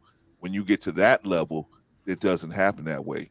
I'm just So if telling you. somebody if I come to the USA to work, if somebody will call me, let's say, a politically correct racism like Hazar, or will call me a white person, or let's see, then he can get fired. I wish.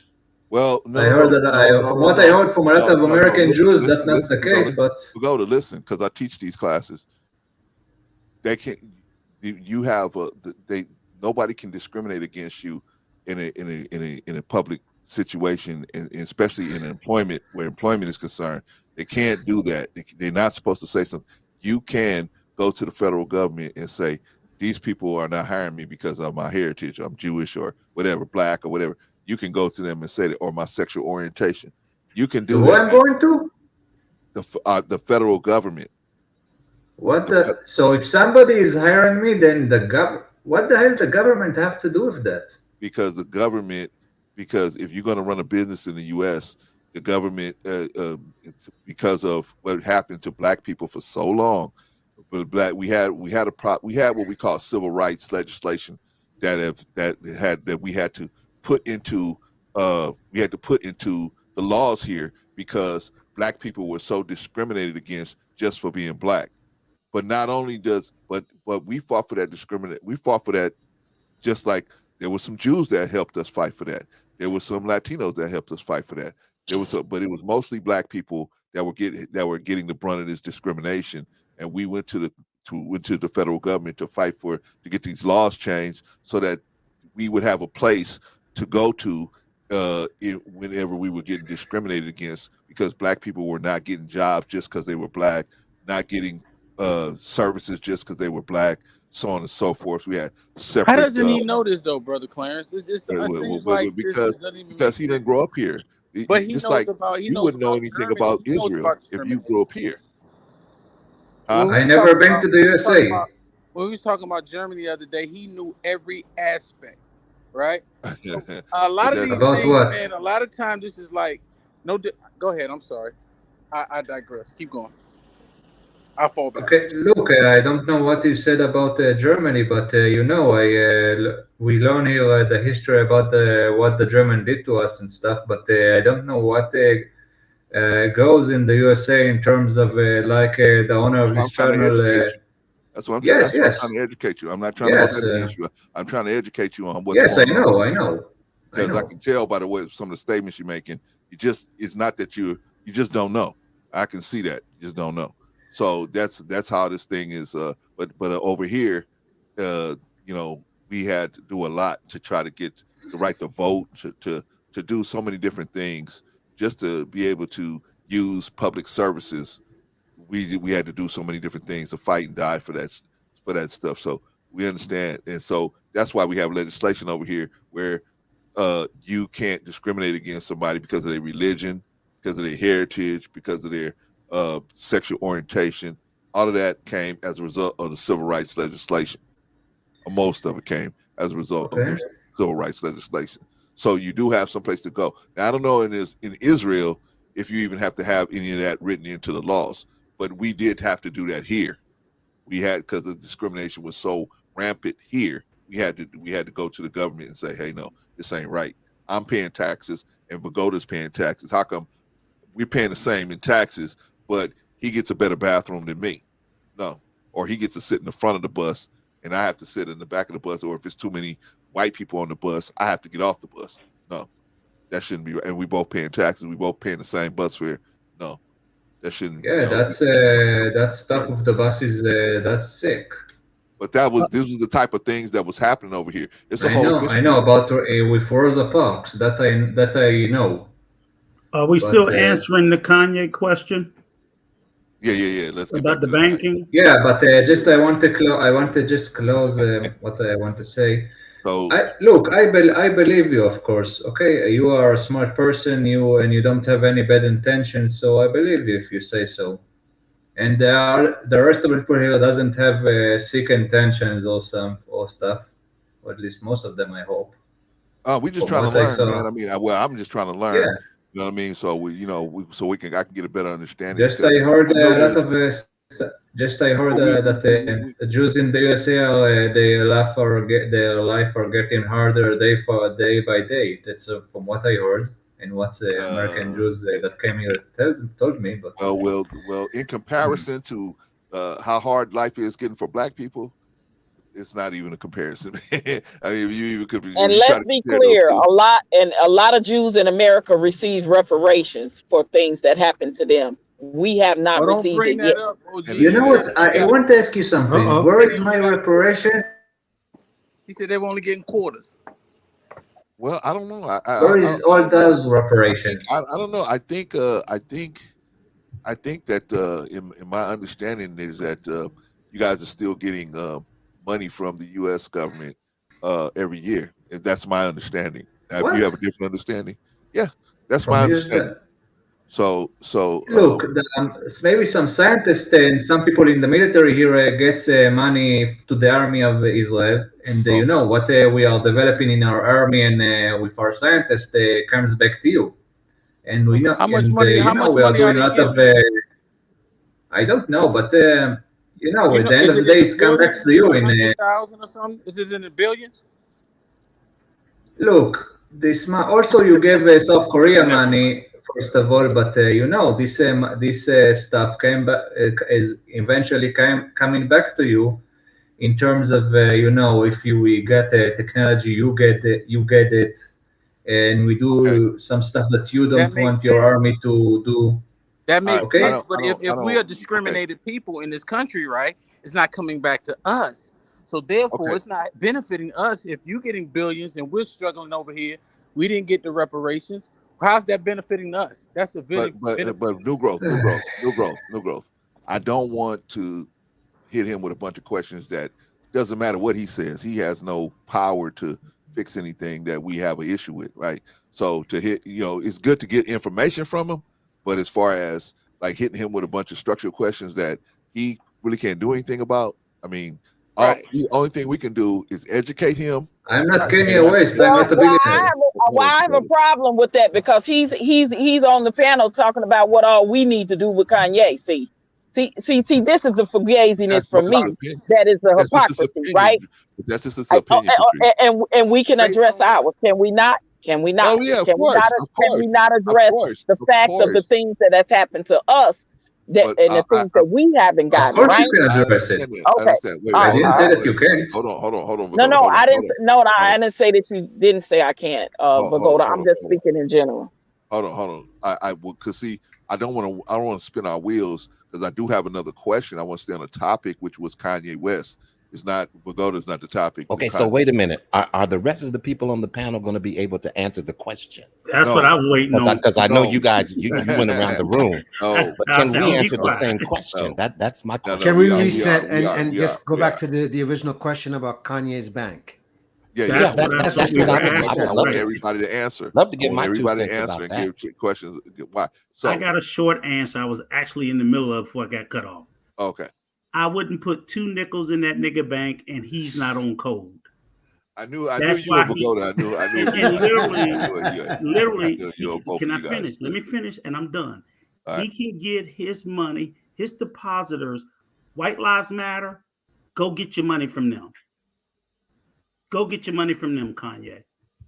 Wear your t-shirt, stand out front, and get them to come in and bank with you. That's it. Next. Okay, can I make a? I know I haven't. I kind of like butted in, but can I get 2 minutes? All right. On the whole issue. Go ahead. We'll go. And then we'll go back to Mike. Yeah. Sorry for butting in, y'all. How y'all doing? Much love. Hey. Uncle Rico. My thing is this: like, if we're in a situation where we're trying to hold this man accountable for the wrong things he say, how are we not congratulating him for the right things he said? And I talked to you about this the other day, Brother Clarence. Louis Farrakhan. And see, the reason I give analogies like this, because these are people that you and us, it makes more sense to your generation or to your sect or your religion. Louis Farrakhan said a lot of things worse than what Kanye said, in the opinion of the public. Right? Agreed. Right? So, but it wasn't canceled. We were fighting for him. Right? Agreed. But a lot of people did try to cancel him. No, I'm just saying, I'm talking about us though. Most of us. I mean, I don't know. You can ask the panel, but how many people, when they wanted to cancel Louis Farrakhan, said, "Hey, that's right, cancel him," or will we fight it in defense of what he did, the Million Man March, the Black community, all of these things that he's done, right? Because Louis Farrakhan also said some weird stuff about Rachel Dolezal. He defended her, talking about we trying to defend that system, weird stuff, right? But he my man. People say things that may not been with us, or they may say things like the brother said earlier. He told Sway how his mind wasn't there. It's okay for us to make mistakes, but if we make one mistake as a Black community, we're done. We're not holding these banks to the same accountability when they did the what you call it, when the big bank thing, when all the banks clashed, they was giving us predatory lending. We still got our money in those banks. So you mean to tell me you're not saying the same thing about J.P. Morgan? You're not saying fuck J.P. Morgan? You're not saying like who's the girl, the sister name out here in Georgia, who said if she don't win, it's gonna be the Black man's fault? Are you serious? Are you serious? That's like what Biden said. But we not saying fuck Stacey Abrams. I wouldn't vote for her if I fucking. Come on, man. It's if you don't like somebody, you don't like somebody. But we have to understand that. Where's that dislike coming so vehemently from? From a statement, from a t-shirt? I done read so many books. Like he said one time in a song, it's a book called The Color of Money. One of the greatest books I ever read. I don't know if any of y'all have read it. If you haven't, I suggest you do it. I think Yvette Carnell did a breakdown of it. I forgot the sister name who wrote it. One of the greatest books. It talked about how Jackie Robinson made the bank. That's why I know about the Bank of Italy, which is now the Bank of America. That's how I know about how Jewish people connected with the Black people when they came over here, because they were under the umbrella of our struggle to get where they needed to be, right? Do we know this? So it's a reason for the resentment, right? I'm not saying if it's right or wrong, but it's a reason. We understand it is to get to this point where we don't understand because of young guy, and he's off the chain. A lot of things I'm hearing, like the George Floyd thing, I'm like, come on, Kanye, that's what's the name talking. But in the same breath, you might say something that's right. Same thing with Rico. Sometimes he says something like, Rico, come on.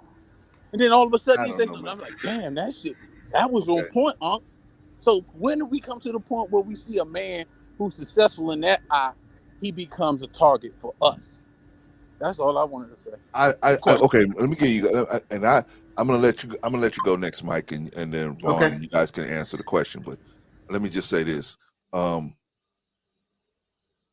don't think anybody has been that straightforward to say something like that man didn't kill George Floyd. I mean, that was pretty obvious. The video is there. And the only people that ever gave us that kind of pushback were white supremacists, right? They're the only ones that said, "Oh no, this under the law, this was Trayvon Martin was wrong, way wrong, and he should, he got what he deserved, right?" So I think that's where people are getting in, and so when you got somebody like Kanye, I think that is kind of offensive to some people, and that's where that's going. I don't think anybody, well, Rico, besides Rico, Vogoda, they probably would want him canceled. But I think most of us just want somebody to see, but he has nobody that he respects enough that's gonna pull him to the side and sit him down and talk to him. He doesn't respect anybody enough to do that. I agree with that. But who checked Louis Farrakhan when he said Rachel Dolezal, get off that sister, right? She's not a sister. Right. She was commandeering our woman for her benefit. But New Growth, you are comparing two different situations. Louis Farrakhan never said, "Oh, this person didn't die, but this way." That's a whole different situation than, "Hey, just leave this." Okay, the lady wanted to be Black. She did. She's not. Okay, just leave her alone. It's not no big deal. But as opposed to, here's a man saying that there's a man that 4 people have been convicted of killing. Well, one person been convicted, the other one's convicted of being in conspiracy with him to kill this guy, right? And it's been on in his home videotape. And you got the family and the people. The people rallied around that, and they said, "Man, some people decided, hey, I'm gonna live my life different because now I got my eyes are open to the reality of how the dangers of just being a black man walking down the street in Minneapolis, right? So my point is, but when you throw all that away by saying that is all a lie, that's well, that's the hard part. He broke it down. He just didn't say it was all a lie. I'm not going. We all seen the video. He didn't just say that's a lie. He had a theory, just like people had a theory about the World Trade Center. Like people have a theory about this and a theory about that. I disagree with his theory completely, adamantly. But that alone does not negate what other things he said. I'm gonna ask you this: you seen the whole video interview, right? Yes. Most Did of he it. say more positive things than negative things? Well, we mean positive as far as what his personal beliefs. I think he said more of he let his personal opinions be known. As far as positivity, I don't think it was a very positive interview. In my opinion, I'm just being honest, new bro. In my opinion, he could have did a lot of things, said a lot of things different. Like for example, he's saying the Jews are this way, the Jews are this way, and what I'm saying is he should say these Jews, these here, name Jew A, Jew B, Jew D, and Jew C. Those people are the people that have caused me to have issue, right? That, in my opinion, because if I let that go, then I have to let it go when somebody says some white woman gets raped by by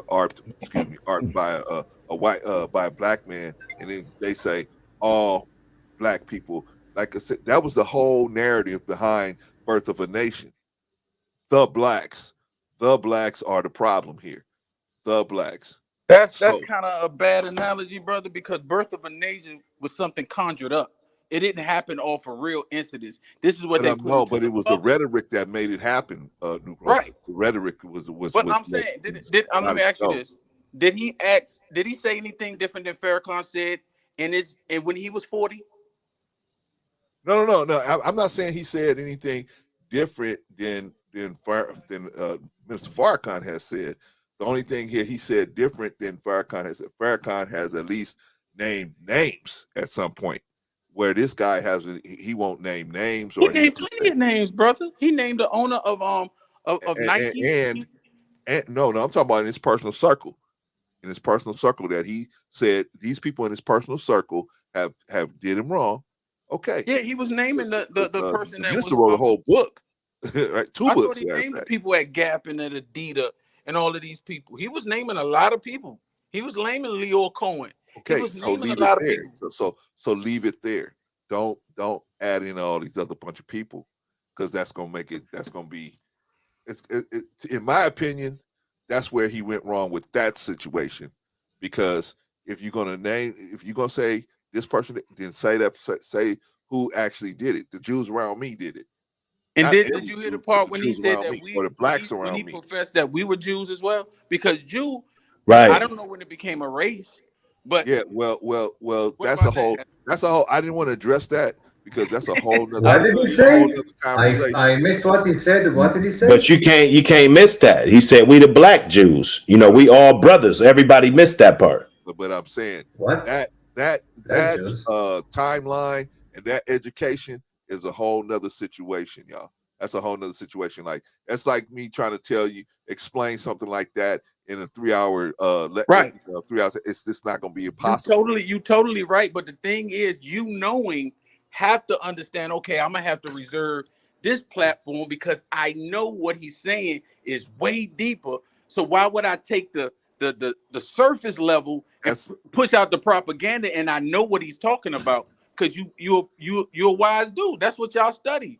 So we understand a lot of the things that's going on, even with Ethiopian Jews and stuff like that. We know the things that are going on over there. So I'm not going to touch on it, but why condemn him when he's saying some truth that nobody wants to touch? I'm not condemning him. I'm not condemning him. I'm just saying he could have said things better. You're right. I never said he's condemned. I'm saying he could have said things better. But I got other people. I gotta pass the ball, y'all, because we gotta get the thing around. I gotta get Doc's. You talked about Ethiopian Jews, And Vogoda, you already went. So let me pass the ball to Mike, and then Vaughn, Okay. then up to you. Vogoda, I'm gonna get to you, man. I'm gonna get to you. All right, Okay. Mike, would you put your Yes. money in Kanye's bank, man? I already answered that. You already answered that question. Okay, let me Yeah. move to Vaughn. Vaughn, would you put your money in Kanye's bank? No. And why not? Well, let me just say it this way. If the brother did get a bank somehow, and that was his goal to try to accomplish, I would wish him all the luck in the world. But I'm not a great follower of Kanye. And I know many people are, but no, I would not. I wouldn't trust my money there. And hey, that's just me. Okay. He has a right to say and do what he wants to do. And I feel like I have the same right, respectfully. Right. No, I just would not do it. Can I ask you a question, Mr. Vaughn? Sure. Like, so who do you feel comfortable giving your money to? Who have you studied? Like, let's say, I'm not going to say what bank you in now, but who have you studied enough to say, I'm comfortable putting my money in there with them? I'm not comfortable putting my money in any bank. I'm taking a chance doing that. You see what I'm saying? That bank could fold and do any type of thing. But when you're literally on display with your whole life and everything that we can see that you do and say, and some of these things are just a little bit unstable as far as I'm concerned, and some of the viewpoints I don't agree with. No, I wouldn't support that. And I don't know why I should sit here in a sea of people and feel like I'm the odd person out because I would not put my money in Kanye's bank. That's the way you feel, Brother Vaughn. We're not making you feel that way. I hope we're not. But No. I'm just saying. I'm saying in general. I'm saying in general. But Brother Vaughn, let's be clear on something, okay? What Brother Clarence is asking, this is not about a right or wrong answer. Let's be clear on that. He's just I'm very asking, clear on that. right? So I'm saying this to say you don't need to defend your position. You're just saying, hey, well, look, I don't want to do it. Initially, and here's my reasons. Said, end of story. Well, hold on. Initially, I said no, and I was fine with that answer. Right. Brother Clarence wanted to ask me, well, why? Right. Can you go into more detail? So that's why the detail, because I really don't have to defend it. My answer was just no. I could have left it like that. Yeah. Well, that sound. I mean, I hear what you're saying. That wasn't Clarence. That was me, Brother Vaughn. That was well, whoever it was. Yeah, but, it wasn't like you see. It seems like it kind of gets a little defensive. I'm not. And hold on, let me finish. Well, I'm very pissed off. Listen, I'm not going to lie to you. I'm very pissed off. You're not going to let me go right ahead. Go right ahead. All I'm saying is because you're saying I don't have to defend myself. This is a talk show, so we're asking questions to get to the point. It's not like we come on here and just say, "Hey, I won't do this." Period. Bang. Boom. Don't ask me no more. If that's the way you feel, okay, we won't ask you no more. I was just asking you from a standpoint to put it in some type of spectrum, like, hey, are we holding other people to this same accountability? Well, are we holding these banks actually, that I think I did answer your question. Hold on. Are we still holding these banks that we know that studies have shown that they charge higher rates, that they will not give us loans? And when we do these things, I'm not saying give your money to him. Cool. But I'm just saying, what justifies others who have shown on many occasions how they robbed us, but we would trust them more than somebody who may say some things that we disagree with? Well, like I said earlier, I don't trust anybody with my money, but it just so happens I do have to put it in the bank. I don't know if the bank is going to fold. I didn't do a whole bunch of research on the bank that my money's in. You see what I'm saying? But at the same time, if your name was Hitler, and I know what you're about, then I'm not going to put my money in that bank. All right, y'all. That's basically what I'm saying. I feel you. All right, y'all. Let me answer Sister Annie's question real quick. First of all, did everybody answer the banking question? Did everybody get a chance to answer that question? Because I got another question. So. Okay, everybody answered the question. Okay, let me answer. Let me respond to Sister Annie. Sister Annie said, "Brother Clarence, is there anything you feel he said that was positive or correct?" Oh, I feel like he said a lot of things that were correct. I just feel like he said some things that was not. It was the wrong forum to discuss them. Like, for example, the Black Jew thing. That was just a wrong forum to discuss it. You don't discuss something like that over alcohol and all the environment that was. And in my opinion, it was the wrong environment for how he went into some of the stuff he went into. Right? I disagree with the George Floyd thing. I disagree with a couple other things he said. But I have a question. When you say Black Jews, who exactly you are talking about? Ethiopian Jews, or you're talking about some other Jews? Israelites. We're talking about the Israelites, but that's a whole nother conversation. Those clowns. Oh boy. Okay. You see, Well, you see that? You see what I'm saying? You see what I'm saying? You see what I'm saying? That crazy cult are just a bunch of crazy clowns. We're gonna address Let's that. stay on later. topic. Let's stay on topic. Wait, yeah, because we don't want to go off on that tangent right now. Well, Brother Clarence, can I, Brother Clarence? Oh my Is God. that we demand the same type of respect from him, right? Exactly. Because a lot of things that be said undercover. We're not so all we want hold is the same on, y'all. respect. That part. Hold on. Everybody, take a deep breath. Okay, Vagoda, can you hear me? Yeah. Okay. Well, I know you may disagree with the Israelites, but what we want to do is we want to be respectful to everyone, right? Because I think at least I try to show you as much respect as can be given to someone, right? And I want you to do the same for us. Even if you disagree with someone, we just want you to be respectful. Okay. You can say, I disagree with those guys. I don't agree with that. That doesn't make sense Okay, to but me. why you think they are Jews? Well, like I said, we can get into that. We can get into that another time because we don't have time to go into what led us to that. What led us to that understanding right now.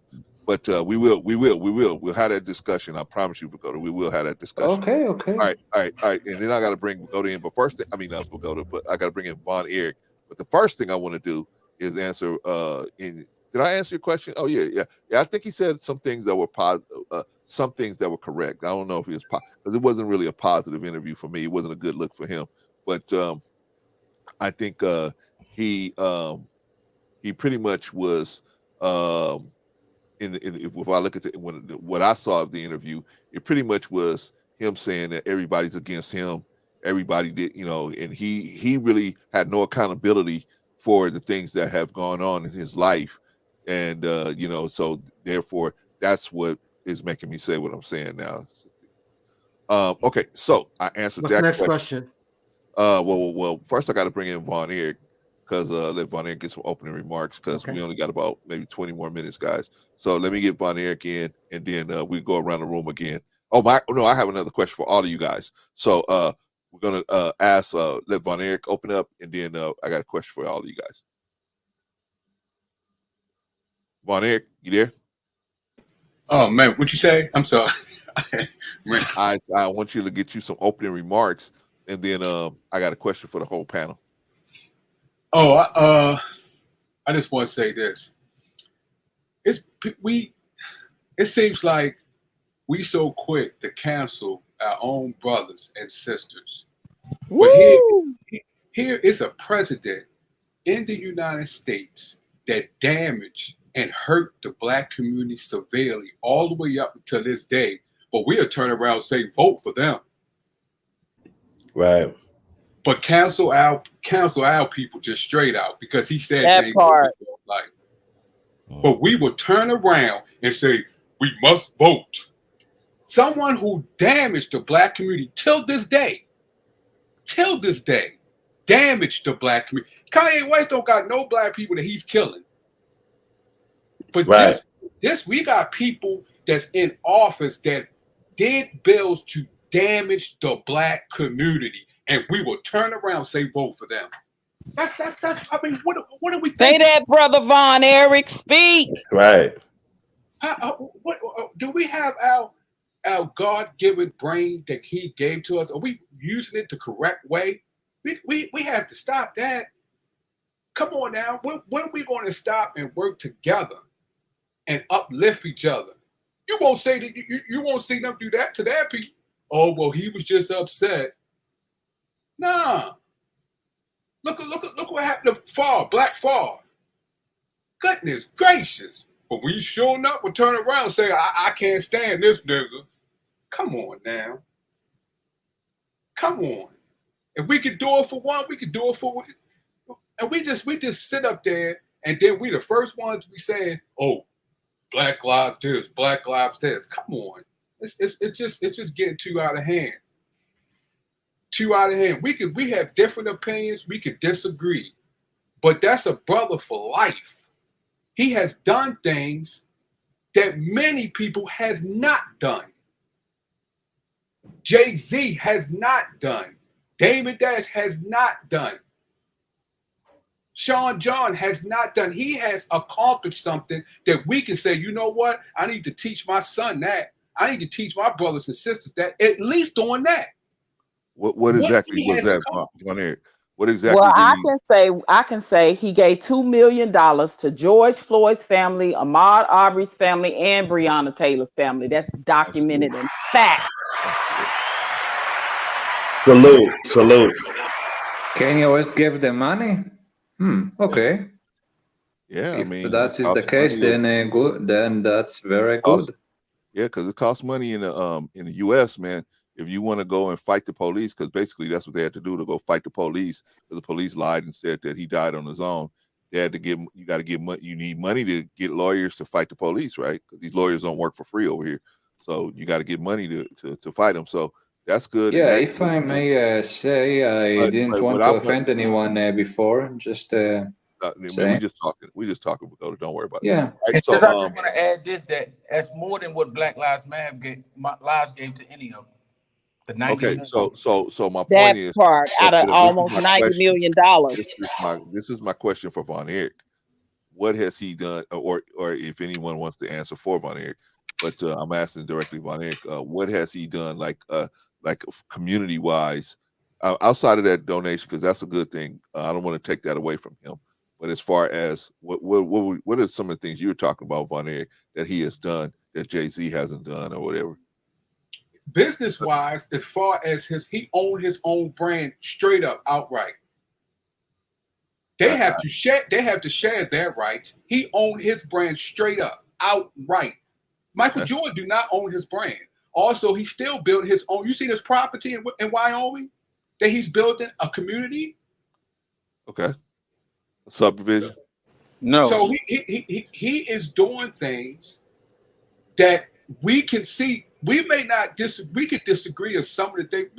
We all don't agree on everything.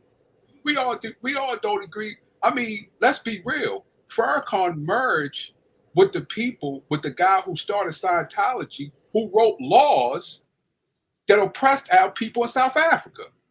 He merged with them. He didn't take the $1 billion from Gaddafi, but he took the $1 billion from Scientology, who's 80% white.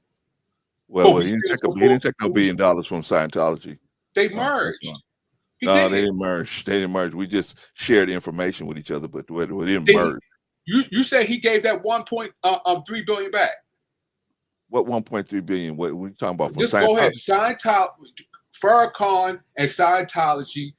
Farrakhan took 1.3 billion from Scientology. They merged. They do Dianetics. They do Dianetics in Nation of Islam now. No. You can do it, but it's not required. It's not required to do that. But they started doing it after they merged with Scientology. I'm listening to somebody who was there. We didn't merge with them. We just sharing information with them. Now they want to share some of their facilities with us and share some of their information with us. We took it. But okay, did Farrakhan take the money from them? No, not as far as I don't know nothing about no million. Yes, he took $1.3 billion. It's 1.3 billion. It's about 1.2 billion dollars. I know that Gaddafi was trying to give us. No, he didn't take that. He took no. It's not. He didn't. No, it's not. He didn't take it. The government would not allow the transfer to go through. Well, it depends on who you talk to, because Wesley Muhammad said he told Gaddafi no, he didn't want it. So it depends on who you're talking to. Well, maybe he shut it down after the government. Right. He was going to get the money. Now the government didn't allow Gaddafi. Didn't allow Farrakhan to. That's what I believe that too. That's what the group was. But it depends on who you, because Wesley Muhammad said that Farrakhan said that he didn't take it.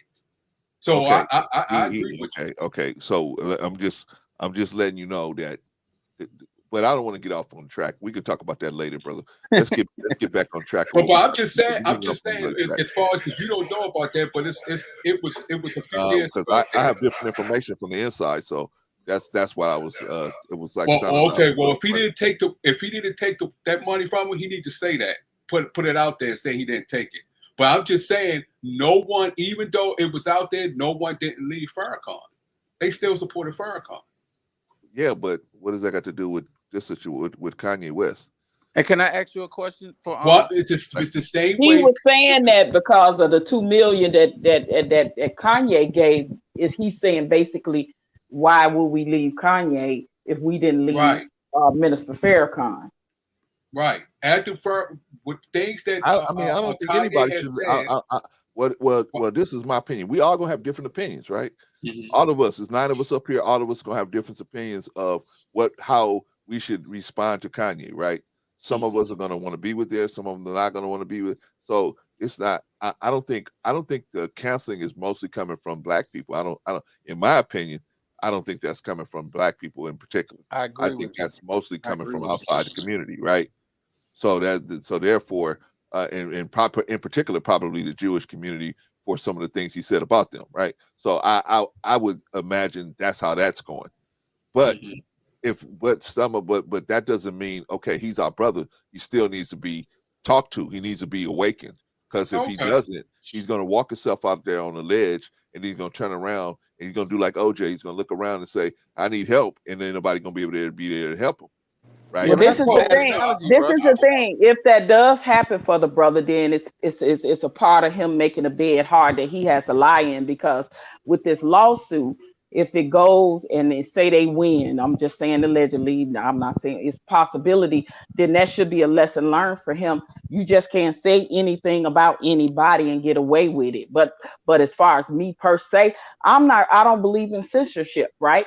Like, and as our First Amendment right, we say what we want to say, but then we have to also deal with the consequences behind what we say. So whatever those consequences will be for him will be, and that's cool. And I'm cool with that part. But I'm saying we as a people, as a culture, Black people should not be talking about censoring the dude and canceling the dude. That's what I'm saying. Well, I don't think. Hold up. Is y'all talking about? Okay, well, let me just say this real quick. I just want to say who was suing them? Are y'all talking about Flair? Go ahead. No, George Floyd's mother. Is he the only one is he the only one that they suing? Is him, just him?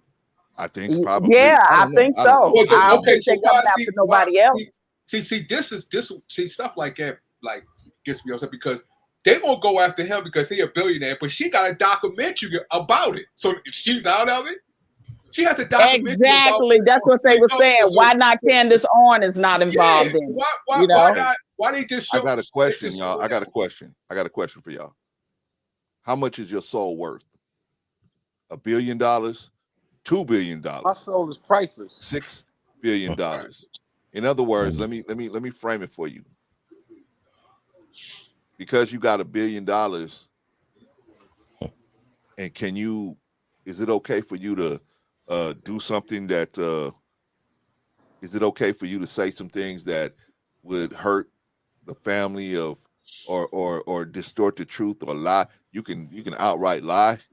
And because I did, I got a son, I got a younger son that I constantly got to do this reminder to. This son will say, well, I said, hey, did you do the dishes?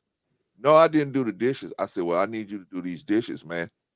You're a grown man, dude. I need you to do these dishes. If you're going to stay here, you're going to have to do these dishes. That's it.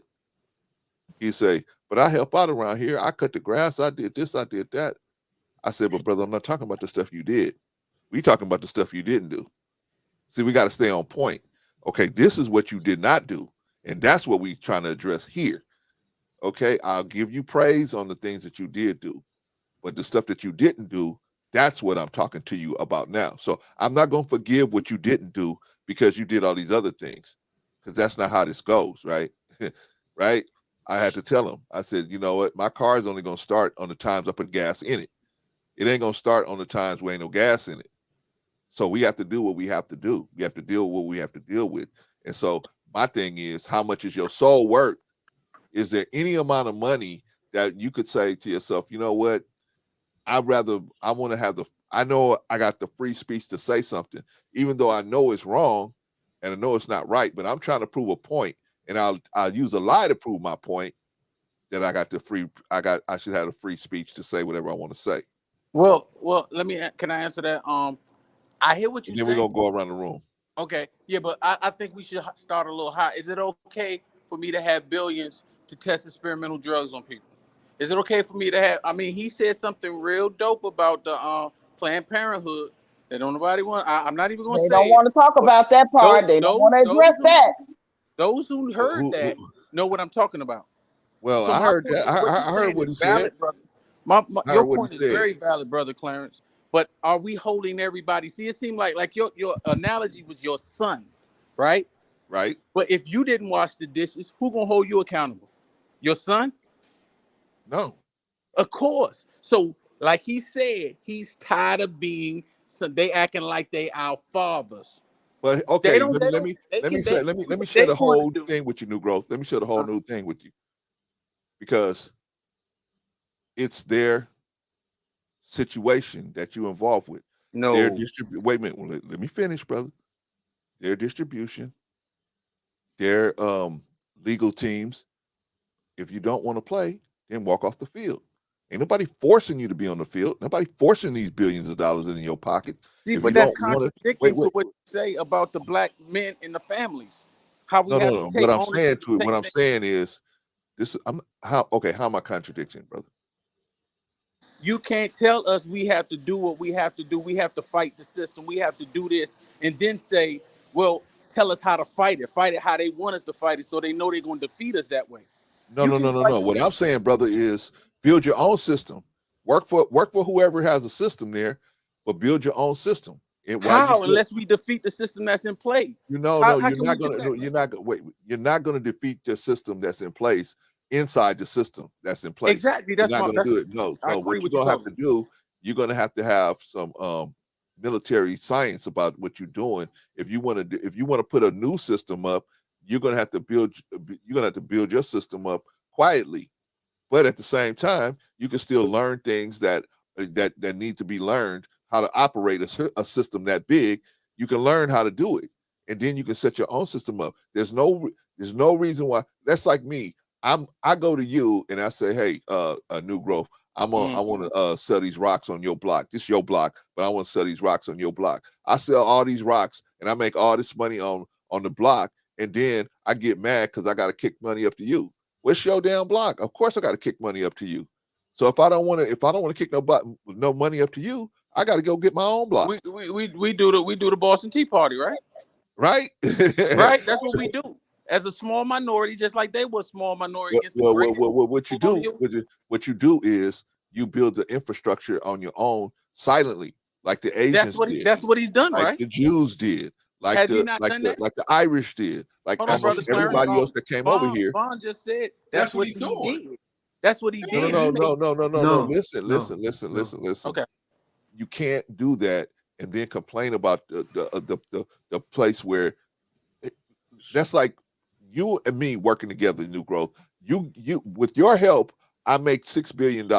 And then I come out and say, New Growth, man, damn, him and his whole family, they're the reason why I got problems. That's the American way, and expect you to still want to do business with me. That's all I'm saying. That's the American way, though, right? That's the American. We agree that that's the American way. Yes, when the Pilgrims came here and they fed them, all of a sudden it was manifest destiny, right? They didn't kick nothing back to the natives, right? Come on, we know the truth. But what I'm saying, you're right. That was a whole nother issue. But what I'm saying is, in this power structure, in the structure that's up here now, you know how the game is played, especially if you got billions of dollars. You don't get billions of dollars by accident. You know how this game is played. And if you really have an issue with this game, don't try to make somebody change their game. You go and set your own game up, right?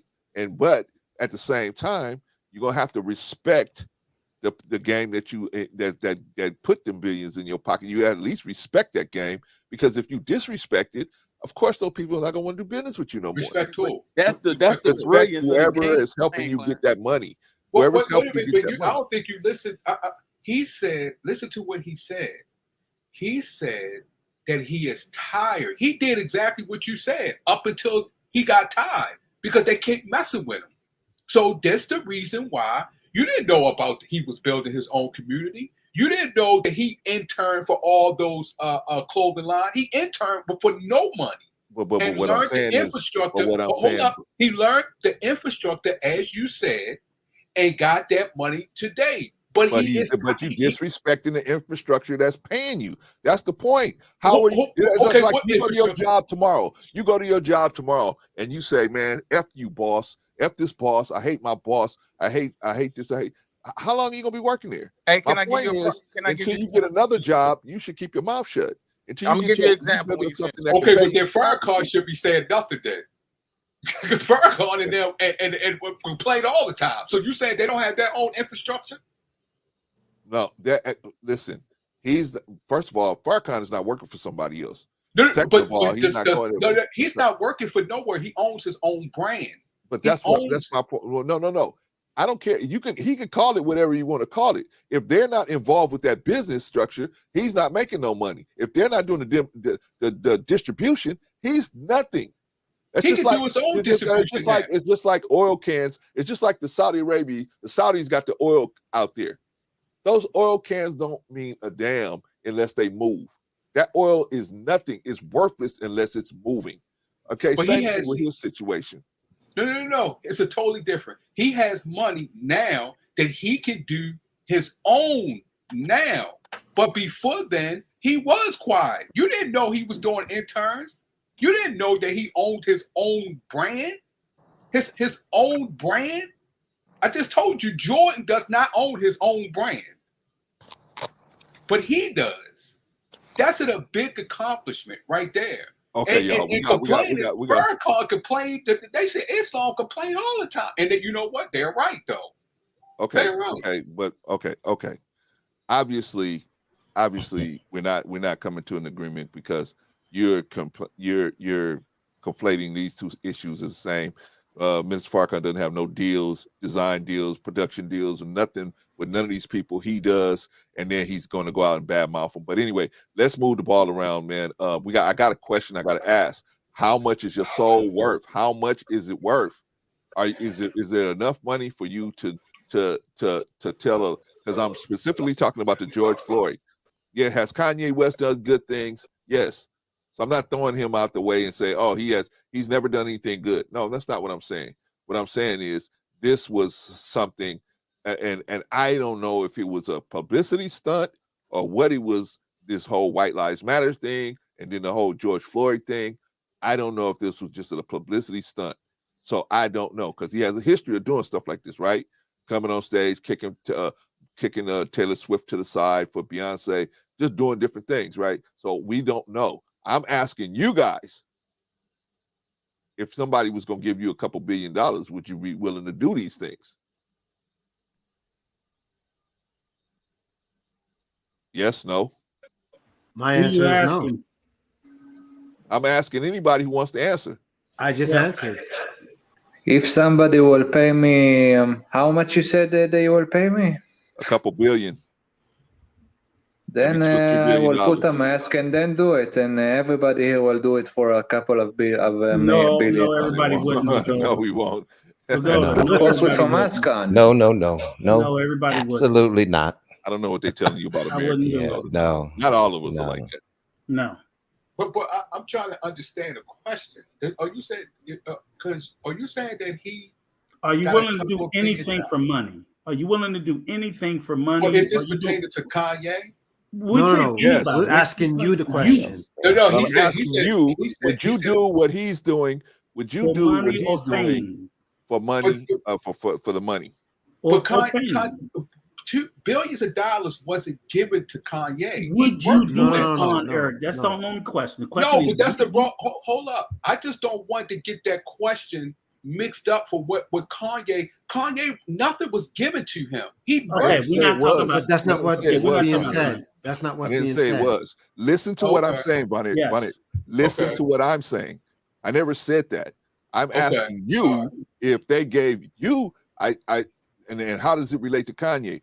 He has this money, and he and he did do a lot of different things with these people, right?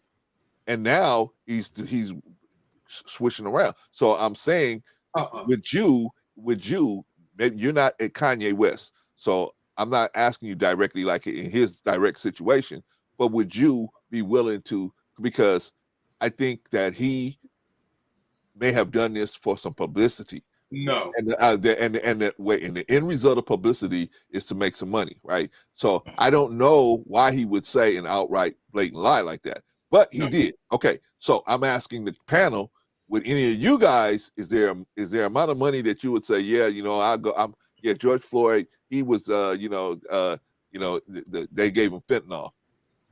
Is there any of us that would do something like that? My answer is no. No. And my answer is no. Absolutely not. Absolutely my answer not. is no as well. wouldn't Absolutely not. No, I wouldn't turn. No, in that way, as far as that question, as far as the George Floyd, no, I wouldn't do that. Okay, so that's what I'm trying to get to, is because, see, ultimately we're talking about Kanye West, but ultimately we're talking about us as a group and how we would handle things. And but so ultimately the question comes down to is that it's about decency.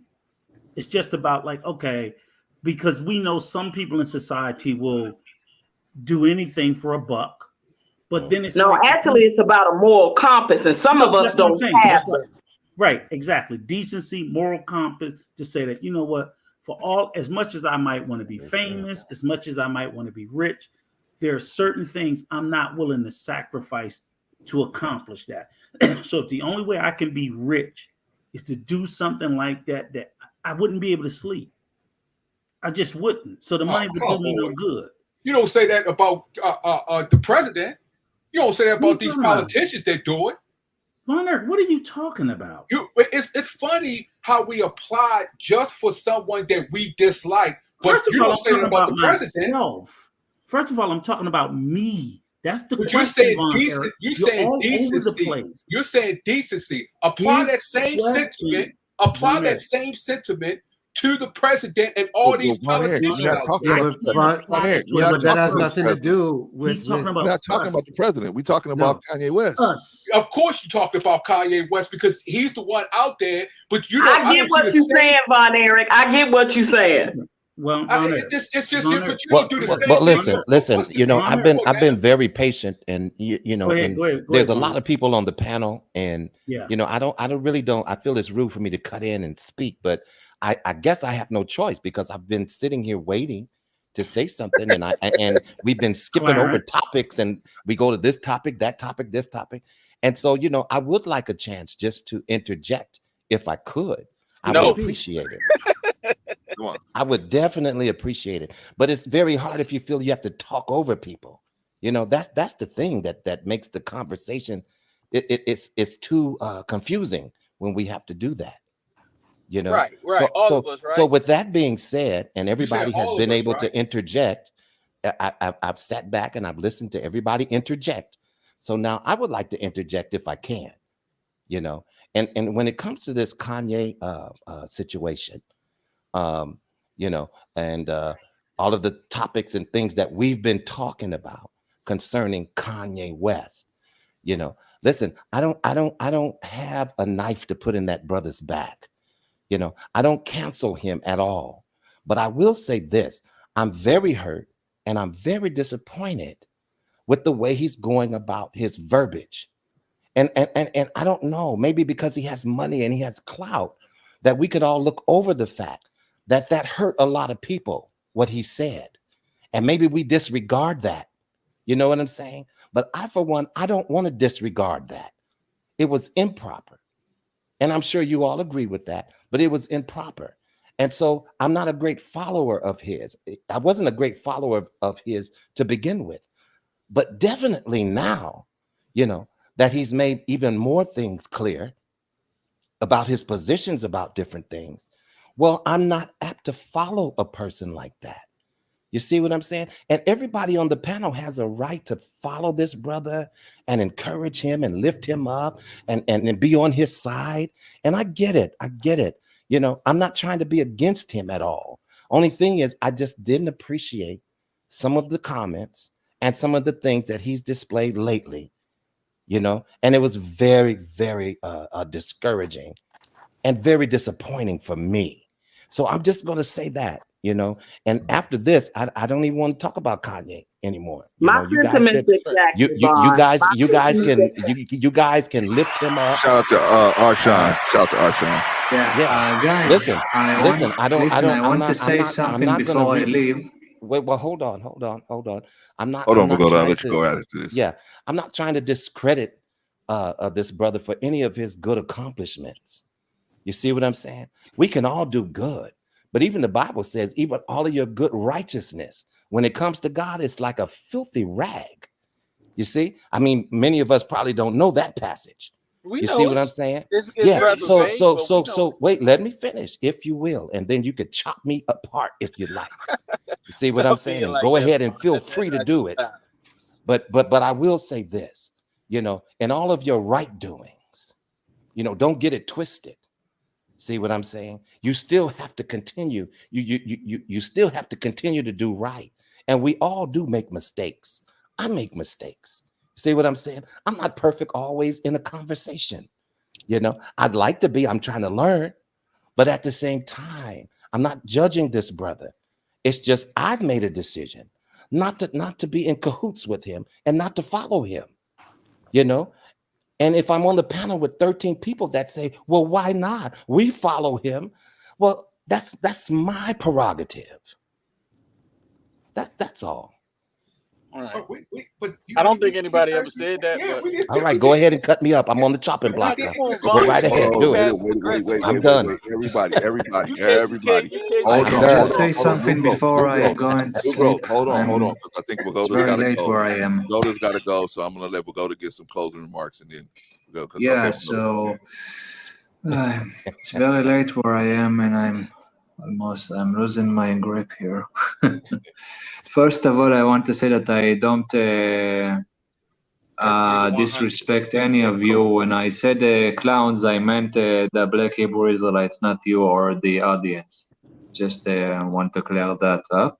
Yeah, but we don't want to offend anyone, Pagoda, even if they're not here. Okay, I know. Yeah, I know Israelites. I know them. You know, come on now. And like the owner of this channel said, we will talk about it another day. In any case, somebody said there, I forgot his name, that about the Ethiopian Jews, something going on in Israel with the Ethiopian Jews or something. I don't know where you get that stuff, but nothing's going on. Also, you know what? It's a good coincidence because I want to show you something. I want to show you what the shirt that I am wearing right now. You see the shirt? Yeah. What does it say on it? That shirt is of Avram Mengistu. Okay. Okay. That was from a few years ago of a protest of Ethiopian Jewish protest that I've been in. Okay. Okay. So before somebody here says that I'm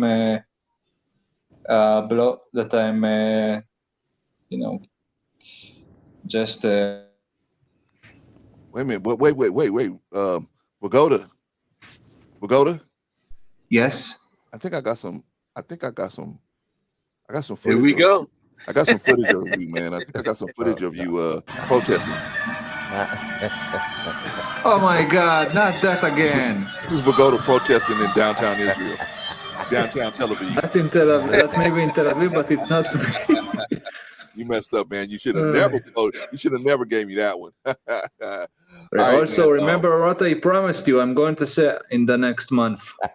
All right, brother. All right. Yeah. In any case, I'm going to sleep. Good night. All right, brother. Take care, brother. But it's a lot of things over there. It's a lot of articles over there about the Ethiopian Jews. But but not just the Ethiopian Jews. remember, if anybody don't remember, I think Audrey Patrice might remember. You remember back in hold on. You remember back in the 1960s, there were blacks here that was Jewish and did the voyage. They went to Africa and they ended up in Israel. Do you know? Because he said, as far as you were saying, that he didn't know things about racism. They are being discriminated in Israel till this day. I know this, but see, that's a see. And Vaughn, to answer your question, absolutely, and that's a conversation he and I had before that almost got heated. See, I know the truth about it. We didn't have time. But see, for me, I get it, bro, Clarence. But the part for me is he comes up here and say the things that he say about black people, his Hebrew Israelites, and our race of people. But soon as Kanye speak on theirs, do you see the results? Do you see the hypocrisy and what gets done? That's why I'm saying we need to be on that same kind of code. Like up here defending the brother, good, bad, ugly, or indifferent. We need to do that as a people. No, we need to defend right, Patrice. If he's right, I just wanted to say that too. Right, yeah, we need to defend what's right. You're interjecting, Vaughn. You're interjecting, Vaughn. But I'm talking about the rightness that I'm talking about the rightness of free speech, regardless if we like what he said or not. Right. He had a right to say it. Why is it that when he have a right to say it and express his free speech that he just spoke of up there, it's not the same kind of reaction? You see what I'm saying? That's what I'm talking about. Well, you know, that's a good question. So if he says something that's offensive to me, I'm supposed to just say, well, wow, because he's a black person, I should just go along with it because, because he's Kanye West. I mean, I'm just saying, what are we talking about? No, he could have been he could have been an everyday black man. But I'm just saying, it seems to me that as soon as you say something, when we speak and hold each other accountable, they have a problem with that. We have a problem with each other when we hold each other accountable. Right. Can I speak? And to me, that's a bunch of bullshit, man. You're next, Rico. Why is that? That's what I want to know.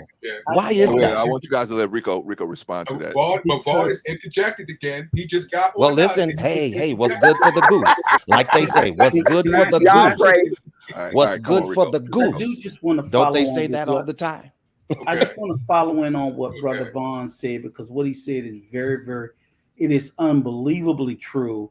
And I think I had a conversation earlier with Clarence about it in particular. And I know we always say these things about the LGBT community and the Jewish community being on code. And I believe that. I agree with you guys 100%. And I had told Clarence, I said, but one thing that I think we keep leaving out of the conversation, so that even if you are a Jewish person, the Jews are so much on code that if you are a Jewish person that speak against the Jews, they shun your ass. They do. That's what they do. They don't allow you to be of their tribe and speak ill of their tribe. Same thing with let me finish. Okay, because we got to be honest about it. The same way with the LGBT community. You can be gay, lesbian, trans, whatever. But if you out there slandering that community, they shun your ass. You're right. Some of them don't acknowledge their own. I get that, and we could do the same thing, but that's different from canceling. But that's different. But let me finish, Patrice. Let me finish though. But I'm saying that's what Vaughn is talking about. Again, I'm not upset. As you saw, I ain't said nothing about what Kanye said about the Jews. That ain't my fight. My issue is what he's been saying about us, that we keep taking, that I'm fucking tired of. The White Lives Matter. I get that. The Harriet Tubman, the George Floyd. Every issue I got with him ain't about them. It's about fucking us. And I'm sorry. If he was white, we would have. Oh my God, I don't even want to talk. And justifiably. But I'm like, we can't keep. I ain't gonna keep letting you piss in my cereal just because you black. That's crazy. I get that, bro. I understand your stance in that. I'm saying I agree. I agree 100. So in your own stance of how you feel about that, you have a right to say, I'm done with Kanye. You do, but we should not be as a community or culture of people be talking about all together, let's cancel this guy. When you talking about taking food out of his mouth, and I know he's wealthy, but when they cancel you in Hollywood, you get no more gigs. You can't do nothing. That's what I'm talking about, that we should not be doing to that man or nobody else. So, but let me ask you. Okay, so if I could, because I hear interjection going on. If I could, very quickly, if I could, very quickly, if that's the case, then we should be. Listen, if that's the case, then we should be able to govern what comes out of our mouth instead of fussing about the consequences that we have to take behind what we said. Let's think about what we say first before we just outlandishly, piss on a whole group of people. Okay, go ahead. I agree. What he said was nefarious about. Well, that's all I'm saying. That's all I'm saying. And the white lives matter. I agree. So if he has to argument pay, about that, but because that's all I've been saying. As a community, if he have to pay a price for that, then he need to pay a price for that. Because yes, I don't agree with that, but I'm talking about the grandeur scale of what they're doing to this man. That's what I'm talking about. Yeah. We shouldn't get behind that. We shouldn't get behind that.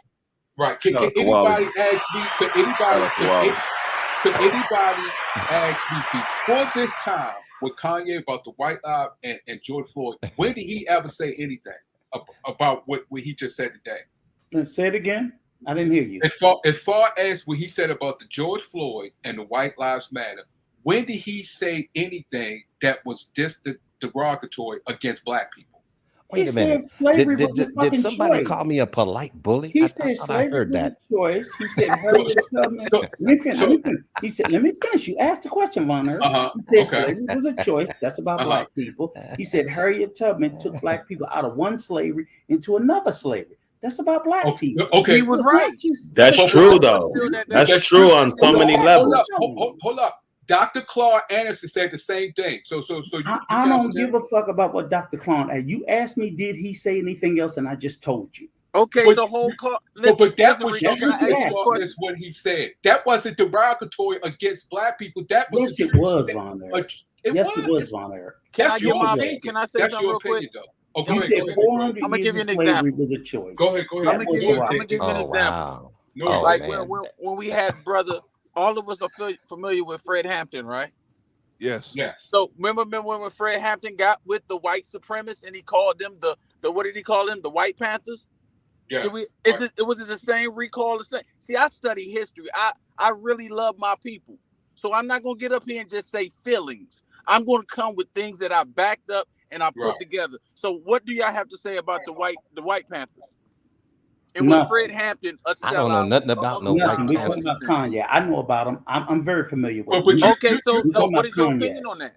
We talking about Kanye. I don't have no opinion. No. We talking about Kanye. That's why I don't want to talk about that. There you go. I'm done. I don't even need 2 minutes. If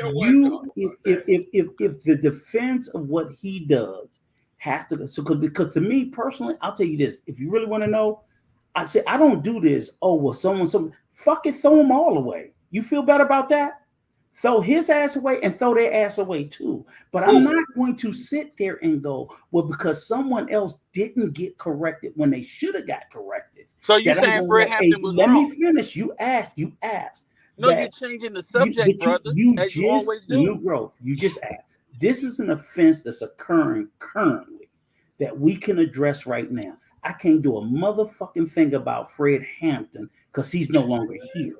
It's an analogy. History. We do not exist without history. Sir, I'm done. I'm done. You want to have a conversation? I don't want to have a conversation because you keep negating me.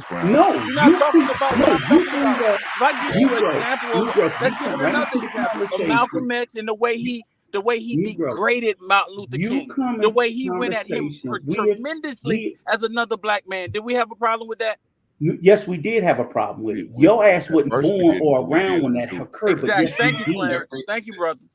There was a lot of people. But my whole point is we're talking about this man today who's talking about degrading a fucking George Floyd and the shit that he's saying right now. And then what you do is you bring up the ghost of the past to deflect from this shit. I bring That's up crazy to me. history. What are you talking about? The ghost of the It's past? because Bruh, he's I'm dead. done. There's nothing Y'all we have can a good do night, about man, that. because this is a bunch of bullshit now. It's getting to become I bullshit didn't see now. the same thing with It's Michael bullshit. Jordan said. I didn't see the same thing with Michael Jordan said the Republicans buy shoes Because y'all too. didn't see I it, didn't it see. didn't I exist. didn't see the same sentiment or the same anger when people when Michael Jordan said the Republicans buy Jordans too. When they were saying some bad things about black people, but you still went and bought Jordans. You still Not go me. buy Nike. Yes, but you did you say anything? The way Did you I was say pissed anything? about Kanye, was you angry about that? Say what?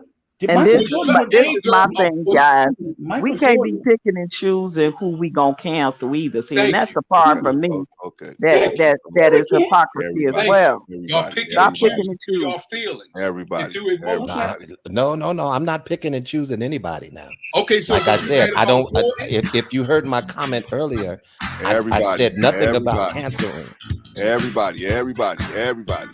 No, I'm not talking about cap. I'm talking about your anger, your emotions. Was your Vaughn. emotions the same way with yeah, Jordan? Vaughn, Listen, Vaughn. I don't even know that story. Basically, I'm talking Exactly. about what But we're since you talking know this, about right now. And but see, if I was that's the informed thing. about it, I may feel some type of way And that's about the it. thing. You But the should point educate is, we're yourself talking. and But stop going hold after. on, brother. That's Hold on, a brother. child right there. But we are That's talking your about that's this a topic your right child now. right That's there. the point. Wait, Why hold why on. do we Gentlemen, keep gentlemen, why do we gentlemen, keep going That's your backwards child. instead of talking Gentlemen, about the gentlemen, topic at hand? Kanye. Gentlemen. Okay, this is what we got to do. I'm sorry, Vaughn Eric, I had to do that to you, man. But we have to close the show down, man, because we have 4 hours now, and it's a good conversation, good topic, good conversation. However, we got to stop. We keep jumping from topic one thing to another thing, and we're not actually. We kind of spinning our wheels on the real topic, which is Kanye West and some of the things that he said. Should some of this stuff be corrected? Right? Say thank you, Annie. All right, so this is what we're gonna do. We're going to have some closing remarks, and everybody gets 2 minutes to close it off. Now, if any of you guys want to discuss this any further, just let me know. Just drop me a line and say, hey, we want to discuss further. We'll put the conversation together. We're definitely gonna put the conversation together with Pagoda on the Black Jew, the Hebrew Israelites. We'll put that conversation together. But today it just wasn't the day, man, because that's we can't even get the Kanye situation right, let alone try to. That's 10 levels deeper than this situation here. All right, so let's go through it, and let's start with Big Mike. All right. So first of all, as always, Brother Clarence, thank you for letting me come on up and speak, and always good to see you. And by the way, shout out to the panel, shout out to the chat.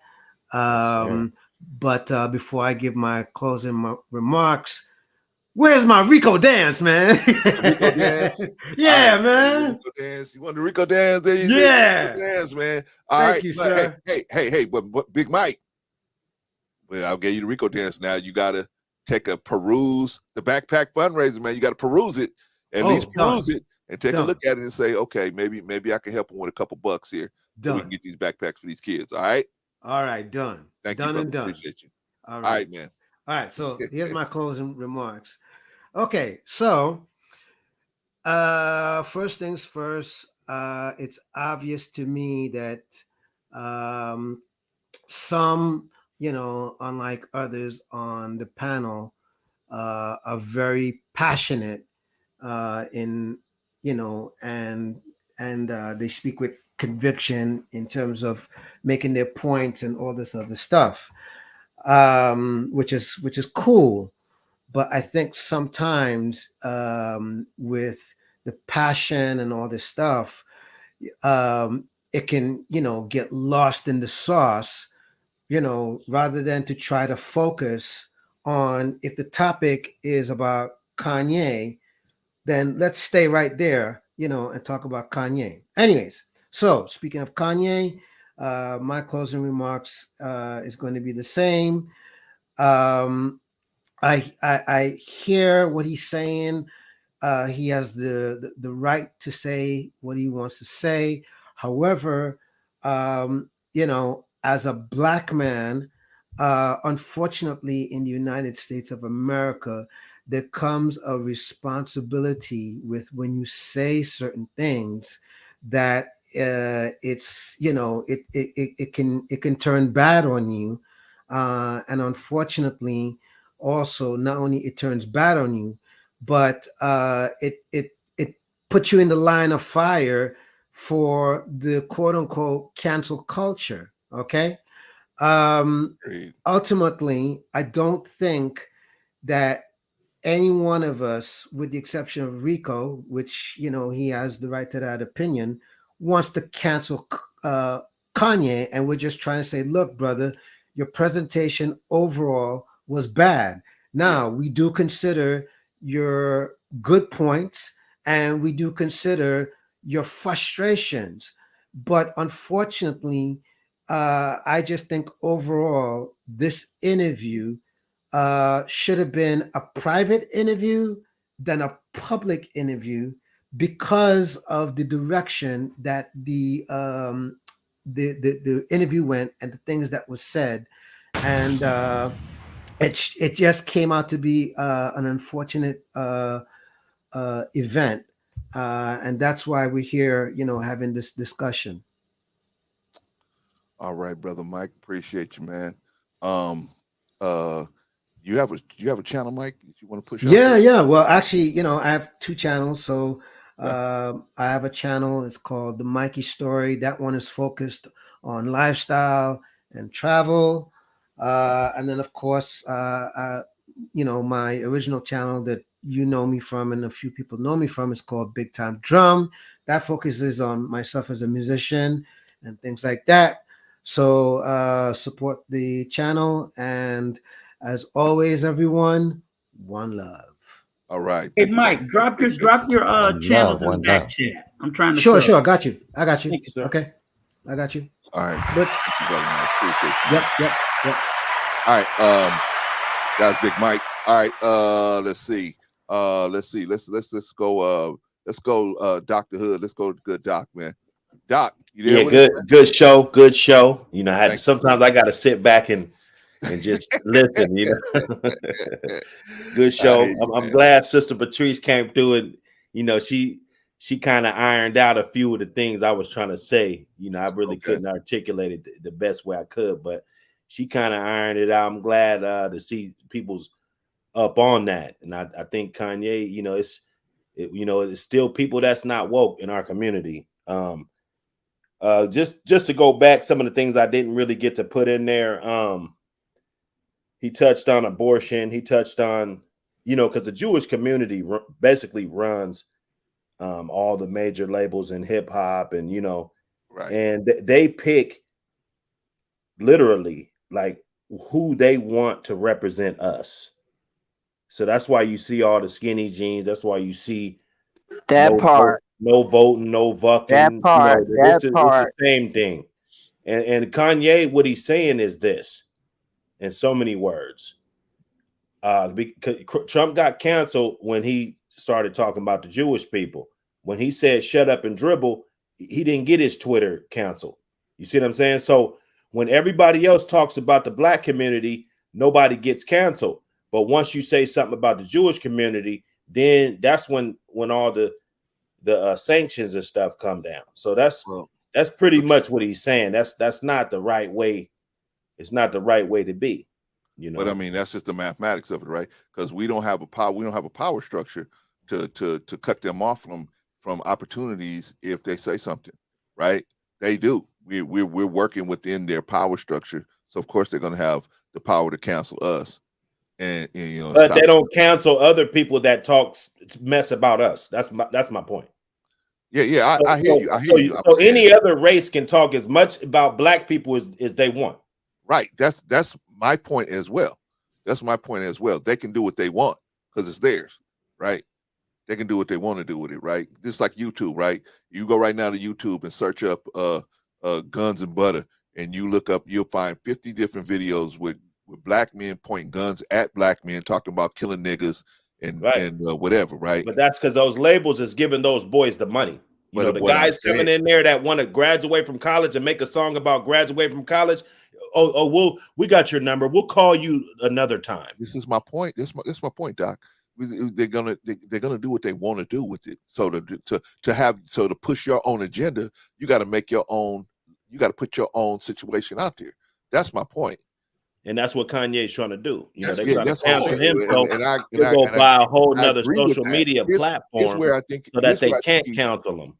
Here's where I think he's tactically going wrong. See, tactically, I think you showing your hand before your hand is developed enough to slap the person that's eating out of it away. To me, that's not a good move. If you wait until your hand is big enough, and then once your hand is big enough, then you can slap them out of your way and say, I don't need you no more. I'm gonna go move over here and do this. See, the seed's planted. Everybody's listening to this guy. There's not probably nobody on the planet that's more listened to than this guy right now. You know, Yeah, just like he said, those Jewish kids are gonna ask their parents and their grandparents, why is this man mad at you? What did you guys do that was so wrong to those people? I don't know about that one, but I do. I do. Everybody listens to Kanye, and they're going to be shocked that he said all this stuff. So they're going to be asking questions. Well, I think like a tactician and a mathematician. So I feel like if you're going to buck up against the people that pulled you up, then you better be ready. You better be ready for what they got coming at you. You better be ready. And if you're not ready, then then you're gonna be stuck in this cancel culture situation. You know what I mean? He would have to worry about being canceled if he had his own distribution, he had his own everything. He wouldn't have to worry about that, right? Well, that's why he bought the parlor. That's why he bought the parlor. Yes, I understand that. I understand that. When he did damage, So he's making the right moves, is what I'm saying. Well, you can make all the right moves all you want, but if you're not tactical, they're gonna hit you up at the pass. He said he's a billionaire. Like you can't just be a billionaire just by Saddam Hussein was a billionaire hiding in a hole in the desert. So I mean, if they really get on your behind, then them billions of dollars ain't gonna be nothing. Because if ain't nobody gonna exchange them for you, what difference does it make? But he is a tactician because he didn't. First of all, he said something about the Jews, but it wasn't all the Jews. You see, Kushner, the one he was talking about, that's married to Donald Trump's daughter, he's a Jew. Parler, Robert Mercer, the Mercer family that owns it, that helped put Trump in office, he's a Jew. The one that he's buying. So he is being tactic. He's exactly being tactic. All right, y'all. I gotta close the shop up, man, because we gotta go. Time is against us. All right, Doc, did you have any last words, man? You have any final words? Oh no, that was it. Okay, brother. Appreciate you, man. Doc, you got a channel you want to put out there, man? Yeah, I just do it in the back. It's just how it's spelled, DRH19D. You know, I'm over there getting All right, it in. brother. All right, appreciate you, man. Appreciate you. Thank you, Doc, for coming up, man. Appreciate you, man. All right, peace. Okay, that's a good doctor. Okay, Von Erich, you up next, man. Well, I just want to say that he's being tactic. It's like Robert Mercer, the person that owns Parler, that put the money. So I can see what he's doing. He's an opportunist. So regardless of how we feel about it, he's an opportunist. We may have different opinions and things like that. But it seemed like to me, people's feelings are into it. And you can hear it. When your feelings is into it, like you really want this person to not succeed. But yet the feelings is not between other people. It's funny how you want to say keep it on Kanye, but we can refer, history tells things that we go back on history so we can move forward. Von Bryant, you said something about the Bible. Jesus Christ said, I do not judge, but if I do judge, I judge righteously. Now, you talked about as far as cutting people off and things like that, but you was cutting people off too, brother. Okay? Now, the other brother Never said that. about Hold the on. No, other no, brother. no, no. That's not gonna Yes, fly with me, brother. I only yes. cut you off You cut after me I off made right an now, attempt. though. You cut me off right And I'm now, gonna though. do it again. I'm gonna do it again because You've you all been have doing it no the whole problem time. with it. You've You been all doing it the whole have time. absolutely no problem with butting in on what somebody's saying. And so do you. Well, So I do try you. not to. But Okay, after I but gave okay, and grace, we try not to. after I was graceful and tried to interject and seen that it wasn't possible. So when can I get a point in? Well, Brother, let me just be you quiet always some say more. that you was. You Well, let me always say just be that you was quiet some grateful. more. Go back and Watch listen the to the tape. tape, brother. I will Watch the because tape. I know that's how I do things. See, he cut and he does that. He does that. But he always talk about other people. So when you do things, well, I'm not when you perfect, make my a brother. I'm judgment just on saying. someone, it also I'm just says in the saying. Bible. If It you also all can says cut that, in, if you all can cut in the middle of what somebody else is saying, don't feel it strange when somebody else does it to you. Come on, you do it, Von Brian. You do it, and then you get on other people for doing it. Come on, don't do that. We're not gonna go down this road. And it's right. Okay. Hold on. You guys went on for like 40 minutes doing that. So to each other. Von Brian. And I didn't say go anything. on, and you do too. Come on now, go listen to the tape. You take a long time, long and then period. you can Come rebut on to now. him after he's done. You can rebut after he's done because he's got 31 seconds. Come on, Von Eric. But he's so you're gonna let him take my time because he cut me off. I'm not so letting him now take you're the gonna time. say 31 seconds and he's been cutting me off. He Let does the that brother on talk, the man. regular. Let him He talk. does that on the regular I'll give basis. you another minute because you was He almost does there that. anyway. He does that on the regular. I'm just saying, Okay. don't say when anything you that's judge, when you improper make a judgment on about. someone, now I know the Bible too. Okay, so when you make a judgment on someone, make sure your judgment be righteous. Okay, like Jesus Christ. Okay, so I don't want to say it's okay, and so do as far as because that's messed up that New Growth had to go because y'all going to talk about sticking on Kanye. If it's our opinion, we can bring on other things to make our point. That's dealing the same way as Kanye. If we see this matchup together with Kanye, we can use that. How you going to tell us to dictate what we need to say and what we should not say? Rico, come on now, my brother. He takes a long time too when he speaks, and we all respect that. A lot of us do. We older people. You know how we do. I think we should respect one another. And I'm sorry New Growth had to leave like that. But I think we need to respect. If someone is passionate on what they do, respect the passion. As long as they're not disrespectful, calling someone out their name or cursing. Respect the passion.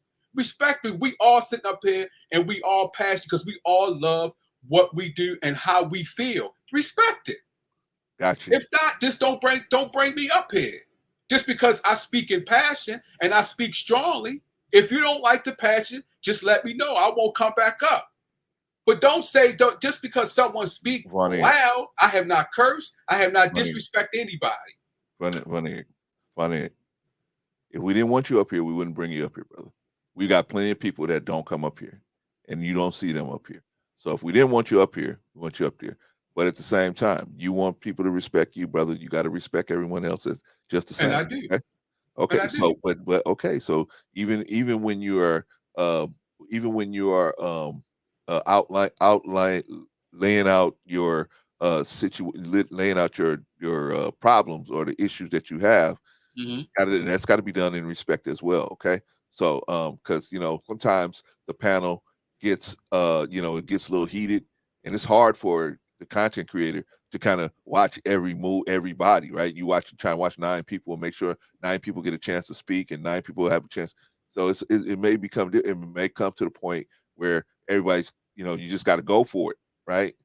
But that doesn't mean somebody's being disrespectful. It just means that they're saying, hey, look, I've waited, for the thing to kind of calm down. It didn't, so I had to break in to do this, right? So, and the same thing with you, Von Eric.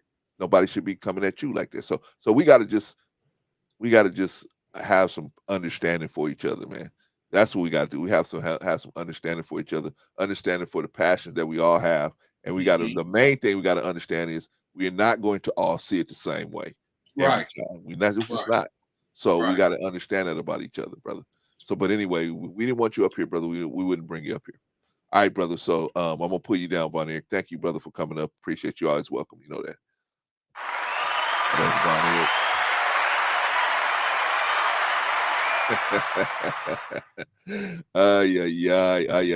Okay, now we got the old heads here, except for Patrice. Patrice is the young one of the old heads, but we're gonna bring her up anyway. Okay, who wants to go first out of us?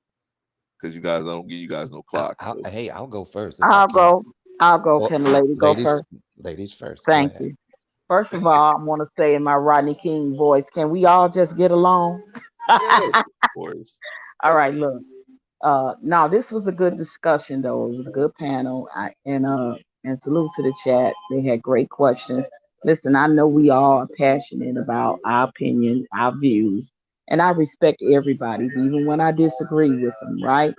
So I just want to say, just as a whole, if you look at one of the things that the brother said, I'm talking about the brother Kanye, he said, now watch what's going to happen. And this is exactly what's happening. He said, the people that they're going to pit against me look just like me. He said, watch what's going to happen when I'm saying what I'm saying. It's not going to be liked by the masses. And watch what's going to happen. The people that look like me are going to try to cancel me. He said that on Drink Champ. And this is exactly what is happening. Do I like everything that brother said? No. I especially don't like what he said about George Floyd situation, because he didn't know what the hell he was talking about. And he needs to be called out and schooled on that. If he did, I don't know if he didn't know it, or was he just trying to lie and spin a narrative. I really don't know what his reasoning was for saying that. And I don't know his reasoning for a lot of things, nefarious things that he has said about the black community and about black people, from the Harriet Tubman thing all the way up until now. The White Lives Matter t-shirt, the whole thing. I don't rock with that, right? I don't agree with that. I think it's some fugazi bullshit that he's on.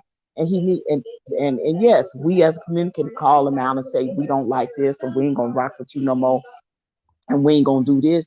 But we shouldn't stand by and just allow and accept a whole community of people that control everything that he's speaking about. And let's be clear, y'all said he need to name names. He didn't have to name names, because he spoke specifically about the people that he was talking about. He was talking about the record industry, the music executives, the people that control the banking system that's doing what they doing to him now, the business adventures and people like that he was involved in. Y'all already know who he's talking about. So that does not mean he's talking about a whole community of everybody that is of the Jewish community. Let's be real. He's talking about specific people that he was doing business with. And that is the problem. And let's see any of us go on any of their platforms and say the things that were said by a Jewish man up here about our brother. Let us go over there and do that and see what happens. But this is what we allow every time. We allow people to acquiesce into the community and come up on panels and say the things that they say, right? And listen, he got a right to feel what he want to feel and say what he want to say.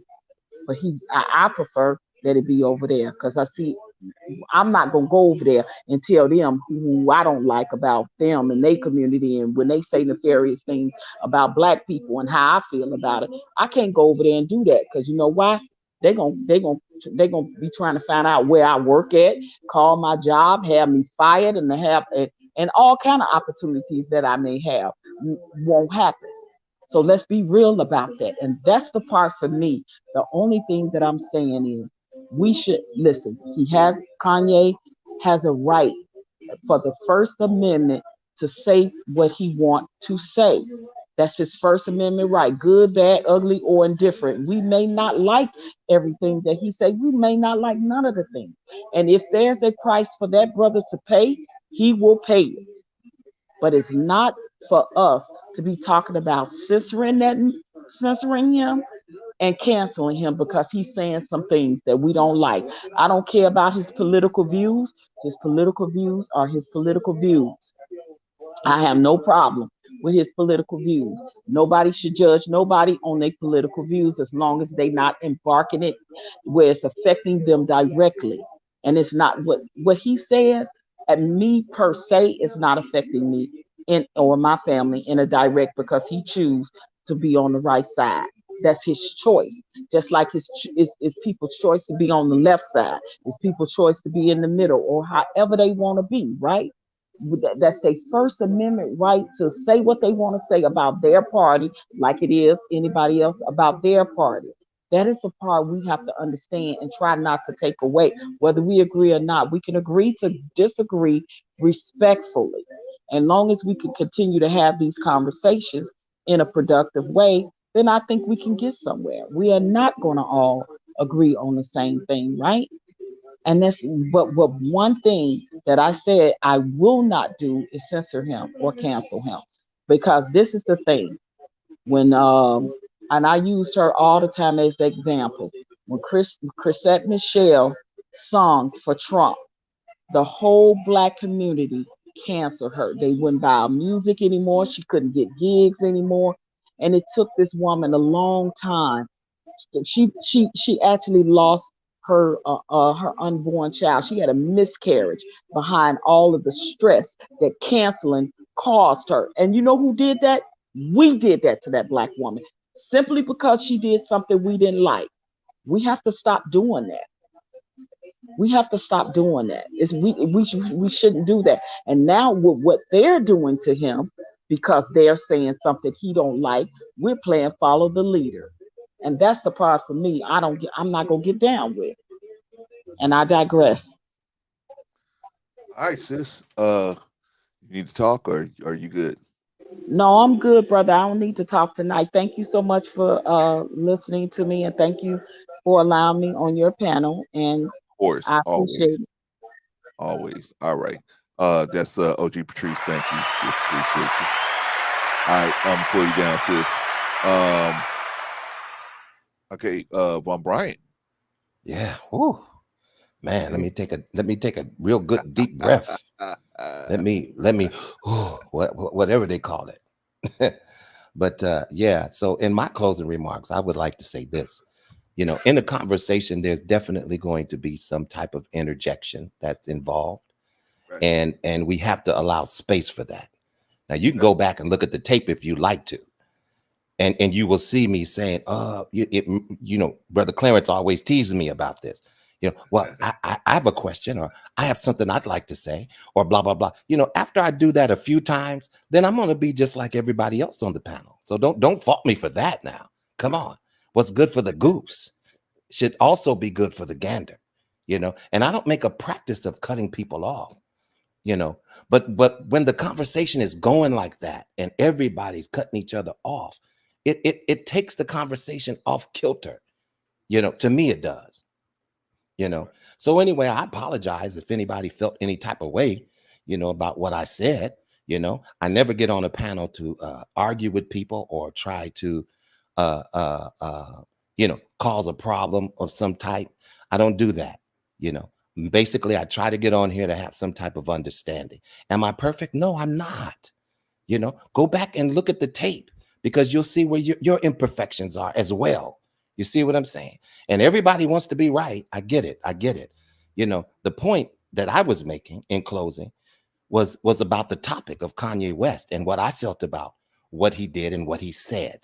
I'm not going to change it. You know, you can debate me for several hours about it, and I'm still going to come up with the same feeling that I thought it was effery what he did and how he went about doing it and what he's been saying. I'm not going to change that. Now, do I feel like I'm going to cancel this brother? Did I judge him to hell? No, I didn't, because he's a human being just like I am. And he's apt to err the same way that I'm apt to err. You see what I'm saying? But no, just because 10 people are on the bandwagon with Kanye West don't mean I have to be. So yeah, I look at him in a different light. Yes, I do. That's my opinion. I'm entitled to it, just like anybody else. You know, just like anybody else. Now, I'm very disappointed in the comments that I've been hearing that he's been saying, especially the George Floyd comment. I don't appreciate that type of thing. You know, if his family was to, how does his family feel about you making a comment like that? Whether this brother was perfect or imperfect, how do you think his family felt about that, Mr. Kanye West? That's what I'm talking about. Govern what you say out of your mouth, and don't just be one of these people who are just apt to, you love attention, whatever you can do to be controversial, and then I'm supposed to get on the bandwagon with everyone and then, sop this up like syrup. Oh, because it's one of us now. So no, it's wrong for us to hold each other accountable for bullshit. Are you kidding me? So yeah, I'm in my feelings about it. If you called my wife a bitch, I would be in my feelings about it. Easy one. Easy. So yeah, that exactly. That's what I'm saying. And when people say things out of their mouth haphazardly and they don't care about how they go about saying it, you don't know how it can affect people. Because you have freedom of speech. That's a good because point. You have freedom of speech does not mean that you have the right to just say any old thing out of your mouth. You should be respectful. Yep. You should have some type of integrity. Now, I'm going to get better at these conversations, Brother Clarence, and listen, like I said, I'm still learning, because I try to be quiet. But at the same time, listen, I'm not going for the BS, ladies and gentlemen. If you're in here cutting people off, you're going to be apt to get cut off too. And then now you want to point it out. Oh, I can't wait to go back and look at that. Now you want to holler, oh, you interjected. Come on, are you serious? My goodness. Well, brother, you know what I mean? So that's it. Listen, and that's it for me. Actually, this whole conversation is it for me as far as Kanye is concerned. I don't even want to talk about it no more because I wish I could just forget it, that it even happened. You know what I'm saying? But it's hard to unhear. It's hard to unhear it. Yeah. It's hard to unhear it. Yeah. That they really didn't have his knee on that brother's neck. It's hard to unhear that shit, people. While you all are running around making excuses. Kanye should be accountable just like I should be accountable. I don't care if you have $1 million or $2. We all have to be accountable for our actions. Right. So maybe next time I'll be less passionate about the topic. But yeah, maybe. I'm gonna definitely try. But it was not my intent, Brother Clarence, to get up here and be contentious and all of that. I don't even worry about it, man. I'll try to do better next time, but it just burns my wick when we get up here and disparage each other, when we get up here and undermine each other as Black people. That just pisses me off. And with that being said, good night, ladies and gentlemen. All right, that's one. That's one of Von Bryant. All right, I'm putting you down, brother. Woo. Rico Young. Yes, sir. Oh, I thought you was asleep. I thought I was. No. I had my mic muted. I wanted to make sure there was no back feel. Respectfully. Yeah, man. Okay. You did pretty good today. You did pretty good. I said you did pretty good today. Oh, okay. I tried. In the face of enormous backlash, you did pretty good. I tried. And, they just you just hear so much. It's so much. It's a lot to take in.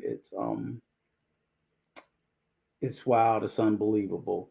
But I'm not going to keep you up all night. I'm just going to say this. I'll take everything that Brother Von Bryant just said and multiply it times 1,000, and that's my position. So I know everybody else, me, fuck Kanye. Fuck Kanye. Fuck him, cancel him. I don't care. He has no value to me. He doesn't. But everybody can relax because my Black ass and your Black ass can cancel Kanye if we wanted to. As much as we like to believe, we didn't make Kanye. They did. But they can cancel him, and they probably will. And they should. and I won't shed a fucking tear. I wouldn't shed a fucking tear. So this concept, we should be able to say what we want, this, that, whatever. We should also be responsible for what we say. Yeah. I think the brother was wildly irresponsible, and let his failures be a lesson to other young Black men and women that will come along. Because, see, I didn't hear Kanye crying about white people or Jewish people when he was building up to where he was. So I did hear things like they didn't give him anything. Everything Kanye got, they gave him. He ain't getting none of that on his own. And we didn't give it to him. We supported him. We loved him. We rocked with his music. But we know how this world runs. And Kanye does too. Right. And he played the game to get to where he got. And now he want to play the fucking victim. Cry me a fucking river. We do have real victims in our community, in the Black community, in this world. Kanye's not one of them. If he wants to say what he want to say, walk away from the business and go say what the fuck you want to say. Talk until you blue in the face. He wants to say it and make us listen. He's free to say whatever he wants. He's free to say whatever he wants. So many people have walked away from the industry and they are just, but then no one listens anymore. So this isn't about nobody's, no, they don't want. Kanye didn't say a goddamn thing that we haven't been hearing for the last 100 years. Can you tell me one thing he said that was new, unique, or different, or enlightening in any way? One thing. All he said was a bunch of shit that was regurgitated and told to him. He doesn't know the basis of it. He has no foundation in it. These are things I've heard all my life. So where's all this? He's a free thinker. Where's all this? Kanye's doing all this for himself. He ain't doing it for us. Where was this when he was having those 4 kids with that white woman? He didn't have a problem with them then. He didn't have no problem with it when he was working with all the Jews to build his career. I don't have a problem with nothing he did. I'm just trying to understand why the fuck I'm supposed to be champion, because before I would champion him for what he said, I know 200 other Black people who said the exact same thing that Kanye said in a more succinct, articulate, and thoughtful way that we don't listen to. People who have written books about the topics that he spoke about that we won't read. But this nigga say something and all of a sudden we want to teach it like it's the gospel. But he quoting something that somebody done wrote books about that I can't get us to fucking read. See, and then we get into the conversation. So to deflect from his irresponsibility, you want to bring up Fred Hampton. Well, what did I do about Fred Hampton? Well, I was 5 years old when he died. He died in 1969. I was born in 1964. What the fuck you want me to do about him? And again, if Brother Hampton did do something wrong, and I know that Hampton and the White Klansman, and he did the Rainbow Coalition, and it wasn't a gay coalition. It was when he was bringing together all the different ethnicities about poor people, this, that, and whatever. And I get all that.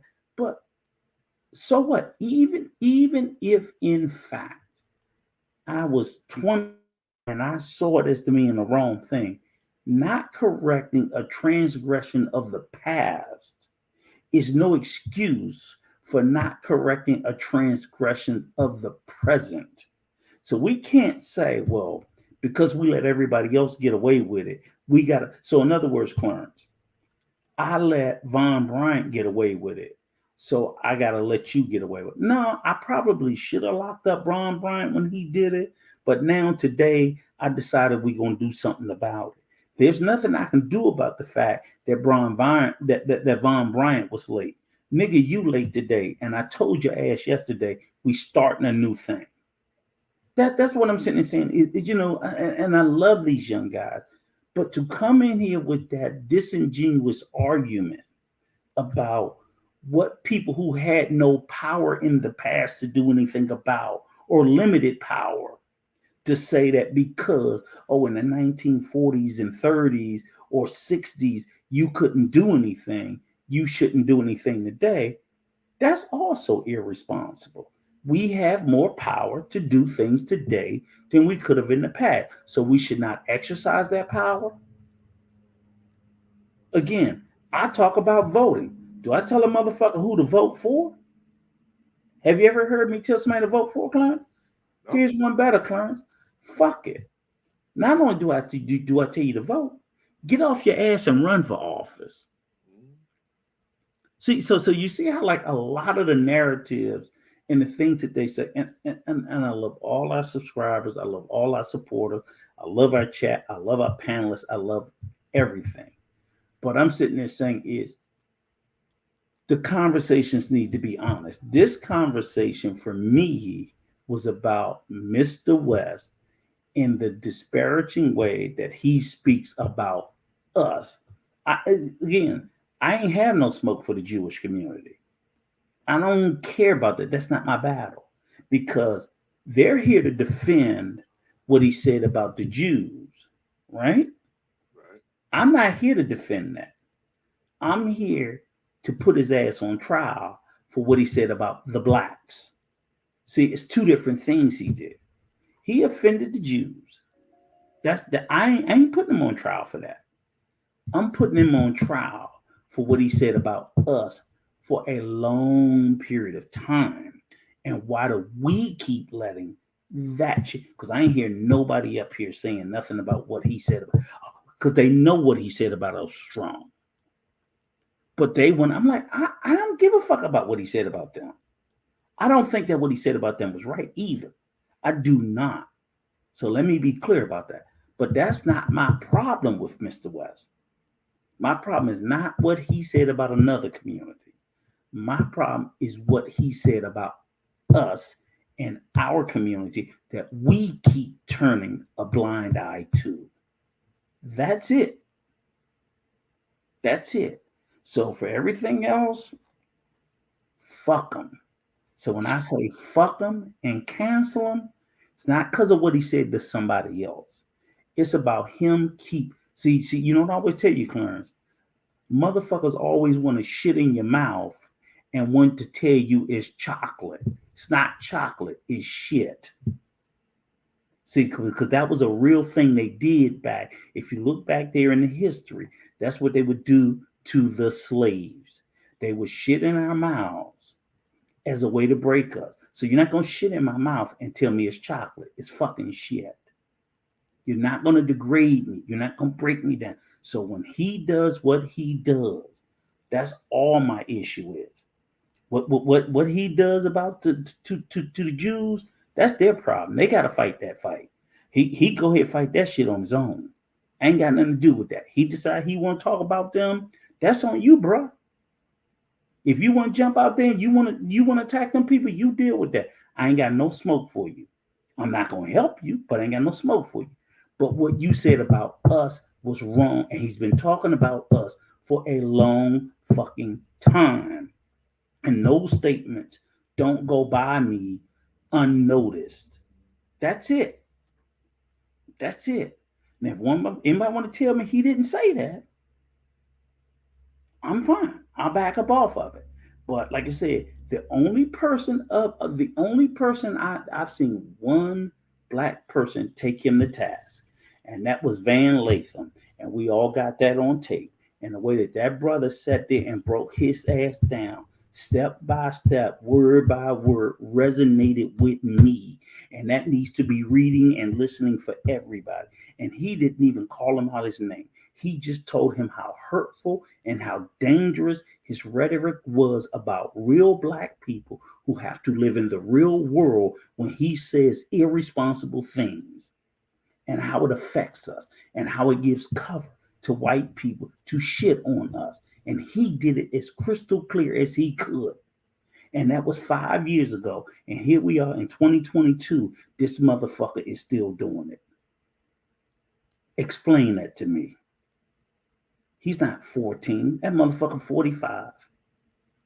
Stop. He's endangering his own mixed race kids who might get pulled over by the police and don't recognize them as Kanye kids. How about that? But other than that, ain't got nothing else. That's it? That's it. All right, Brother Rico. You hanging out or you going gonna turn in, man? I'm gonna turn in. I'll holler at your ass later. Have a blessed night, sir. All right, you too, brother. Yep. All right. That was Brother Rico. Woo, y'all, woo. You know what? I'm like the Sandman. I got to sweep everything up and make sure everything gets off the floor and goes with put the furniture back up, right? Shout out to y'all, man. Shout out to everybody, man. Shout out to everybody who gave for the backpacks. You know, we got the backpack situation. We got $2,640 that we have raised. Shout out to everybody that gave for the backpacks, but we still need a little more, y'all. A little more. We gotta push a little more. I'm talking to myself, not just talking to y'all. I'm talking to myself. You know what I mean? So we gotta push a little more and just knock it out so we can get this thing done by the end of this month here, because that's what I would really like to do. Sim said he gonna light me up on the next phone call. Oh man, he gonna Sim, me and this dude fight so much, man. We was just fighting before this whole thing up, man. He was screaming in my ear. I'm like, Rico. I said, Rico, I gotta. He won't even. Well, I know it's gonna be a good one when he won't even let me interrupt him. He'll just be like, keep on going.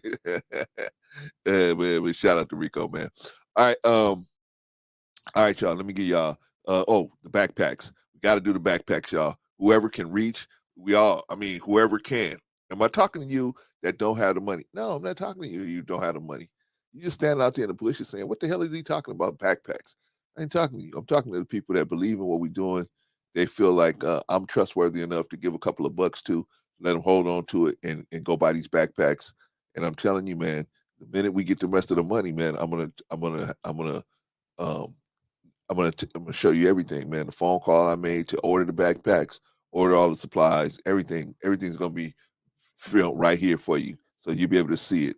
You'll be able to see everything that happened now. Because, like I said, my reputation means more to me than a couple $1,000. That's for sure. That is for sure. All right, let's see what we got going on. But we still need a couple of like 400 and some more dollars, y'all. $460 more. We can get this thing done. We knock it out. We knock it out like Sudafed on a little kid, man. All right, let's see. No, man. It was a great conversation, Vaughn. But yeah, man, don't even worry about it, man. Just say what you got to say, man. You know what I'm saying? Sometimes, see, I've dealt with so many different men, man. I've had to just sit back and let them go, let them hash it out. You know what I mean? So sometimes I'll just sit back, let everybody hash it out. You know what I mean? And when I see it going left, then I'll try to jump in. But I'll just let everybody hash it out. But let me tell y'all what this was supposed to be about. Here we go. What it was supposed to be about us learning and talking about, even if you do some good things, does that mean you can do some other things and not be checked? I believe Brother Kanye should be checked. The whole cancel culture, that's out of our hands, really, as Black people. That's out of our hands. We don't have the structure to cancel someone. You have to have a power structure to cancel someone. You can't really call around and say, hey, everybody who owns an arena, don't rent your arena to this person. You guys, we can't do stuff like that. So this is what I'm saying. We don't have the power structure to do this, to do that kind of stuff, right? So as far as us as black people are actually canceling people, we can write back stuff we don't like about them on social media, but canceling them, I don't think we can. I don't think we don't have the guns to do that at this point in the game. But what I wanted to show is that even though the brother did a lot of good, the brother's done a lot of good stuff, man, made a lot of headway. He still has to watch what he says, man. We all got to. We can't be in a world that has so many different diverse people and just say whatever we want to say, even if it's true. It might be true, right? We brought up the Hebrews, right? We brought up the Hebrew Israelites, right? And but so that's a truism that I didn't really want to get into, because that's a whole. I mean, we couldn't even discuss the Kanye situation. How are we going to discuss a situation like that needs to be dealt with like a surgeon? You have to be basically doing surgery to deal with the whole Hebrew Israelite situation with a person with a Jewish person that's from Israel, right? You got to, because their perception is, like he said, they're clowns, right? You know what I mean? So he doesn't look at it that way. So we just have to be more respectful so we can have the conversations. So, Brother Clarence, why don't you jump in and why don't you jump up and no? Because I want the brother to feel comfortable enough here so we can have the truth going, right? He doesn't know what's going on yet. So, and then once we get to a point where we can have the truth going, then we can have truth going both ways, right?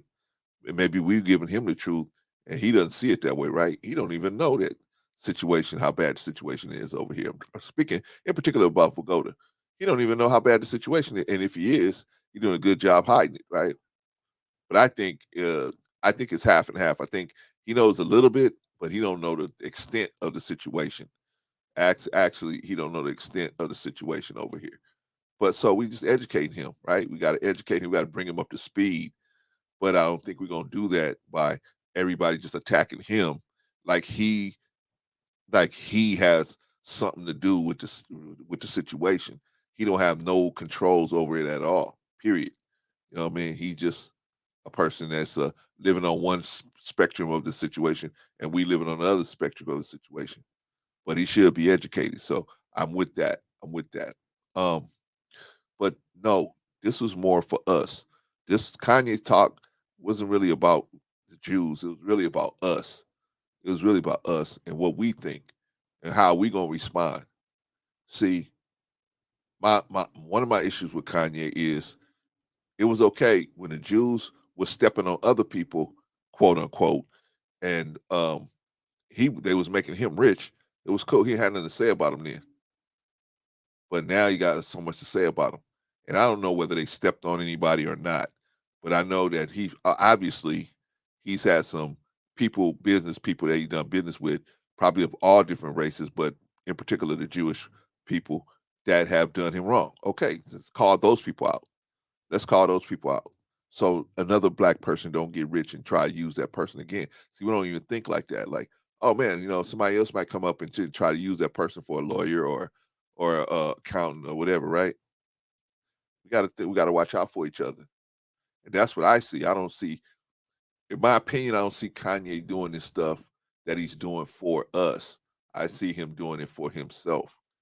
And if that's his goal is to do this stuff for himself, then I'm not going to feel as bad for him. Now, I'm not going to be trying to counsel the brother. Hopefully he can turn the ship around. But I'm just saying, I don't feel as bad for the brother because I don't feel like he's doing this. Like he's saying, I'm taking this moral stance, but you're not taking this moral stance for us because there's other things you could do to take that moral stance, right? So let's just be real. Let's just be honest. He's doing this for himself, right? Himself and his family, try to secure them, right? And I don't care what nobody say. His children are black. Biracial is that's just a term, and that's just another term for black because like the government looks at it like they're black. They're biracial, they're black. another white person will see those babies and say they're black, right? Only black people will separate themselves like that, right? You too white, you too light-skinned, you too dark-skinned, you're this, you're that. Only black people will separate. We will the only ones that'll separate each other. Oh, your children are biracial. No, my children are black. I don't care. That's the problem that the divestors have. That's the inherent problem the divestors have, is if they want to go over to deal with the Caucasian, unfortunately for them, they can only deliver a black baby to the Caucasian. They cannot give the Caucasian a white baby. And the average Caucasian is going to want a white baby. There's nothing wrong with that. There ain't nothing racist about that. They're going to want somebody that looks just like them, right? Typically. Now, there's some white dudes that's like, I don't care. As long as my baby's healthy, I don't care. But that's not the average white person. The average white person is going to be like, hey, I want my baby to look like me. That's how come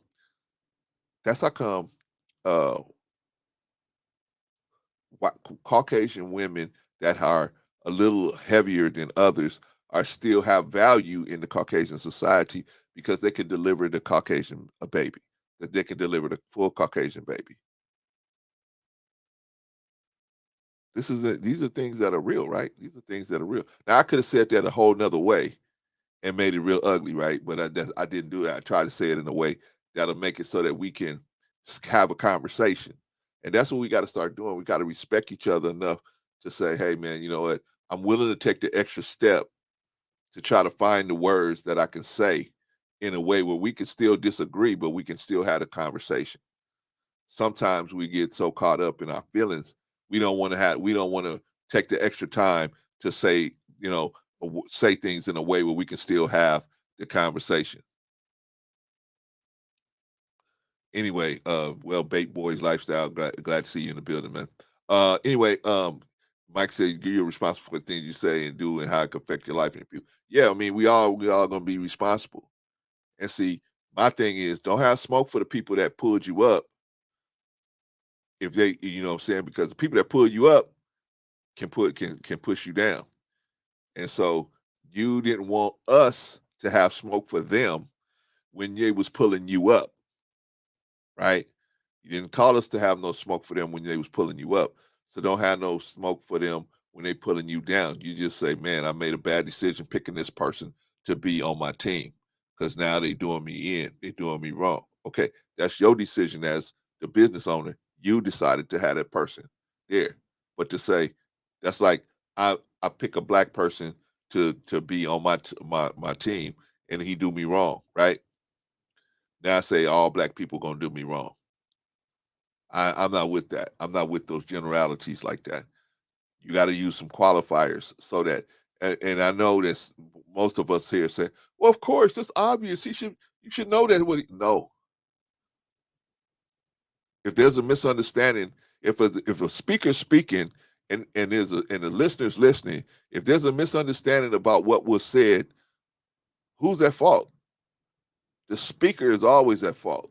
The speaker is at fault. If you say something and somebody take it to someone, it's not their fault. It's your fault. Now you got to come back around. I learned that in sales. You know, if somebody you selling something and somebody don't understand what you're talking about, or they make a decision based on something you said, now you got to circle back around and try to figure out what you said that was wrong, right? Because you gave them a misunderstanding or gave them an impression that something was one way when it's not that way, right? And so that's what they base their decision on. So you got to circle back around. When you feel like you said something and it came out the wrong way, or some part got the impression that you didn't expect, it's on you. It's on me. You got to circle back around and say, okay, what did I say? What did I say? Is this an objection? Is this a circumstance? What's going on here? Okay. So that's why I say it's on us. The responsibility is on us. If we're speaking and somebody don't understand what you're saying, or somebody don't do what you say, it's like I told my son, I said, it must be me. It's my fault, because if you ain't understanding what I'm telling you, that's not your fault. That's my fault. I must not be making myself clear. Right? But Mike said, when you deal with the people you are bringing up, then they are the boss that pay the cost, right? I mean, you know what I'm saying? You see, this is my problem, Mike, with the Kanye situation. If he felt that way, okay, you feel that way. But now, okay, if you feel that way and you still like in business with them, that's gonna be a bad situation for you. Why would you open your mouth if you feel that way and you still doing business with the people you claim that are harming you? What do you think they're gonna do next? They're gonna shut you up. They're gonna turn you off like a spigot, right? They're gonna hit you like a valve. Whoop! They're gonna turn you right off, right? They did to Nick Cannon, they did to Whoopi Goldberg, and countless other people that said things, right? Sammy Davis Jr. had to convert to get back in good graces, right? To get back on into Las Vegas, right? He had to convert to Judaism, right? And ain't no problem converting to Judaism if that's what you want to do. You shouldn't get the pressure from other people. Well, we ain't gonna let you make no money unless you do this. That to me is that's out the box. That's out the box. But we got to learn how to respect each other. We got to learn how to respect each other. We got to learn how to respect, just like we respect. We try to show Bago respect and have him show respect to. You know, maybe he don't like the Hebrew Israelites, but I don't even agree with everything. Those are my brothers, though. But I don't agree with everything they say.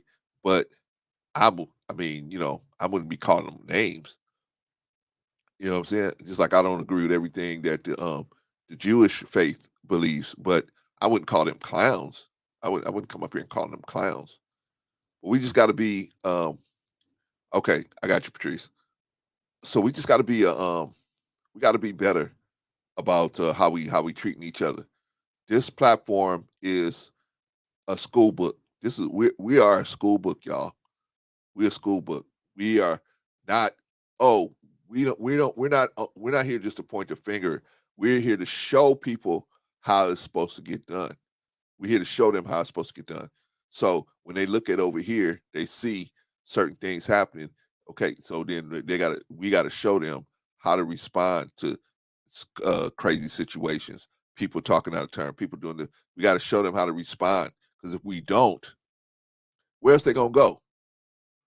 Where else in Black YouTube where they gonna go? Where they gonna learn how to behave in an orderly fashion, even though and try to get their point out across. It takes mental skill to be able to hold your point, listen to the argument, hold your point, and not let your emotions spill you over. It takes. You see, Brother Clarence, we sit back here just sitting in the cut. Why? Because I don't let my emotions get into, and then they try to throw Brother Farrakhan at me. I understand, but I'm not gonna get all ruffled out of paper. If you say something that's I know is blatantly a lie or blatantly not true, then I'm gonna say, you know, because I don't say the brothers are lying, but when they say stuff that I don't think that that's accurate. I think they're saying what they heard or read or something like that. But when it's not accurate, of course I'm gonna address it, try to address it real quick. But yeah, so anyway, y'all, we gotta teach these people. They have nobody. It's just us. Everybody else they looking at on YouTube, they're looking at for entertainment. They want to make money, get girls, and do both at the same time. Some of these dudes, right? Ain't nobody. They ain't got a place where they can learn how to behave like reasonable adults, even though they have diametric opposition to each other. They just need to learn how to act like reasonable adults. That's how you learn, listening to other people, right? Everybody wants to, you know, everybody thinks that everybody got let their emotions come out. I want to go at this person. Why? Because this person represents a group that this is okay. So I want to go at this person. We're not gonna do that here. Somebody wants to come here, they can come here. You know what I'm saying? As long as they're being respectful. I had to get over go to, you know, about the Hebrew Israelites, but that's okay. He's still welcome here, right? But anyway, yeah, that was the deeper thing. The deeper issue is, y'all, we got to stay right, no matter how much. Just because we got hit records and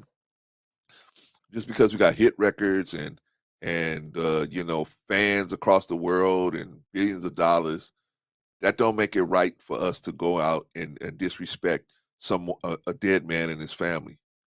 Just, I mean, ain't nobody gonna be able to sell me that one. But you know what I'm saying? I'm grateful. I'm thankful for the fact that the brother was able to do all of the other good things that he did. That's good. That's good. But like I tell my son, just because you cut the grass, don't mean I can't fuss at you for not washing these dishes. Can't tell me, oh man, I cut the grass yesterday, so I don't want to, yeah, but you knew you had to wash these dishes. You knew you had to wash these dishes. Well, I did the grass, I did the, okay, but that still doesn't absolve you from your duty from this. And that's that. The fact that you did it, you were supposed to cut the grass. You were supposed to do that other stuff. You were supposed to. That don't mean I can't deal with you for what you did not do or what you did incorrectly. Anyway, let me wrap this up so I can get this girl a call. All right, let's see. Blaze Brown said, in my opinion, he occasionally makes outlandish comments to keep himself relevant to the media and their pockets for his family. Yeah, I mean, that's the business that he's in, Blaze Brown. That's the I don't take nothing away from him for that. That's the business that he's in. The entertainment business is about exposure, good, bad, and ugly, right? So the more you expose to the public, the more your business could do, right? So I don't take nothing away from him for that, but he does. When he said what he said about George Floyd, that went over the line. He went over the line with that one, and that's the one he needs to reel that one back in. What he was saying about the Jews and this and that, he was loosely connecting that, but not in a coherent way. So he shouldn't have really spoke on that unless he could have been coherent with it. That's in my opinion. Sister Annie said, that's true, Brother Clarence, but shouldn't we at least recognize that he cut the grass? Yeah, we recognize that you cut the grass. But I'm not going to recognize that as I'm disciplining you for this, because that's commingling the funds. Why? That's commingling. And when you discipline children, or you discipline people, period, but especially children are even worse than grown-ups, or grown-ups are even worse to discipline than children. But children have a tendency to they always looking for a way out. Children are always looking for a way out when you disciplining them. So if you say, well, let me praise you for what you did do every time that you discipline them, what ends up happening is they'll listen to the praise, but then once you start disciplining them, they're gonna tune you right on out. They're gonna tune you right on out. And to me, it's better to when you do good, I'll address it then. When you don't do good, I'm gonna address it then, right? And then sometimes I may just look outside and say, man, you did a good job on that grass. It looks good. I may do that, right? But, I'm not going to bring up that you cut the grass and, made the baby breakfast and I'm not going to bring up everything you do good when I'm dealing with you with something like that, because, Sister Annie, I don't know about women, but in the real world, for men, they don't do that. In the real world, when they put you in on the job, they don't say, hey, you were on time, Sister Annie, most of this month. And so let me praise you for being on time most of this month. They don't do that, do they? They say, Sister Annie, what's your fourth time being late? Why don't you come in and talk to? Let's have a conversation. Let's have, and then they talk to you about being late. And if you say, but I was here most of the time, they're gonna say, we don't care that you was here most of the time on time. We want you here every time on time. right? They're gonna say you were supposed to be in here on time, right? And then go, you know what I'm saying? Like my son, I want him to get him to the point where he understands that, hey, this is something that has to be done, whether you want to do it or not. These are the things that you have to do. And whether you get praise for it or not is irrelevant. Because trust me, as a man, you hardly ever get praise. People come in, turn the lights on, and they say, nobody says, oh man, Dad, great job. Lights are still on, great job. Or the internet's working, great job, Dad, great job. Nobody says none of that. You know what they do? Sister Indy, they just say, man, what happened? What's going on? Right? So I just wanted, I try to discipline my son so he prepared for the real world when he get out there, because nobody in the real world is going to say, oh, well, you turned in most of your homework. Oh, okay. Well, let me praise you for the homework that you turned in before I get on you for the homework you didn't. It just doesn't work that way.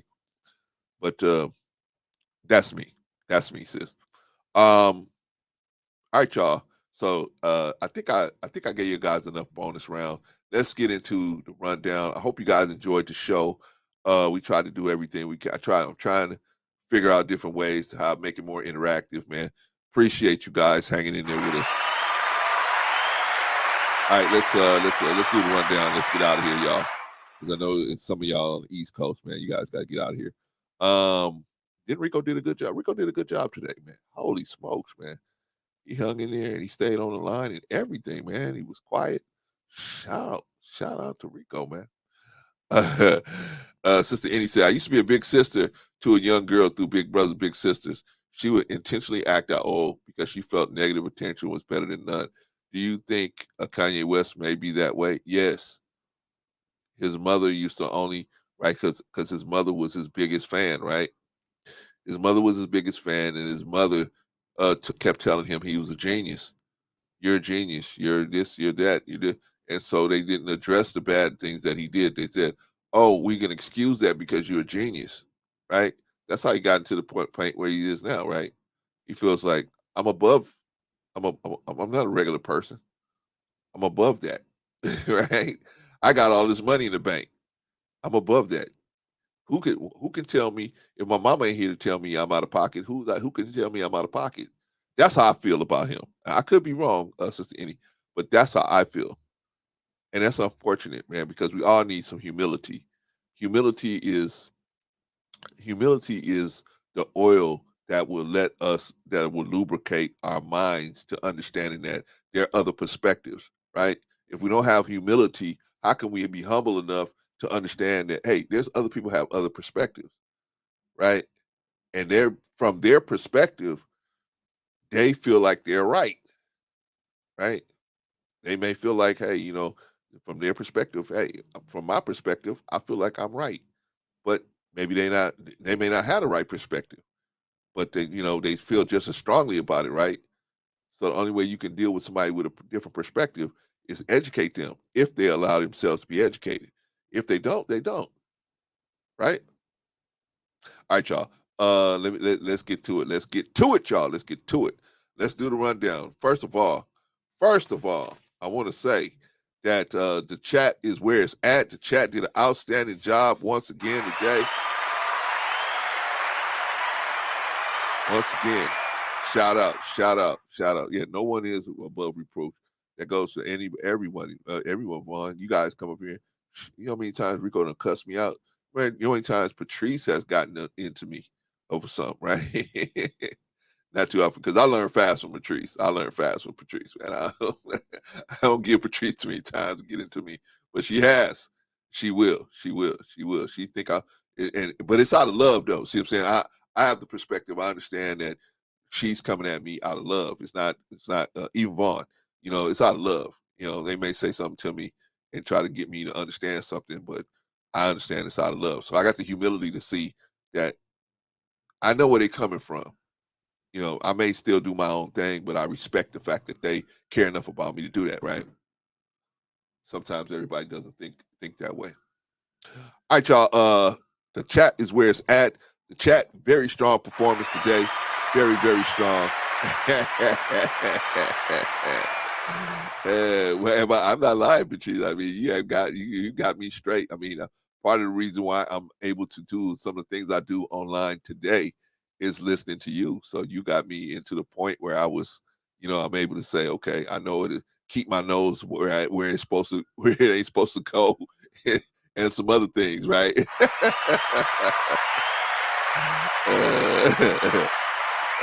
Yeah. But the chat is where it's at, man. It's very strong performance, very solid. I have to go fast, y'all, because a lot of people. So we got to go fast. But the chat is where it's at. Very solid performance today. Very, very, very solid performance. Okay, let's get going here, y'all. Let's get going here. Let's see, Dr. Hood. What about Dr. Hood? Very, very solid young man. Very solid. Dr. Hood, man, comes in and gives a lot of pointed information. Very intelligent guy, and I can tell that he has a lot of information he would like to share. It's just sometimes we just don't have the time. Like today, to go into the Hebrew Israelite thing, we just did not have time for that. So, but appreciate Dr. Hood, man. Very strong performance. Very solid performance. What about Brother Rico? Brother Rico, another one's very solid performance. Brother Rico, very solid performance, man. He did really good today, man. I thought Rico was going to go bananas, and he actually held himself back, man. Appreciate that. Appreciate that, Brother Rico. Very solid and very strong performance today. What about Big Mike? What about Big Mike? Big Mike came in the house. Big Mike, shout out to Big Mike. Very solid performance. Big Mike even cammed up for us today. Shout out to Big Mike, man, camming up. Cammed up for us today. Shout out to you, man. Very strong performance today from Big Mike. What about Von Bryant? Very solid as always, man. Sometimes, man, Von thinks that it's a problem when you use your elbows. No, man, no, it's not a problem here. You gotta use your elbows sometimes to get in over here, man. So shout out to Von Bryant. Very solid performance. Very, very solid. What about Pagoda? What you say, Sister Annie, OG Patrice and Von Bryant, y'all better not buzz that hands in the back room. Not today. They're not gonna buzz at me today. They might get me later next time, but they're not gonna get me today. But shout out to Pagoda. What about Pagoda? Well, Von Bryant, we need to make sure that Von Bryant got a solid performance, a strong performance as always. But Pagoda, you know what I'm saying? It's very tough to be the only person, man, and you gotta field all the questions about things that are going your way. So I give him credit for that. Now we got to educate our brother Pagoda on is that over here we respect everybody's faith. We respect their position. We respect that. So we got to educate him on that, man, because we don't call nobody clowns or nothing like that over here. So that's all. We just got to keep educating him, man. He's always welcome to come back as long as he's going to be respectful. And I don't think he did that on purpose. I just think that's just the way his understanding is over there. But he's over here now. When he's rocking with us, he's got to understand that we respect everybody. Even if you don't rock with them, you show them respect. So that's what we're going to do. But very solid performance from Pagoda. Very solid performance. Very strong. Very strong. What about the young brother, New Growth? Young brother.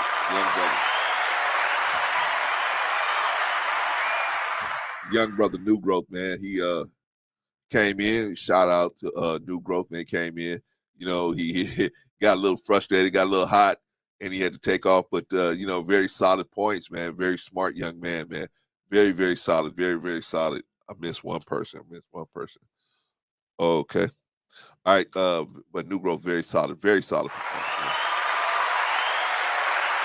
What about Jay Takashi? Jay Takashi came in, man. You know what about Jay Takashi? He didn't have a lot of time to hang around, man, because he had his own live show to do, man. So shout out to Jay Takashi, man. But very strong performance as always. Very strong, very solid, very solid.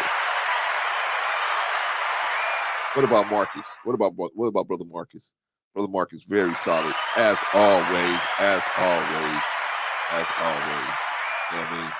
Marcus will sit around and shoot his shot. I mean, when he shoots, swish straight through the hole, right? What about Patrice? What about OG Patrice? First of all, very solid. Marcus, very solid performance. Very, very solid, very strong. What about Patrice? As always, she's gonna just bogart her way. Excuse me, go bogart her way up to the front and still and tell everybody what she got to say. But you know, one of the things I like about Patrice is, you know, she's very intelligent, so she can lay it out. She can do it the hard. She can do it the easy way or the hard way, man. She can lay it out for you real easy, or she can lay it out for you, man. You be like, man, I wish I would have listened to when she was talking soft, right? And shout out to Patrice. Very strong performance as always. Very strong, very solid, very solid. What about Black Man Unfiltered? Black Man Unfiltered. I would say Black Man Unfiltered today. Let's give him a I say he was pretty solid today. He was pretty solid. Give him that. I give him, he was solid. Very solid. What about, and the last but not least, what about Von Erich? Von Erich.